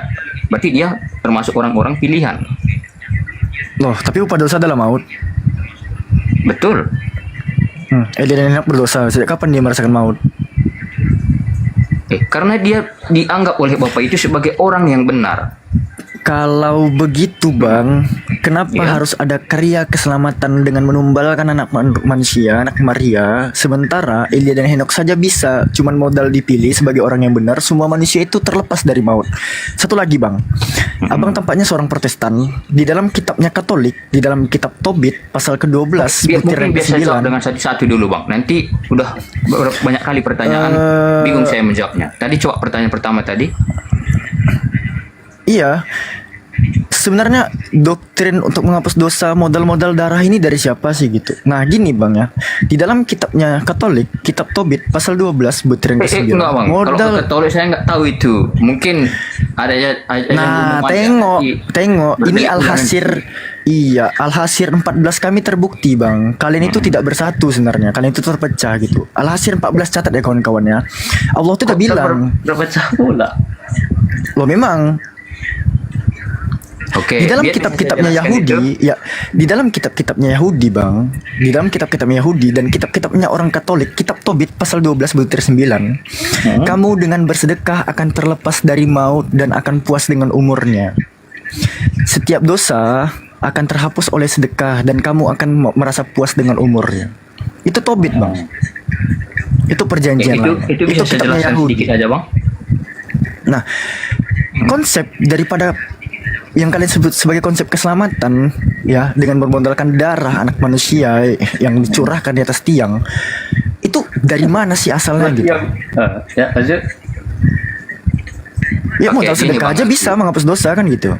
Iya, gini Bang, biar saya jawab. Tadi kenapa ini yang pertama tadi yang saya ingat, kenapa Henok itu diangkat ke surga? Tapi dia nggak percaya sama Yesus nih. Nah, perlu kita garis bawahi bahwa ketika pada zaman dulu, ketika orang melakukan dosa itu, dia itu melakukan kurban bakaran untuk menyatakan perdamaian kepada Bapa. Itu sebelum Yesus datang. Jadi apa yang dilakukan Henok itu, mungkin dia melakukan kurban bakaran dan juga Bapa berkenan kepada dia sehingga dia diangkat. Data apanya Bang? Kalau kurban nggak perlu lagi data. Memang orang Yahudi pada dulu melakukan kurban. Henok melakukan kurban bakaran itu di mana? Gini Bang, setiap orang Yahudi tadi kan kita fair-fairan main data. Aku kan bisa nih tampilin Tobit 12:9, sementara Anda kan menolak, gak apa-apa lah. Cuman di dalam kitabnya Katolik dan kitabnya orang Yahudi yang menggunakan Tobit, menghapus setiap dosa dan berlepas dari maut itu hanya modal sedekah Bang, gak harus pakai darah-darah tuh. Oke, bisa saya jelaskan di situ Bang? Enggak, data dulu. Henok melakukan korban bakaran biar bisa diangkat Bapa ke surga itu di mana itu? Atau cuman angan-angan dan cita-cita Anda doang? Bukan, gini Bang. Oh, data.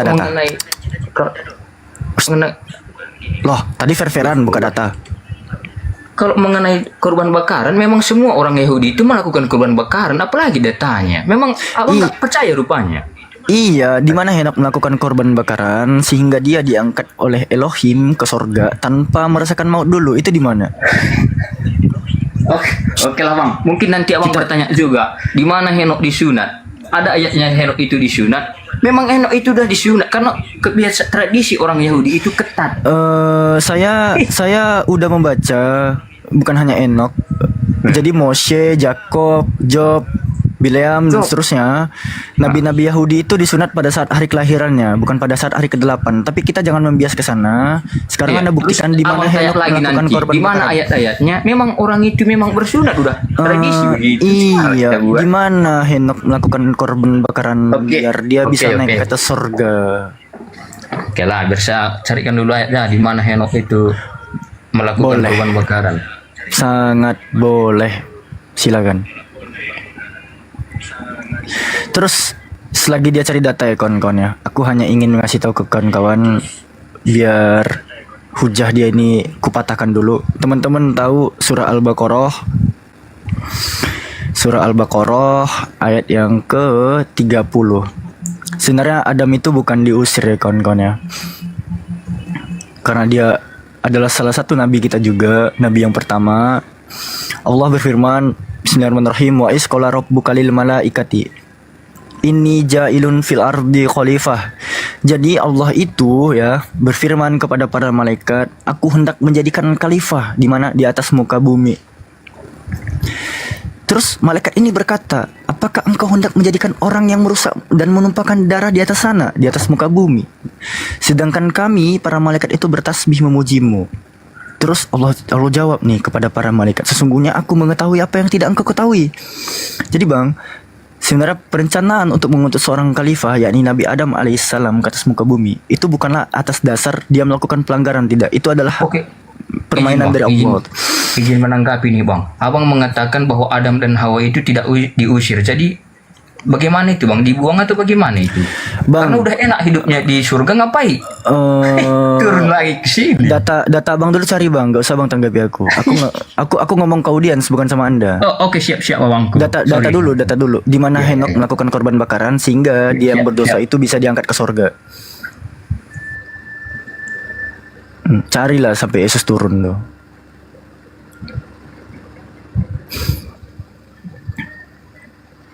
Gak bisa bang, aku meskipun bukan Bible berjalan, insya Allah aku Muslim gak mudah-mudah dibodohi lah. Ini ya kawan-kawan ya, kalau memang dosa waris itu ada dan upah dosa adalah maut, Henok dan Elia itu tidak merasakan maut. Henok dan Elia itu tidak merasakan maut. Jadi konsekuensinya ada dua. Dosa warisnya gugur, atau Yesus satu-satunya manusia yang tidak berdosa itulah gugur. Sebenarnya gini di Alfi. Ya silakan Sat. Berkaitan dengan kisah Nabi Adam mengenai masalah, memang kemarin sebenarnya sudah dibahas. Kemarin termasuk Bang Inspirasi juga yang bertanya kan bahwa poin utama yang dipahami di dalam Islam, Nabi Adam itu akan menjadi khalifah di muka bumi. Sebab akibat bagaimana beliau turun ke bumi itu terjadi proses. Ada kisahnya. Bagaimana ketika Allah melarang untuk mendekati pohon huldi, ya Nabi Adam melanggarnya kan gitu. Nah, sekiranya ada kalimat Nabi Adam diusir atau disuruh turun dari surga, itu bukan masalah. Bukan masalah bagi kami umat Islam, karena kesalahan yang dilakukan oleh Nabi Adam itu diselesaikan juga pada saat itu. Ya, karena apa? Langsung beliau itu bertobat kepada Allah, selesai. Justru yang menjadi masalah ketika manusia diturunkan dari surga ke muka bumi buat Oten dipertanyakan, yang lebih parah adalah ada Tuhan di muka bumi diusir oleh manusia. Nah itu baru agak ngeri di situ. Jadi sebenarnya kalau Oten bertanya hal yang logis dibikin tidak logis, yang tidak logis dibikin logis. Itu aja sih. Masya Allah. Siap. Terima kasih Limu Ustaz.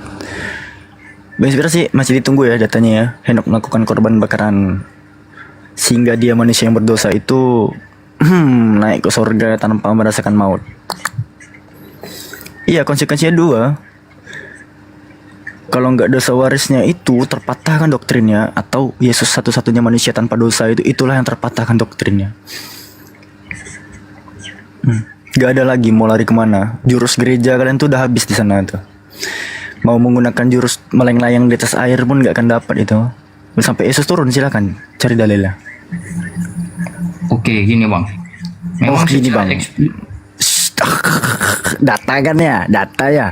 Dari tadi kita beli data ya. Abang membuat perjanjian kan ya. Oh kita main data nih. Oke. Saya kan nyimak dari awal abangku. Data dulu bang. Jangan jadi gini dulu. Datanya dulu bang. Ada di sini bang gitu. Ah cepat. Oke bisa saya dengarkan dulu lah. Saya kan kalau orang bicara saya dengarkan. Saya dengarkanlah dulu. Abang ngomong sama Bang Blender, aku dari tadi nggak ada ganggu loh bang. Aku malah lebih enak dengar abang ngomong sama Bang Handi. Oh kita pakai data ya, oke siap. Wih seru nih bang, inspirasi nih pakai data. Bang. Ini masa abang mulai dengan jadi begini sih? Abang mulai dengan jadi begini. Datanya bang di sini bang, Alfi di sini Vi gitu. Datanya, setelah dibacakan datanya, jadi gini Vi, kan enak gitu. Ini dimulainya dengan jadi begini. Coba tengok kawan-kawan di bawah tuh. Kami bang, umat Muslim, udah dengar dari Kristen kata jadi ini. Tunggu. Coba di mana? Kan enak. Ya, berarti di mana datanya kan? Oke, tunggu dulu. Ini Imamat 1 ayat 3 sampai 4. Jikalau bisa dibacakan dulu bang. Jika persembahannya Jikalau persembahannya itu berupa korban bakaran dari lembu, maka haruslah ia mempersembahkan seekor jantan yang tidak bercela.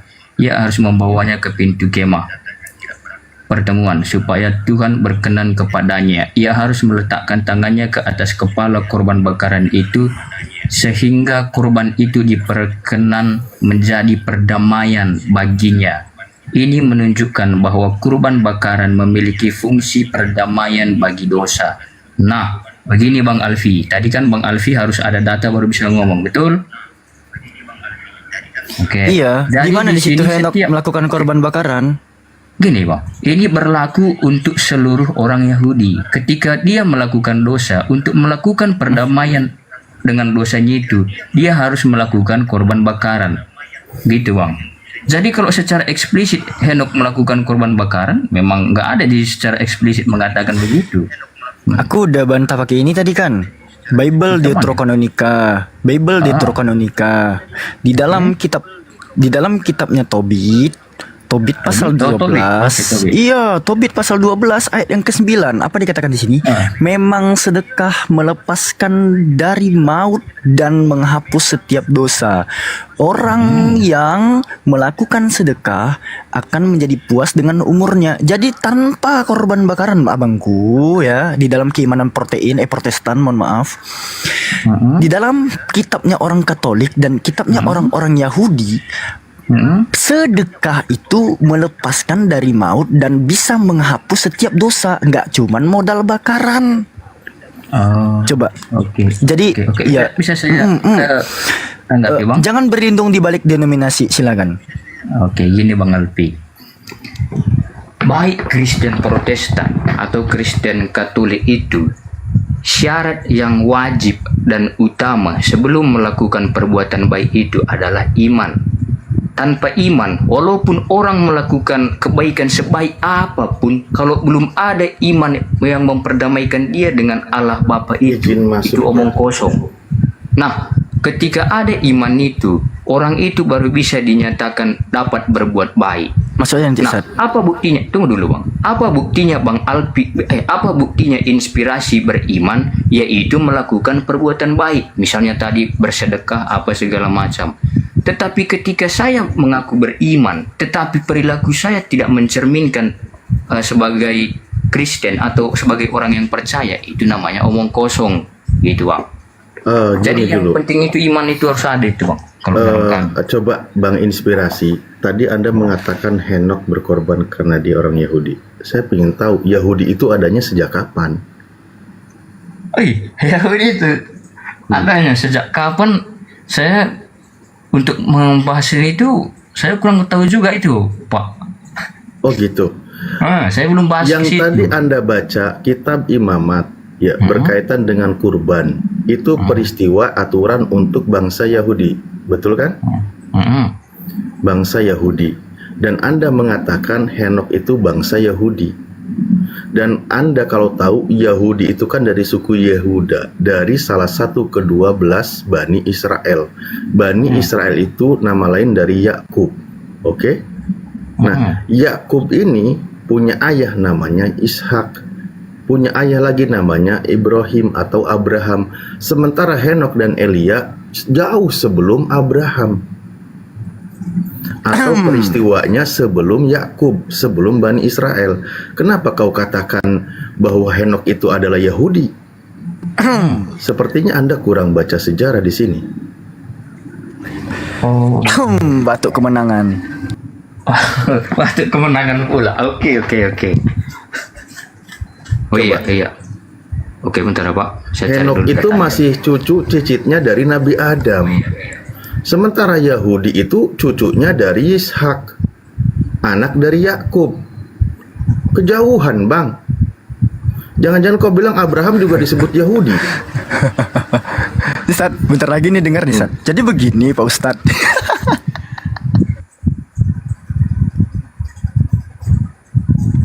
Jadi begini. Oke, Pak Ustadz. Memang di sini apa namanya? Saya salah sini di sini. Dalam hal mengenai Henok begitu dalam kurban tadi begitu. Iya, Kan betul. saya kalau memang salah mengakui begitu. Saya memang kurang baca sejarah di sini. Ya, mantap-mantap. Berarti itu juga yang saya pelajari nanti. Saya jadi topik saya nanti. Oke. Kalau begitu, kita jangan jauh ke Henok, ke Abraham. Berarti kan artinya tidak ada pembahasan kurbanot bagaimana yang dilakukan oleh bangsa Yahudi. Tapi tunggu dulu, mereka Pak. sudah Pak, sebelum orang Yahudi ada, walaupun pas Abraham juga dulu, itu sudah ada korban, harus ada korban bakaran perdamaian antara manusia dengan Allah. Walaupun memang belum ada orang Yahudi, tetapi kurban itu sudah ada sejak Abraham. Oh iya, ya saya baru tahu. Oh iya. Serius mau diperdalam lagi nih? Wih, jauh tuh, Sat. Oke, Silakan, Sat. oke. Alfi Saya- kasih ruang, Sat. Oke, lanjut. Saya memang di sini apa namanya, Bu, memang kalau ada memang saya yang salah, di situ juga lah jalan dalam saya jalan saya belajar gitu, Pak Ustaz. Lanjut, kalau memang ada salah lagi. Ya oke, enggak, sekarang kembali poinnya. Ketika membahaskan Kristen itu mengenalnya dari bangsa Yahudi, lalu nanti ada Nasrani kan gitu. Jadi keyakinan keimanan Abraham itu, mereka itu disebut apa? Saya tidak sampai jauh ke Henok ya, ke Abraham deh, yang menjadi kakek buyutnya dari keturunan Bani Israel. Mereka itu keyakinannya apa? Abraham ini. Agamanya apa agamanya? Agamanya, Pak Ustadz. Kalau agamanya itu, kalau dulu itu belum bisa dibilang, kayaknya belum bisa dibilang agama, Pak Ustadz. Karena dulu kan, misalnya tergantung kepercayaannya begitu pada Allah siapa dia percaya. Dulu saya itu kalau menurut saya sekarang ini memang belum, agama itu memang belum ada dulu begitu kalau menurut saya. Iya, dia bukan Yahudi bukan ya? Kalau Yahudi seperti yang Ustadz tadi memang bukan gitu, Pak Ustadz. Bukan. Tapi memang dari situ nanti Keyakinannya munculnya bukan orang-orang Yudaism yang- ya. Keyakinan bukan Yudaism dan juga bukan Kristen apalagi kan gitu. Betul. Bener kan? Lalu keyakinan dia itu apa? Kalau keyakinan dia itu yang pasti dia itu percaya kepada Allah pencipta langit dan bumi nih gitu, Ustaz. Dan juga dia percaya kepada apa namanya Mesias yang akan datang begitu.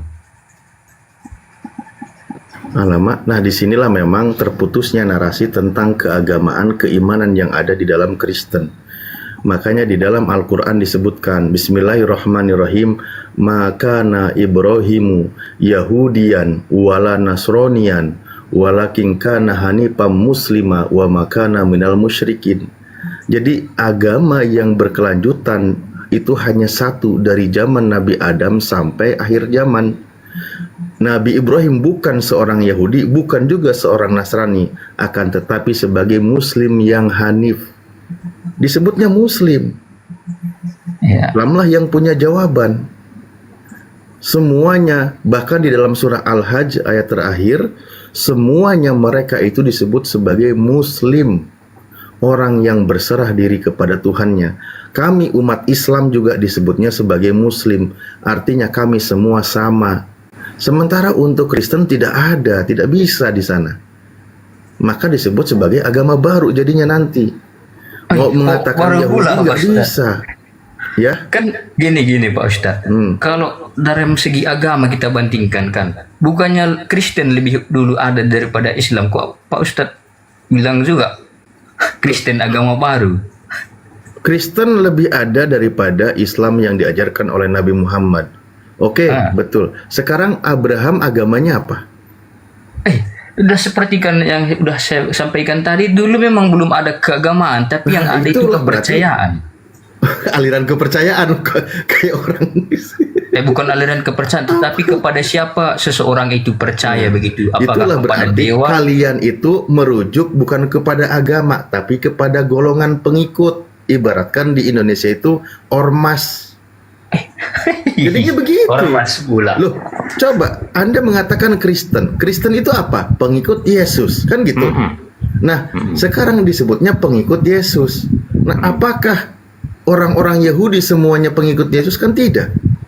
Jadi hanya merujuk kepada pengikut, bukan sebagai ajaran dari Tuhan penamaannya. Apakah Abraham disebut pengikut Yesus? Kan tidak. Ayo. Tapi ketika disebut sebagai muslimun, orang yang berserah diri kepada Tuhan Sang Pencipta alam semesta, semua para nabi itu sama, muslim, sebagaimana kami muslim.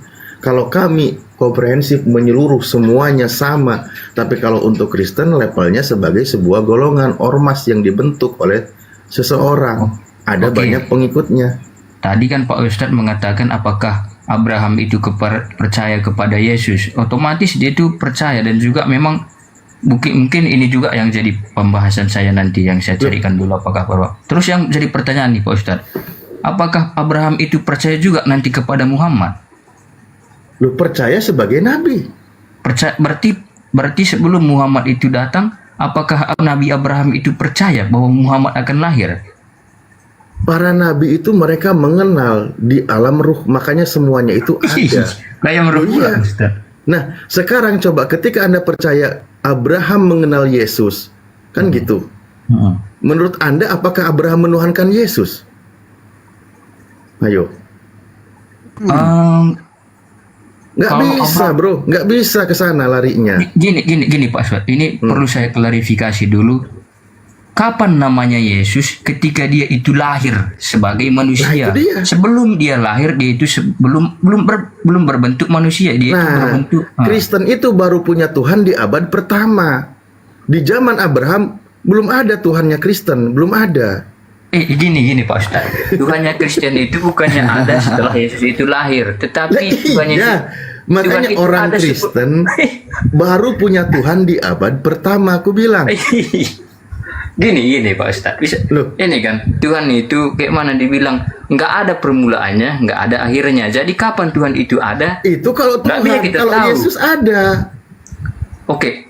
Kenapa Allah itu menyatakan dirinya? Yaitu ketika manusia itu jatuh ke dalam dosa. Ketika manusia itu jatuh ke dalam dosa, memang nggak ada cara lainnya. Apakah ketika dengan Abraham Tuhanmu belum menyatakan dirinya? Justru dalam kitabmu Tuhanmu sudah berkomunikasi dengan Abraham. Dengan Nabi Musa juga sudah berkomunikasi. Semua sudah ada itu. Yang jadi masalah di sini adalah Kristen itu berlebihan memposisikan Yesus. Namun ketika mereka itu di statusnya sebagai nabi, para nabi itu sudah mengenal. Makanya ketika ada kata Yesus, sebelum Abraham jadi aku telah ada, itu kami tidak ada yang kaget ketika semua statusnya para nabi. Sebelum Abraham jadi di muka bumi, Yesus sudah ada di alam ruhnya. Sebagaimana Adam juga sudah ada di alam ruhnya. Karena di dalam Islam, Tuhan itu sudah menciptakan ruh manusia sebelum diciptakan alam semesta. Sebelum diciptakan manusia. Bahkan para nabi semua sudah diambil perjanjiannya. Begitu konsepnya. Makanya ketika tiba-tiba para nabi yang sudah saling mengenal oleh Kristen dituhankan. Mungkin nabi yang lain tertawa aja melihat tingkah kalian. Kalian ini siapa yang mengajarkan? Kok Banyak para sekali nabi dituhankan? nabi yang meramalkan Yesus itu, Ustaz.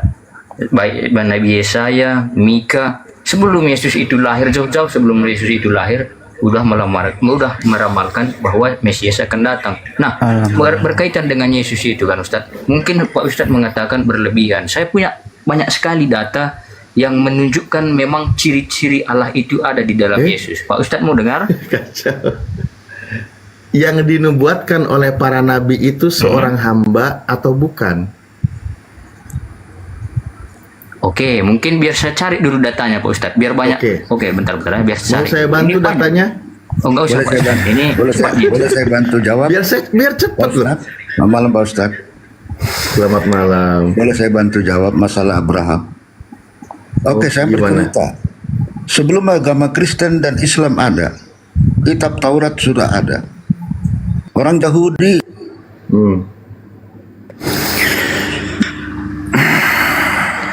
Tuhan Abraham. Di Keluaran 3 ayat 6 disebut, Akulah Allah Abraham, Allah Ishak, Allah Yakub. Keluaran 3. Tuhan Abraham, bukan Allah Ishak. Tuhan Abraham, salah ngomong lu. Akulah Tuhan Allah Abraham, Tuhan Ishak dan Tuhan Yakub. Baru agama Kristen lahir, ada. Yesus pun mengulangi perkataan. Baik, Pak Ando, kita fokus pada dalil ya. Oh, berarti di situ nggak ada Ismail gitu, Pak Ando? Oke. Sebutkan Ismail, ya. Baru Yesus lahir, Kristen ada. Yesus pun mengingatkan perkataan. Nah, oke. Pak Ando, Anda tadi sudah mengutip kitab ya, kitab di Perjanjian Lama. Lalu posisi Yesus di hadapan Tuhannya Abraham itu siapa? Anda tahu nggak? Mute terus. Oke. Kita TikTok ya, kita TikTok. Tadi Anda mengutip Tuhannya Abraham, Ishak dan Yakub dan seterusnya. Nah, posisi Yesus di hadapan Tuhannya Abraham itu sebagai apa? Saya mau bicara. Ya, silakan bicara. Yesus sendiri pernah berkata, Aku sudah ada sebelum Abraham. Yohanes 8 ayat 5. Kakak nyambung ini mah orang ini. Tunggu dulu. Gak main ngapain lu tunggu gak nyambung. Tunggu. Malah mau muntah gue dengerin suara lu. Gak nyambung. Saya bantu kasih dalil ya. Pak Handi nih. Ini saya bantu kasih dalil. Saya tampilkan aja lah ya. Tadi kan Anda mengutip Tuhannya Abraham, Tuhannya Ishak, Tuhannya Yakub kan gitu. Nah, sekarang Yesus di hadapan Tuhannya Abraham, Ishak dan Yakub itu siapa? Kan itu yang jadi pertanyaan saya kan? Nah, kita lihat. Pak Ando monitor. Aku di mute Pak, terus jadi nggak bisa. Jangan di mute. Ini membantu Anda ya. Saya bantu. Ini kitab Anda sendiri. Tidak perlu dibantu. Saya membacakan dalil ya. Itulah pada saat Musa bertanya kepada Tuhannya, siapakah aku adalah aku. Lalu orang Musa menyebut Elohim Yahweh. Pada saat Tuhannya berkata, Akulah Allah, Allahmu, Allah Abraham, Allah Isa, Allah. Nah, Yesus itu di hadapan Tuhannya Abraham. Saya langsung baca aja ya, karena Anda nggak berani baca. Allah Abraham atau Tuhannya Abraham, Ishak dan Yakub adalah Tuhan nenek moyang kita. Telah memuliakan hambanya, yaitu siapa? Yesus. Jadi Yesus itu di hadapan Tuhannya Abraham itu sebagai hamba. Anda tadi mengutip kitab itu. Ya disinilah poinnya Pak. Jadi Pak Ando ini sedang menuhankan hamba Tuhan. Bagaimana tuh? Bagaimana? Saya mau urutkan dulu. Gak usah diurut, datanya ada perkataan itu di Matius 22 ayat 30. Gak usah lari ke Matius, ini datanya ada. Tuhanmu itu hambanya apa? Saya. Abraham Musa itu berbahasa Ibrani. Udah lu tidur di atas pohon. Kesel gue sama lu, gak nyambung dari tadi. Inspirasi lanjut. Jadi Alif, Yesus itu Abdul Ilah ya? Iya. Hamba Tuhan ya. Coba Yesus Abdul sebagai hamba bagi Allah atau Abdullah, hamba Allah. Tidak ada masalah. Cuman Kristen itu menuhankan hamba Tuhan. Kan poinnya di situ. Oke, coba dulu tunjukkan dulu ayat yang tadi sekali lagi, Pak. Tunjukkan Ustaz. Kurang puas. Iya, kurang puas saya. Saya tengok dulu. Baik. Makanya kan tadi saya tanya, yang lucu adalah kalian menuhankan hamba Tuhan. Ketika saya tanya Tuhannya Abraham siapa, nah disitulah kalian tidak akan menemukan jawaban. Coba baca. Bisa biar saya jelaskan di sini bisa Pak, 1 menit baca aja. Baca dulu baru jelaskan. Udah saya baca. Oke, saya baca dulu.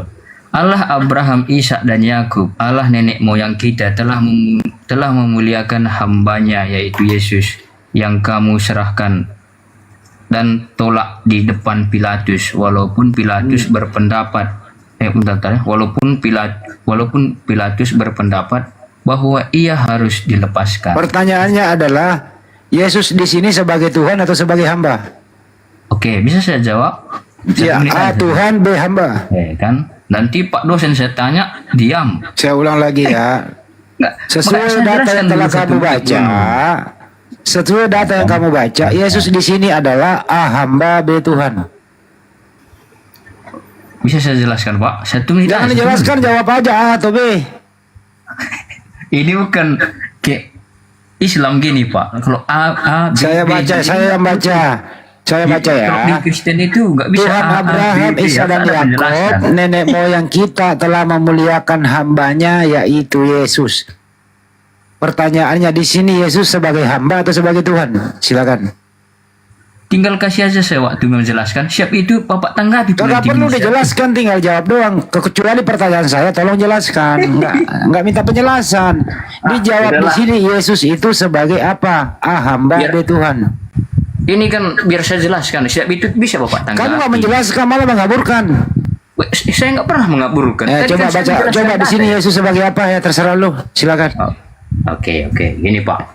Tadi kan seperti yang saya tadi jelaskan tadi kan, kapan disebut namanya Yesus ya? Ketika dia itu lahir. Nah, di sini coba kita tengok di situ bahwa Tuhan Ibrahim dan Tuhan Ishak dan Tuhan Yakub, yaitu Tuhan nenek moyang kita, mempermuliakan hambanya yaitu Yesus. Memang kalau kita lihat sebagai posisinya atau sebagai jabatannya di situ, Yesus itu memang diutus. Nah, diutus dan dia juga sebagai hamba. Ya udah Itulah cukup, udah sebabnya- dijawab. Yesus hamba dong. Dari tadi kan Tunggu kamu mau dulu. jawab. Iya, tunggu dulu. Udah Berarti selesai. bahwa dalam Kristen itu Udah kau aku Yesus hamba, lanjut Tat. Udah dia Tat, udah dijawab. dibeli udah. Gini Iya, Pak, jujur, dalam jujur Kristen lagi, itu jujur. percaya Yesus itu sebagai Tuhan, Nabi, dan juga imam besar, perantara antara manusia dengan Allah. Begitu Pak. Iya, Ya, emang itu gitu. kepercayaan. Seandainya Anda di sini menuhankan pohon beringin, menuhankan pohon beringin. gambar, menuhankan, saya tidak akan masalah itu. Sebagaimana Anda mengatakan Yesus itu adalah Tuhan, silahkan. Itu pernyataan iman Anda. Tapi permasalahannya adalah di dalam kitabmu tertulis demikian. Apakah yang kau imani sejalan dengan apa yang tertulis di dalam kitabnya? Apakah imanmu itu sejalan atau tidak? Jadi kitab ini Sejalan. tujuannya untuk apa? Fungsinya? Iya, itu memang fungsinya itu datang sebagai hamba yang tadinya Bukan. sebagai yang maha Anda kuasa itu beriman menurunkan punya kitab diri. suci. begitu. Ini fungsinya apa ini kitab? Ketika tertulisnya sebagai hamba, tapi kau katakan sebagai Tuhan. Iya, Tuhan itu merendahkan diri begitu Pak. malah Sebagai begitu Tuhan Anda. datang sebagai manusia. Iya, memang kalau dijelaskan kepada orang tak percaya memang dianggap kebodohan, tapi memang itu Loh, Pak tanya. coba kalimatnya pahami. Di sini ada Tuhannya Abraham, Iya. Tuhannya Ishak, Tuhannya Yakub. Ya. Tuhannya Abraham, Tuhannya Ishak dan Yakub memuliakan hambanya, yaitu Yesus. Yesus itu di hadapan Tuhannya Abraham sebagai hamba. Hamba. Iya, tapi kita Yesus tengok dulu itu konteksnya. hamba Di situ kan Tuhan. konteksnya pas di Pilatus itu, pas penyalipan Yesus itu konteksnya. Mau di Jadi Pilatus, memang dia itu sebagai hamba di situ. Protes, terserah Gitu, kau. Pak. Posisinya Yesus itu di hadapan Tuhannya Bani Israel itu, di hadapan bangsa Israel, bangsa Israel, bahkan kakek moyangnya Israel, dia itu sebagai hamba. Makanya tidak Ya. ada istimewanya. Makanya ketika Kristen menuhankan, orang Yahudi itu tertawa aja melihat tingkah kalian. Jadi kesimpulannya kesimpulannya adalah Tuhannya Kristen, hambanya Tuhannya Bani Israel. Nah itu. Oke, kalau itu memang pendapat Bapak, memang saya kan Loh, nggak bukan bisa. pendapat saya, ini datanya ada. Belakang. Coba ya. kita perkuat lagi, kita perkuat. Di sini nih ya. Nih, ini pernyataan Tuhannya Bani Israel juga. Iya. Nih.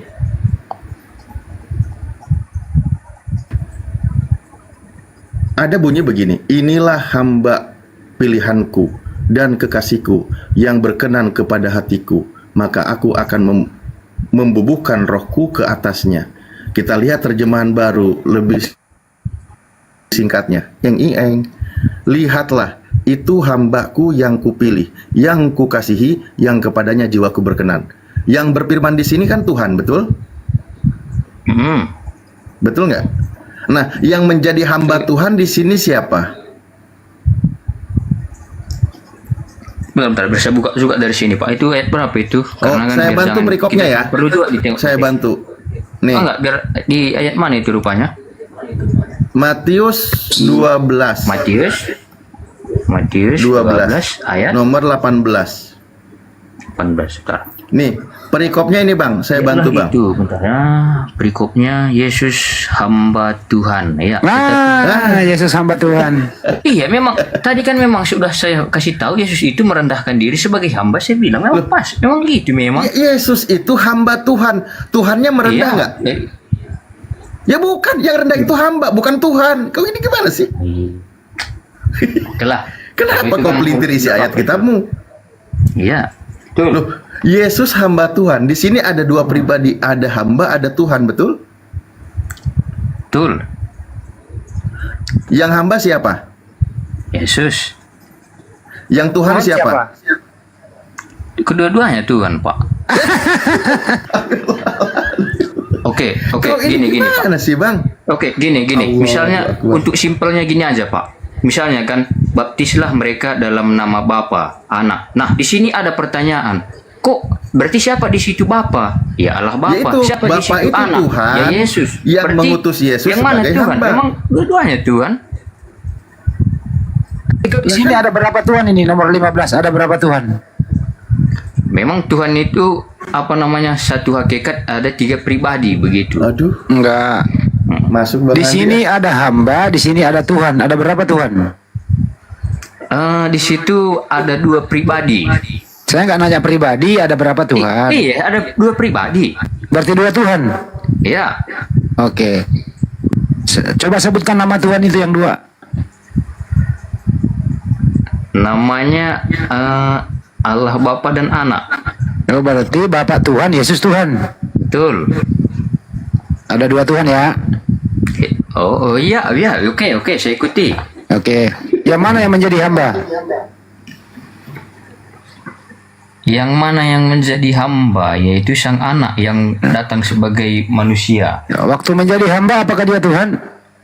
Betul. Jadi Tuhan menghamba? Iya. Oke, Tuhanmu hamba. Oke. Baik, makasih. Lanjut, Ustaz.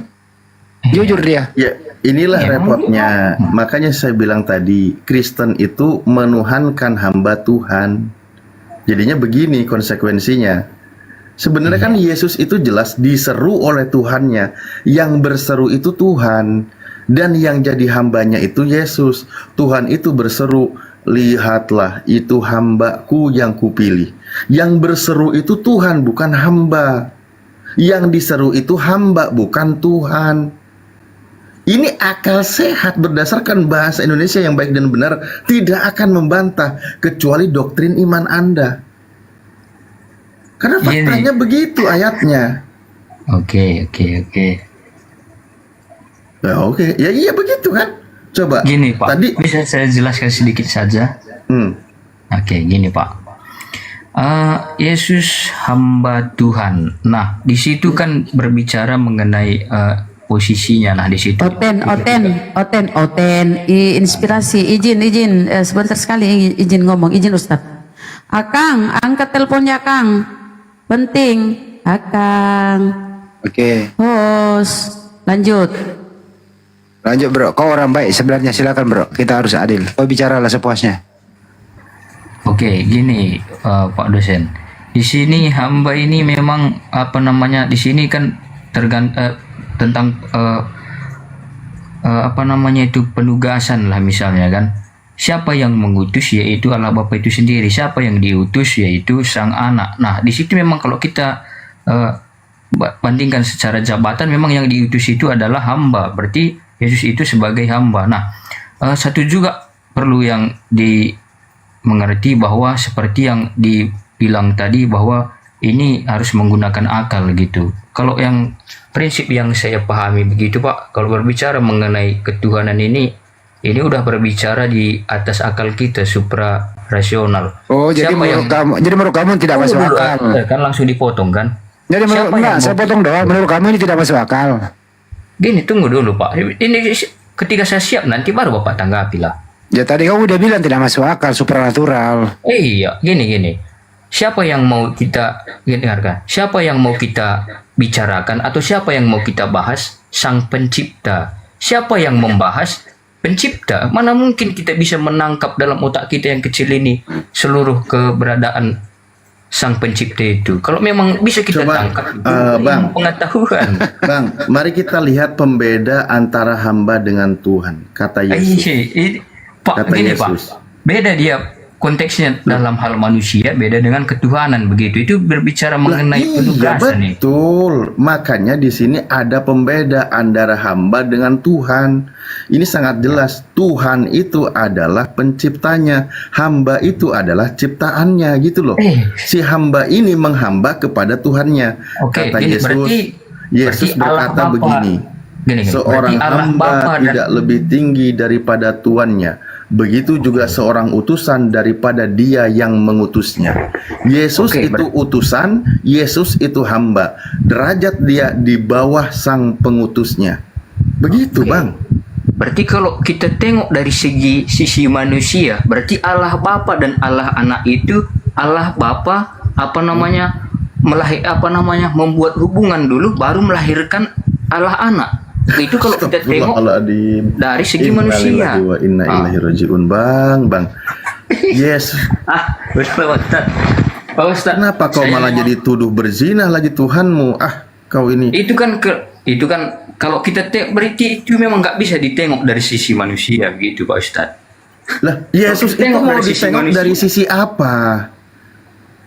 Itu memang dari segi sisi penggambarannya. Kenapa Yesus Justru perintahnya itu adalah Yesus itu sebagai manusia untuk percaya. Kalau Anda tidak percaya Yesus sebagai manusia, Anda mengikuti pengajar sesat. Itu tertulis di kitab Anda juga. Sekarang Yesus yang dilihat sebagai manusia, dia itu adalah hamba Tuhan. Di mana tertulis di sini nih yang saya pampangkan. Nah, sebagai hamba Tuhan, Yesus itu diseru oleh Tuhannya, hambaku yang kupilih, yang kepadanya jiwaku berkenan. Lah ini bunyi ayatnya. Iya, sebagaimana tadi diperkuat juga di Kisah Para Apostolos 3 nomor 13, bahwa Yesus itu hamba dari Tuhannya Abraham, Ishak dan Yakub. Itu tertulis. Tapi yang diimani oleh Kristen pasti berbeda. Iya, mungkin nanti di ayat ini memang perlu juga saya perdalam sedikit. Tetapi memang gitu, Pak Ustaz. Kalau dalam memahami Alkitab ini memang nggak terkadang di atas akal kita. Terus kata Bang Handi juga kan, kalau berarti nggak masuk akal katanya. Baru semalam kan udah sempat juga kami bahas kayak mana masuk akal air menjadi anggur, saya bilang. Terus Bang Handi nggak bisa lagi lah menjawab di situ. Memang kadang itu kan mukjizat. Mukjizat itu. Iya Pak Ustaz. Mungkin saya izin dulu lah live ya Pak Ustaz, karena kan udah mau jam 2 juga, besok sekolah juga Ustaz. Oh iya. Iya, saya izin dulu ya Pak Ustaz. Jangan lupa diselesaikan PR-nya. Ingat kalau ada pertanyaan. Ada PR. Oke, siap Pak Ustaz. Katanya besok sekolah. Oh, iya ya Pak Ustaz. Aduh. Oke, sampai jumpa. Selamat malam. Selamat malam. Ya, minimal ya mengikis yang sudah berkarat itu perlu waktu, kawan. Kalau saja kau simpan doktrinmu, baca kitabmu pelan-pelan, maknai secara akal sehat, jangan mengandalkan doktrin. Minimal engkau sudah terjembatani untuk menemukan kebenaran berdasarkan ajaran dari Tuhan, gitu. Karena apa yang tertulis dengan apa yang kalian imani itu sangat berbeda, bertolak belakang. Disitulah kenapa ketika kita berdiskusi, ya, jangan kalian memaksakan untuk kepada Al-Quran. Kalian sendiri belum berdamai dengan kitabnya. Ya, seperti itu poinnya. Silakan ada yang baru bergabung mungkin. Daniel, selamat pagi.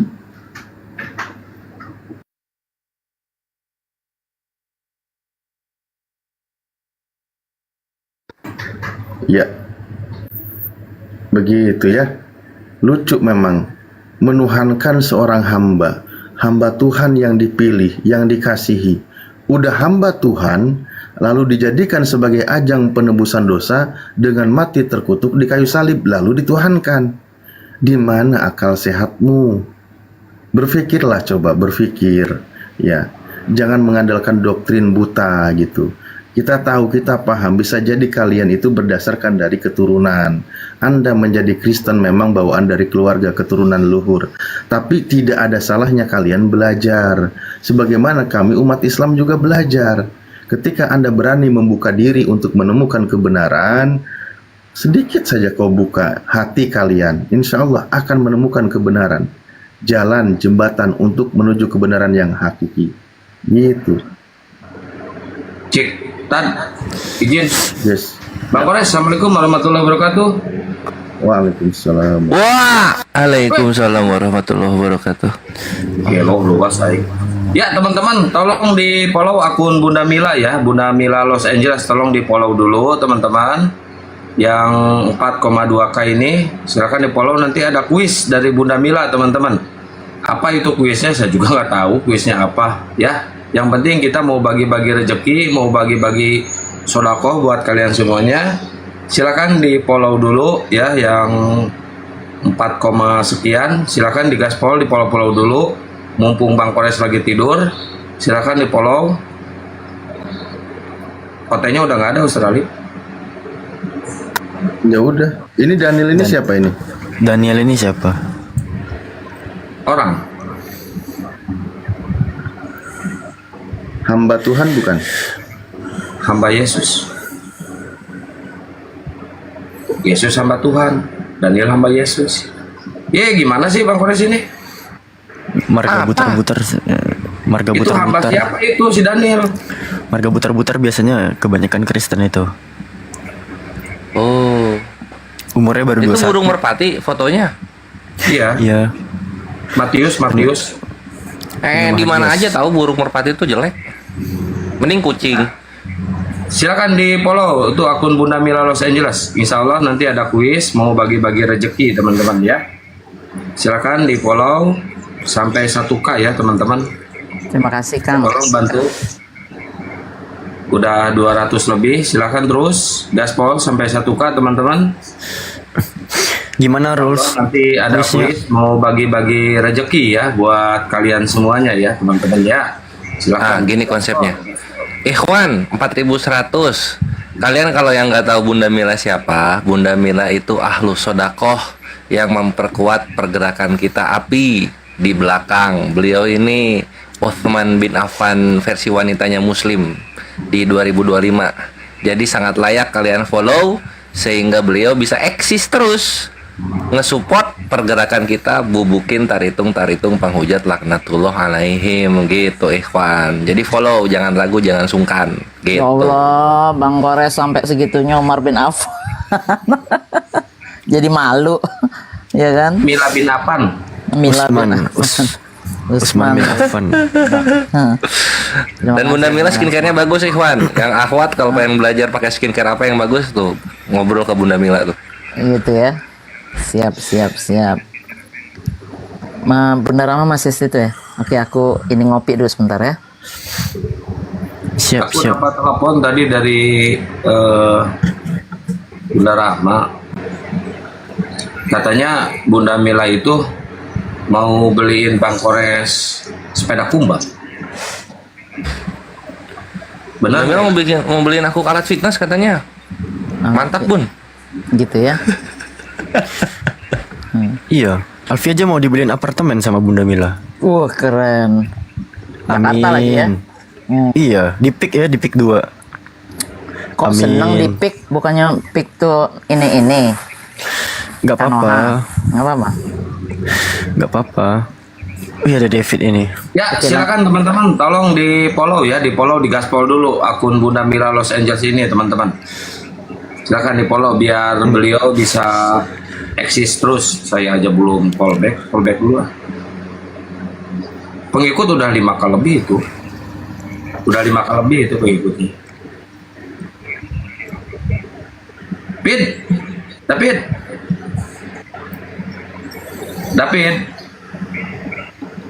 Selamat pagi Bang David. Iya pagi Bang David.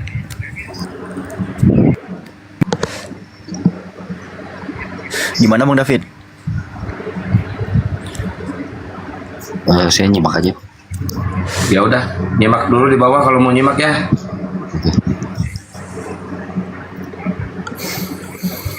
David mau debat apa mau hujat? Ya.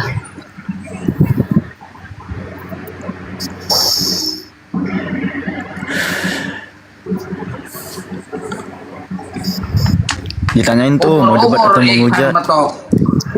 Pada kabur nih si botak. Bang David mau diskusi, mau debat atau mau menghujat? Apa ya? Gimana Bang? Apa ya? Ya santai aja lah sama. Ya, kita selesaikan dulu yang Bunda Mila. Udah beres rupanya. Ustaz Dalib monitor. Monitor itu salah. Aku monitor pamanku. Suaranya saya nggak masuk ke headset. Kenapa ini? Tambah dulu volumenya, memang suara Komal lagi kecil-kecil ya. Ini OTG-nya kurang bener Suara Alfi dengar nggak? Jadi suara yang di Komal itu kecil, nggak masuk ke headset. Nggak apa-apa lah. Kalau ini masuk nggak suaranya? Kalau ini? Dasar burung si ruas aing. Masuk suaranya.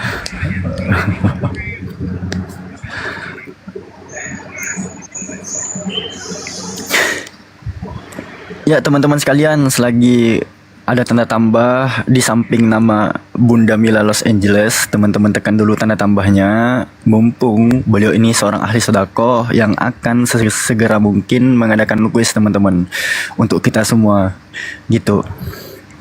Jadi bukan hanya para narasumber dari Apologet Muslim, teman-teman yang aktif dalam perdiskusian lintas agama atau atmosfer lintas agama juga mendapatkan sedikit rezeki dari beliau ini, insyaallah.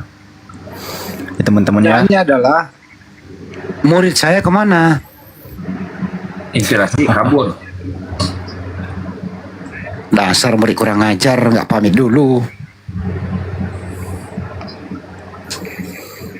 Ya, buat teman-teman moderator yang di bawah ya, moderator API atau forum debat sama Kian Santang, silakan DM ke saya nomor WA ya.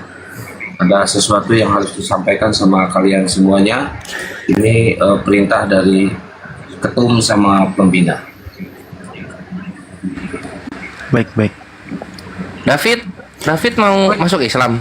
Enggak. Si David tadi debat sama Oten, Pit, dulu Pit. Dulu pernah saya sama. Masih ingat nggak namanya Kepas? Tunggu sebentar. Ya, monitor. Waduh, teman-teman, terima kasih banyak. Waduh, ini auto follow ya. Sehari kalau nggak salah 30 apa 40 tuh auto follow-nya. Nanti sisanya besoknya lagi gitu. Udah 500 ini. Enggak dong, Kak. Bagi dua. Koin itu dua koin itu satu follower. Satu follower itu lambangnya 2 koin. Jadi kalau 548 itu 250. Iya, 275-an lah. Ya lumayan lah kalau buat bujangan. Ya terusin aja, nggak usah nungguin follower, terusin dulu sampai laku diskusi sama Bunda Rahma gitu loh. Betul. Iya kan, Bang Handi benar, Bang Handi. Betul. Ya ini ada David, Pit. Gimana saya terusin dulu kabarnya Kepas. Iya. Terus. Jadi dulu pernah saya tanya Kepas, Pas, kamu lebih pilih mana? Masuk Islam apa masuk angin? Dia pilih masuk angin. Sekarang masuk angin dia. Gitu. Makanya jarang naik. Itu informasinya. Terakhir dia naik ke room ini, terakhir tuh minggu kemarin ya sama Bunda Rahma debat.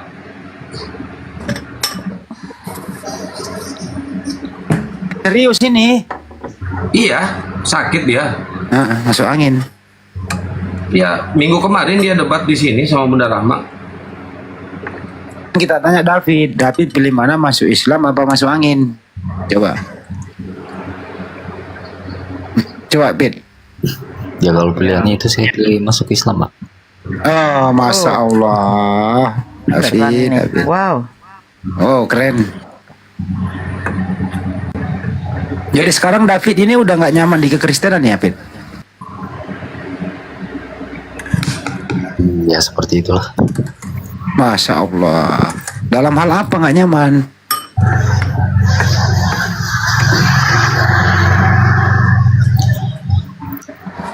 Ya seperti yang saya bilang tadi di Komal siapa ya, saya lupa. Saya sendiri udah lama keluar dari komunitas gereja dan memang masih mempertahankan iman gitu. Tapi ya ketika ada di satu situasi yang sangat sulit, nah kejadian itu terulang lagi, artinya memang kata kasih yang digembar-gemborkan oleh orang Kristen itu hanya bualan bagi saya gitu loh. Jadi ya ketika ada orang Muslim yang membantu saya padahal nggak kenal, ya itulah kasih yang sesungguhnya gitu. Jadi tindakan itu menyentuh hati saya. Saya rasa ya saya nggak punya alasan sih untuk menolak sesuatu yang bisa menyentuh hati itu gitu. Masya Allah, Fit. Ya kita doain supaya David dapat hidayah aja ya. Tapi nggak ada pemaksaan. Silakan belajar terus. Sering-seringlah bergabung sama kami di sini. Itu sih, Fit, dari kami. Oh, belum mau masuk Islam ya? Iya. Ya, terakhir Fit, saya tanya ini pertanyaan pamungkas, Fit. Fit masih monitor? Iya, Bang. Ya. Kalau sekiranya kamu ingin keluar dari Kristen, kamu memilih agama yang mana? Pasti Islam sih, maksudnya. Masya Allah. Semoga kau dapat hidayah, brother. Silakan yang lain, makasih. Iya bang, Bang David, ada yang mau dipertanyakan soal Islam bang. Kebetulan kita ada Ustaz Alif, Daik Handi, Buddha Rahma, Bang Praistar di sini. Silakan. Ya, nanti dulu nanyanya. Gua nanya dulu. Kenapa kenapa mau ninggalin Kristen? Kan Yesus di foto-fotonya ganteng dia. Sehati sama gua, Koles. Ngencang res. Ya itu sih yang saya bilang, pengalaman pribadi dengan orang-orang Kristen sendiri, komunitas saya sendiri gitu loh. Nah ini kalau boleh saya bagi pengalaman ya. Dulu pernah tuh saya ada di kondisi rumah itu mati lampu karena belum sistem token ya. Jadi belum bayar listrik 3 bulan, lampunya diputus, istri saya lagi hamil, orang gereja datang tapi nggak bantu. Padahal mereka punya kemampuan gitu loh. Nah ini yang saya bingung sekali, katanya kita ini satu tubuh dalam Kristus, saudara seiman lah segala macam. Tapi hal seperti ini aja nggak mau bantu. Loh, kalau satu tubuh ketika kaki kita terluka, kita pasti tolong, kita pasti bantu ya kan? Nggak mungkin kita diamkan gitu loh. Artinya itu pengalaman saya yang dulu ya sudahlah, saya masih mempertahankan iman saya. Loh, lalu kejadian itu terulang lagi dan terulang lagi. Artinya apa? Orang-orang Kristen ini hanya bualan ketika berbicara tentang kasih. Loh, tapi ketika kemarin baru-baru inilah, nggak begitu lama ketika saya dalam kesulitan, orang Muslim yang nggak kenal sama saya, hanya bertemu di online, mereka bantu tanpa mengharapkan imbalan gitu. Kok saya dibayar katanya. Loh, saya bingung, kok ini baru kenal bisa berlaku seperti ini. Artinya ini adalah kasih yang sesungguhnya gitu loh. Kasih itu kan tindakan, bukan ucapan. Itu yang menyentuh hati saya sih. Artinya ya, jadi sudut pandang saya tentang Islam itu berubah 180 derajat. Ya lebih-lebih ketika diceritakan tentang peristiwa-peristiwa Nabi Muhammad yang menurut saya itu keren sekali gitu loh. Gitu. Artinya ternyata ada ajaran kasih dalam Islam, sekalipun Islam itu nggak gembor-gemborkan kita ini agama kasih enggak. Tapi melalui tindakan itu menunjukkan sekali bahwa ini agama kasih. Ya, ketika ada saudara di Palestina yang nggak kenal, tidak mengerti bahasa mereka, artinya bukan satu bangsa, tapi karena seiman, betapa pedulinya gitu loh umat Islam kepada saudara seimannya. Itu yang luar biasa sih bagi saya. Itu Bang Res. Begitu tanggapannya Bang Res. Silakan Bang Res. Oh, jadi David melihat ternyata yang kejadian pertama itu ternyata yang disangka, wah ini mah oknum. Lalu kemudian malah kejadian-kejadian berikutnya gitu-gitu juga, sama aja. Akhirnya David, wah anjir ini mah emang agamanya begini nih mah. Lalu kemudian ketika dikomparasi dengan yang Islam, oh yang Islam ini konsisten, kalau nolong aja gitu kan. Lalu kemudian nggak pelit nolong, kayak gitu ya Fit ya. Betul, padahal saya bukan saudara seiman.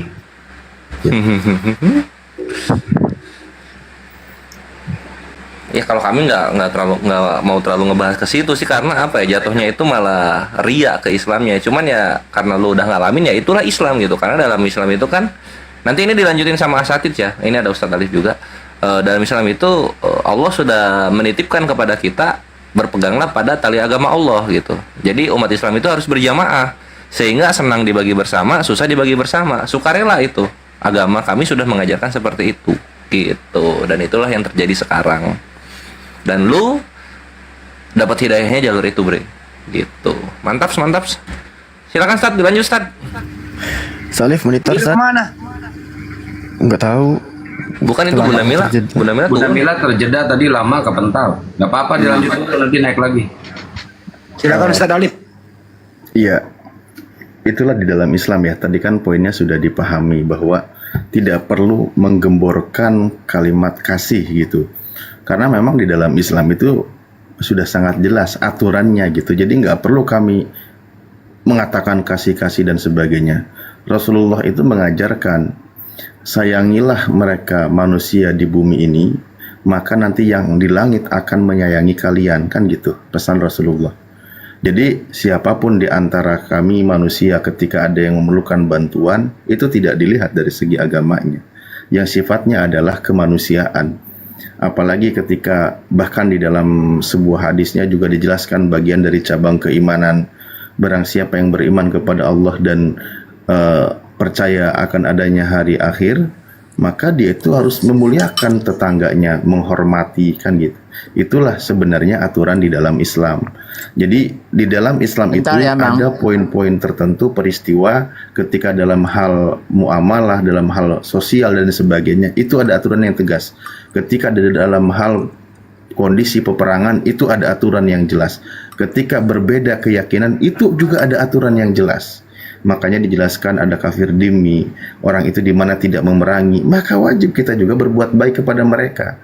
Seperti itu poinnya. Itulah yang ada di dalam aturan Islam, tanpa harus menggembor-gemborkan kalimat kami ini ajaran kasih. Enggak kayak gitu. Aku mau nanya Ustaz, kalau seorang muslim mampu berkecukupan, terus ada tetangganya baik dekat maupun radius masih kejangkau, mau dia Islam mau dia bukan Islam, terus mati kelaparan, siapa yang bertanggung jawab tadi? Wah, itu di dalam Islam itu berat, itu tanggung jawabnya. Kita yang mampu tapi tidak peduli terhadap tetangga yang kelaparan dan sebagainya, itu kita yang dituntut oleh Allah gitu kan. Karena apa? Karena kita tidak peduli terhadap urusannya umat Islam, orang tersebut gitu.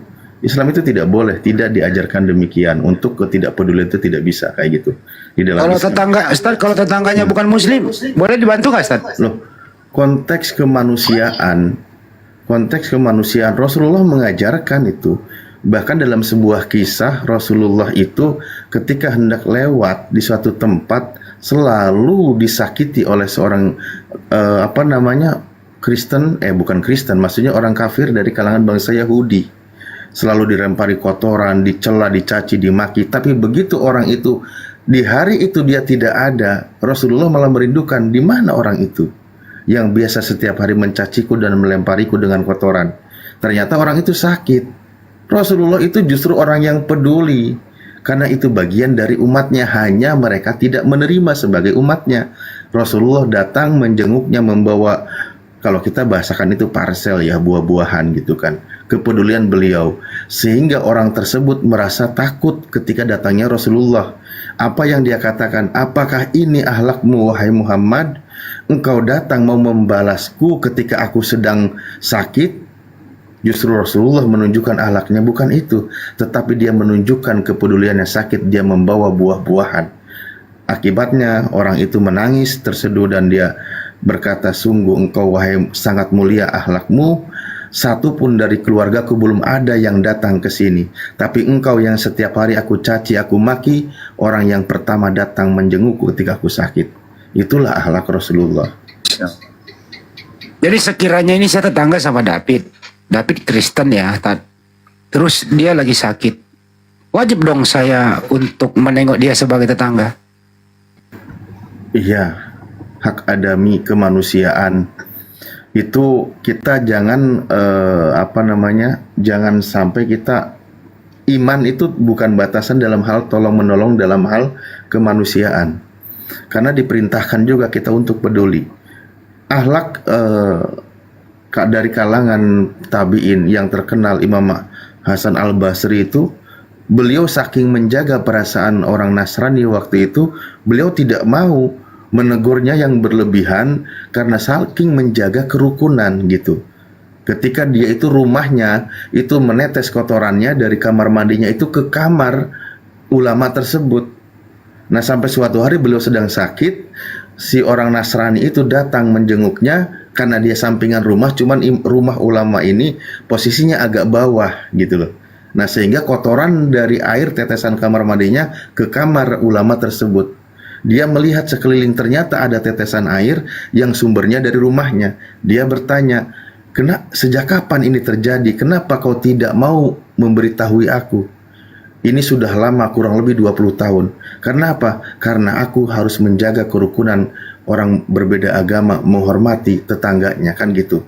Rasulullah mengajarkan kepada kami untuk memuliakan tetangga, menghormati tetangga, seperti itu. Itulah yang membuat tersentuh juga hatinya untuk kebenaran Islam. Jadi dalam Islam itu banyak kisah hikmah yang dicontohkan oleh para ulama dan oleh para sahabat, para tabi'in, dan juga oleh Rasulullah, bagaimana kehidupan berinteraksi, bersosial dengan orang yang seagama, dengan orang yang berbeda agama. Itu dijelaskan. Seperti itu, Bang Andi.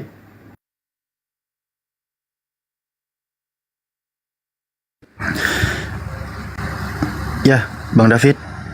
Gimana Bang David? Bang David. Iya.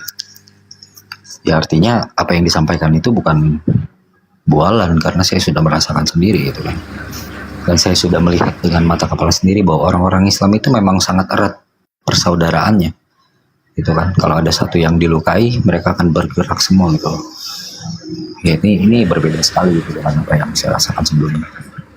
Nabi mengajarkan kami Bang, sekaligus memberikan peringatan gitu. Nabi bilang, jikalau kalian menyakiti seorang kafir zimmah dan muahad, ya, seorang yang menutup diri dari kebenaran Allah, namun dia di dalam koridor tidak memerangi kaum muslimin, Bang, kami itu dilarang untuk menzolimi saudara-saudara yang tidak seiman, Bang. Atau konsekuensinya Nabi Muhammad yang akan menjadi musuh kami di hari kiamat kelak. Itu salah satu pengajaran Nabi Muhammad. Terus di dalam surah Mumtamah surah 60 tuh ayat ke-8, Allah itu tidak melarang kami umat muslim untuk berbuat baik dan berlaku adil terhadap orang-orang yang tidak memerangi kami, Bang. Ada suatu riwayat asbabun nuzulnya Mumtamah ayat 8 itu, yakni kakak ipar Nabi Muhammad itu, ya, Asma bin Abu Bakar, itu bertanya kepada Nabi itu perihal kedatangan ibundanya yang masih seorang yang kufur, seorang yang tidak beriman, mendatangi Asma binti Abu Bakar. Terus kakak ipar Nabi ini bertanya, wahai Rasulullah, tuh, ibuku datang ke rumahku karena rindu kepadaku. Aku lalu bertanya kepada Nabi gitu kan, bolehkah aku menerimanya ya Rasulullah? Terus jawab Nabi, boleh. Nah, turunlah ayat surah Mumtamah ayat 8 ini, Bang. Gitu. Jadi selain berhubungan terhadap Allah, kami pun juga hablum minan nas, terhubung setiap manusia juga tuh. Hubungan sosial kami erat. Ya, tapi gak ada kabar-kabar kasihnya.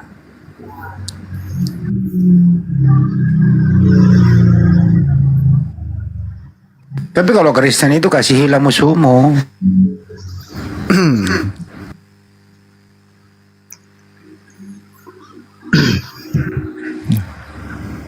kalau Daeng, Alfi nanya Daeng Handi nih. Kira-kira kalau kita mengasihi, mohon maaf nih kita flashback ya, orang-orang yang menjajah nenek moyang kita dulu, kira-kira kita masih ada nggak nih sekarang Daeng di Indonesia? Habis kita. Kalau Belanda dikasihi, malah diminta didoakan musuh itu. Iya. Ini Belanda datang kita doakan, ya Allah semoga para penjajah itu gitu kan diberikan rezeki yang berlimpah, kan kayak gitu juga.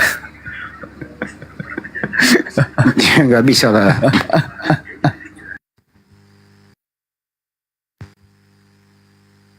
Kalau kita punya saudara orang kafir,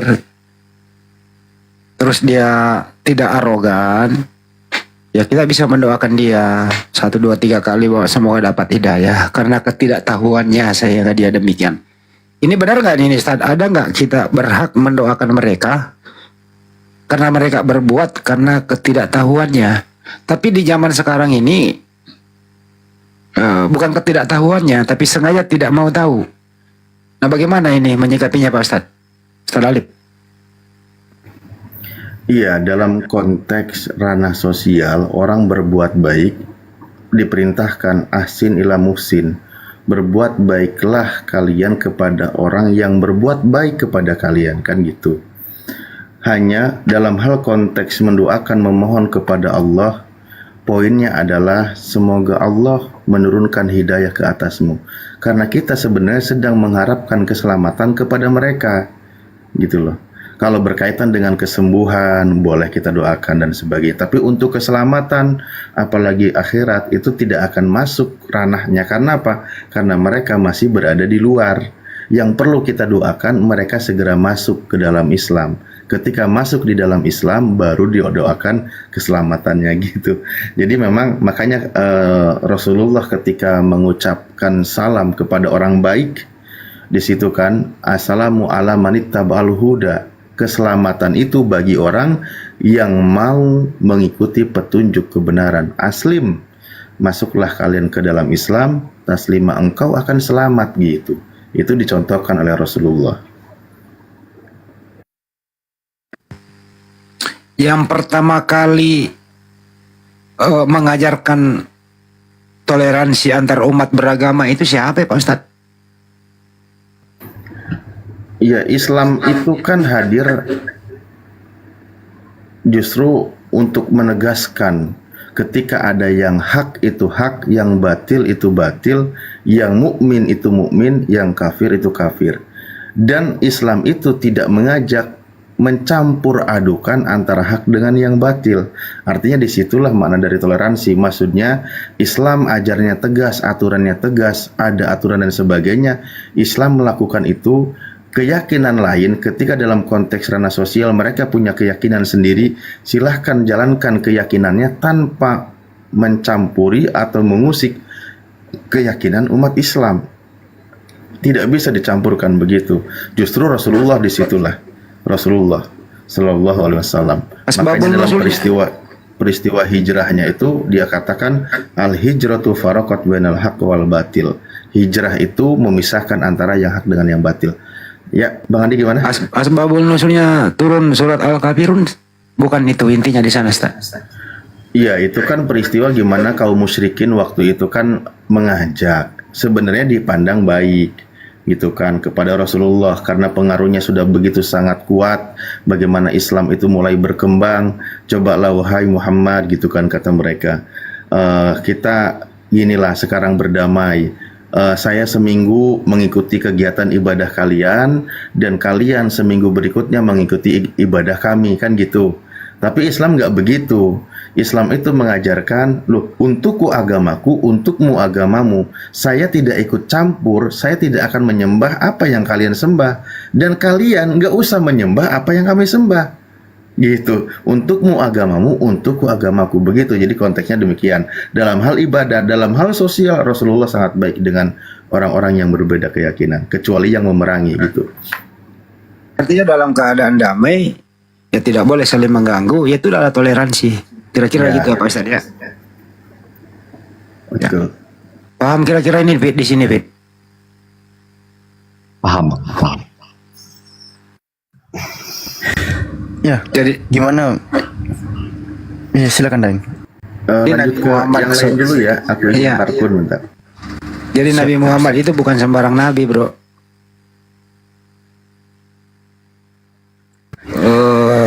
Banyak sekali ajaran Nabi Muhammad SAW itu diadopsi oleh negara-negara yang sombong. Dia pakai tapi dia tidak mengakui, gitu loh. Kemaslahatan umat, toleransi, lockdown juga utamanya itu. Alpi tahu nggak cerita lockdown pertama kali waktu ada suatu kampung diserang penyakit? Apa kata Nabi kita? Alpi masih ingat? Yang mana? Coba bantu Alfi. Jangan kamu memasuki daerah yang terkena penyakit dan orang yang terkena penyakit tidak boleh keluar dari situ. Masih ingat hadisnya? Oh iya ada. Peristiwa wabah itu. Lanjut. Peristiwa wabah. Wabah, masya Allah. Dipergunakan di zaman sekarang istilah lockdown. David. Ya bang. Kapan mau syahadatnya? Jangan dipaksa lah atuh ah. Enggak, nanya doang. Enggak maksa, nanya doang.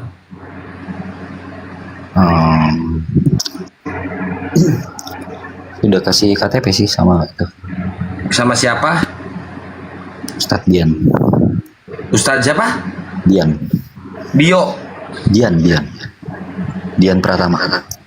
Oh iya, Ustadz Dio. Dio Pratama kan? Dian Pratama emang sama. Dian Pratama siapa sih? Mas. Kasih Kau tahu nomor ke Bang Handi. Kau tahu nomorku, Fit? Enggak tahu bang. Coba yang tahu nomorku di bawah, diketik biar David tulis, simpen. Kalau butuh apa-apa bisa hubungin gua. Nomor yang di WA aja Daeng. Ya. Bang Tulis dong David. yang di bawah. Masa aku yang David nulis catat sih? di- Ayo. Cepetan Bang yang David nulis catat masa. di Ntar dulu, komentar aja. Ntar, Bi. Coba semua teman, siapa yang pertama kali menulis teleponku, dia akan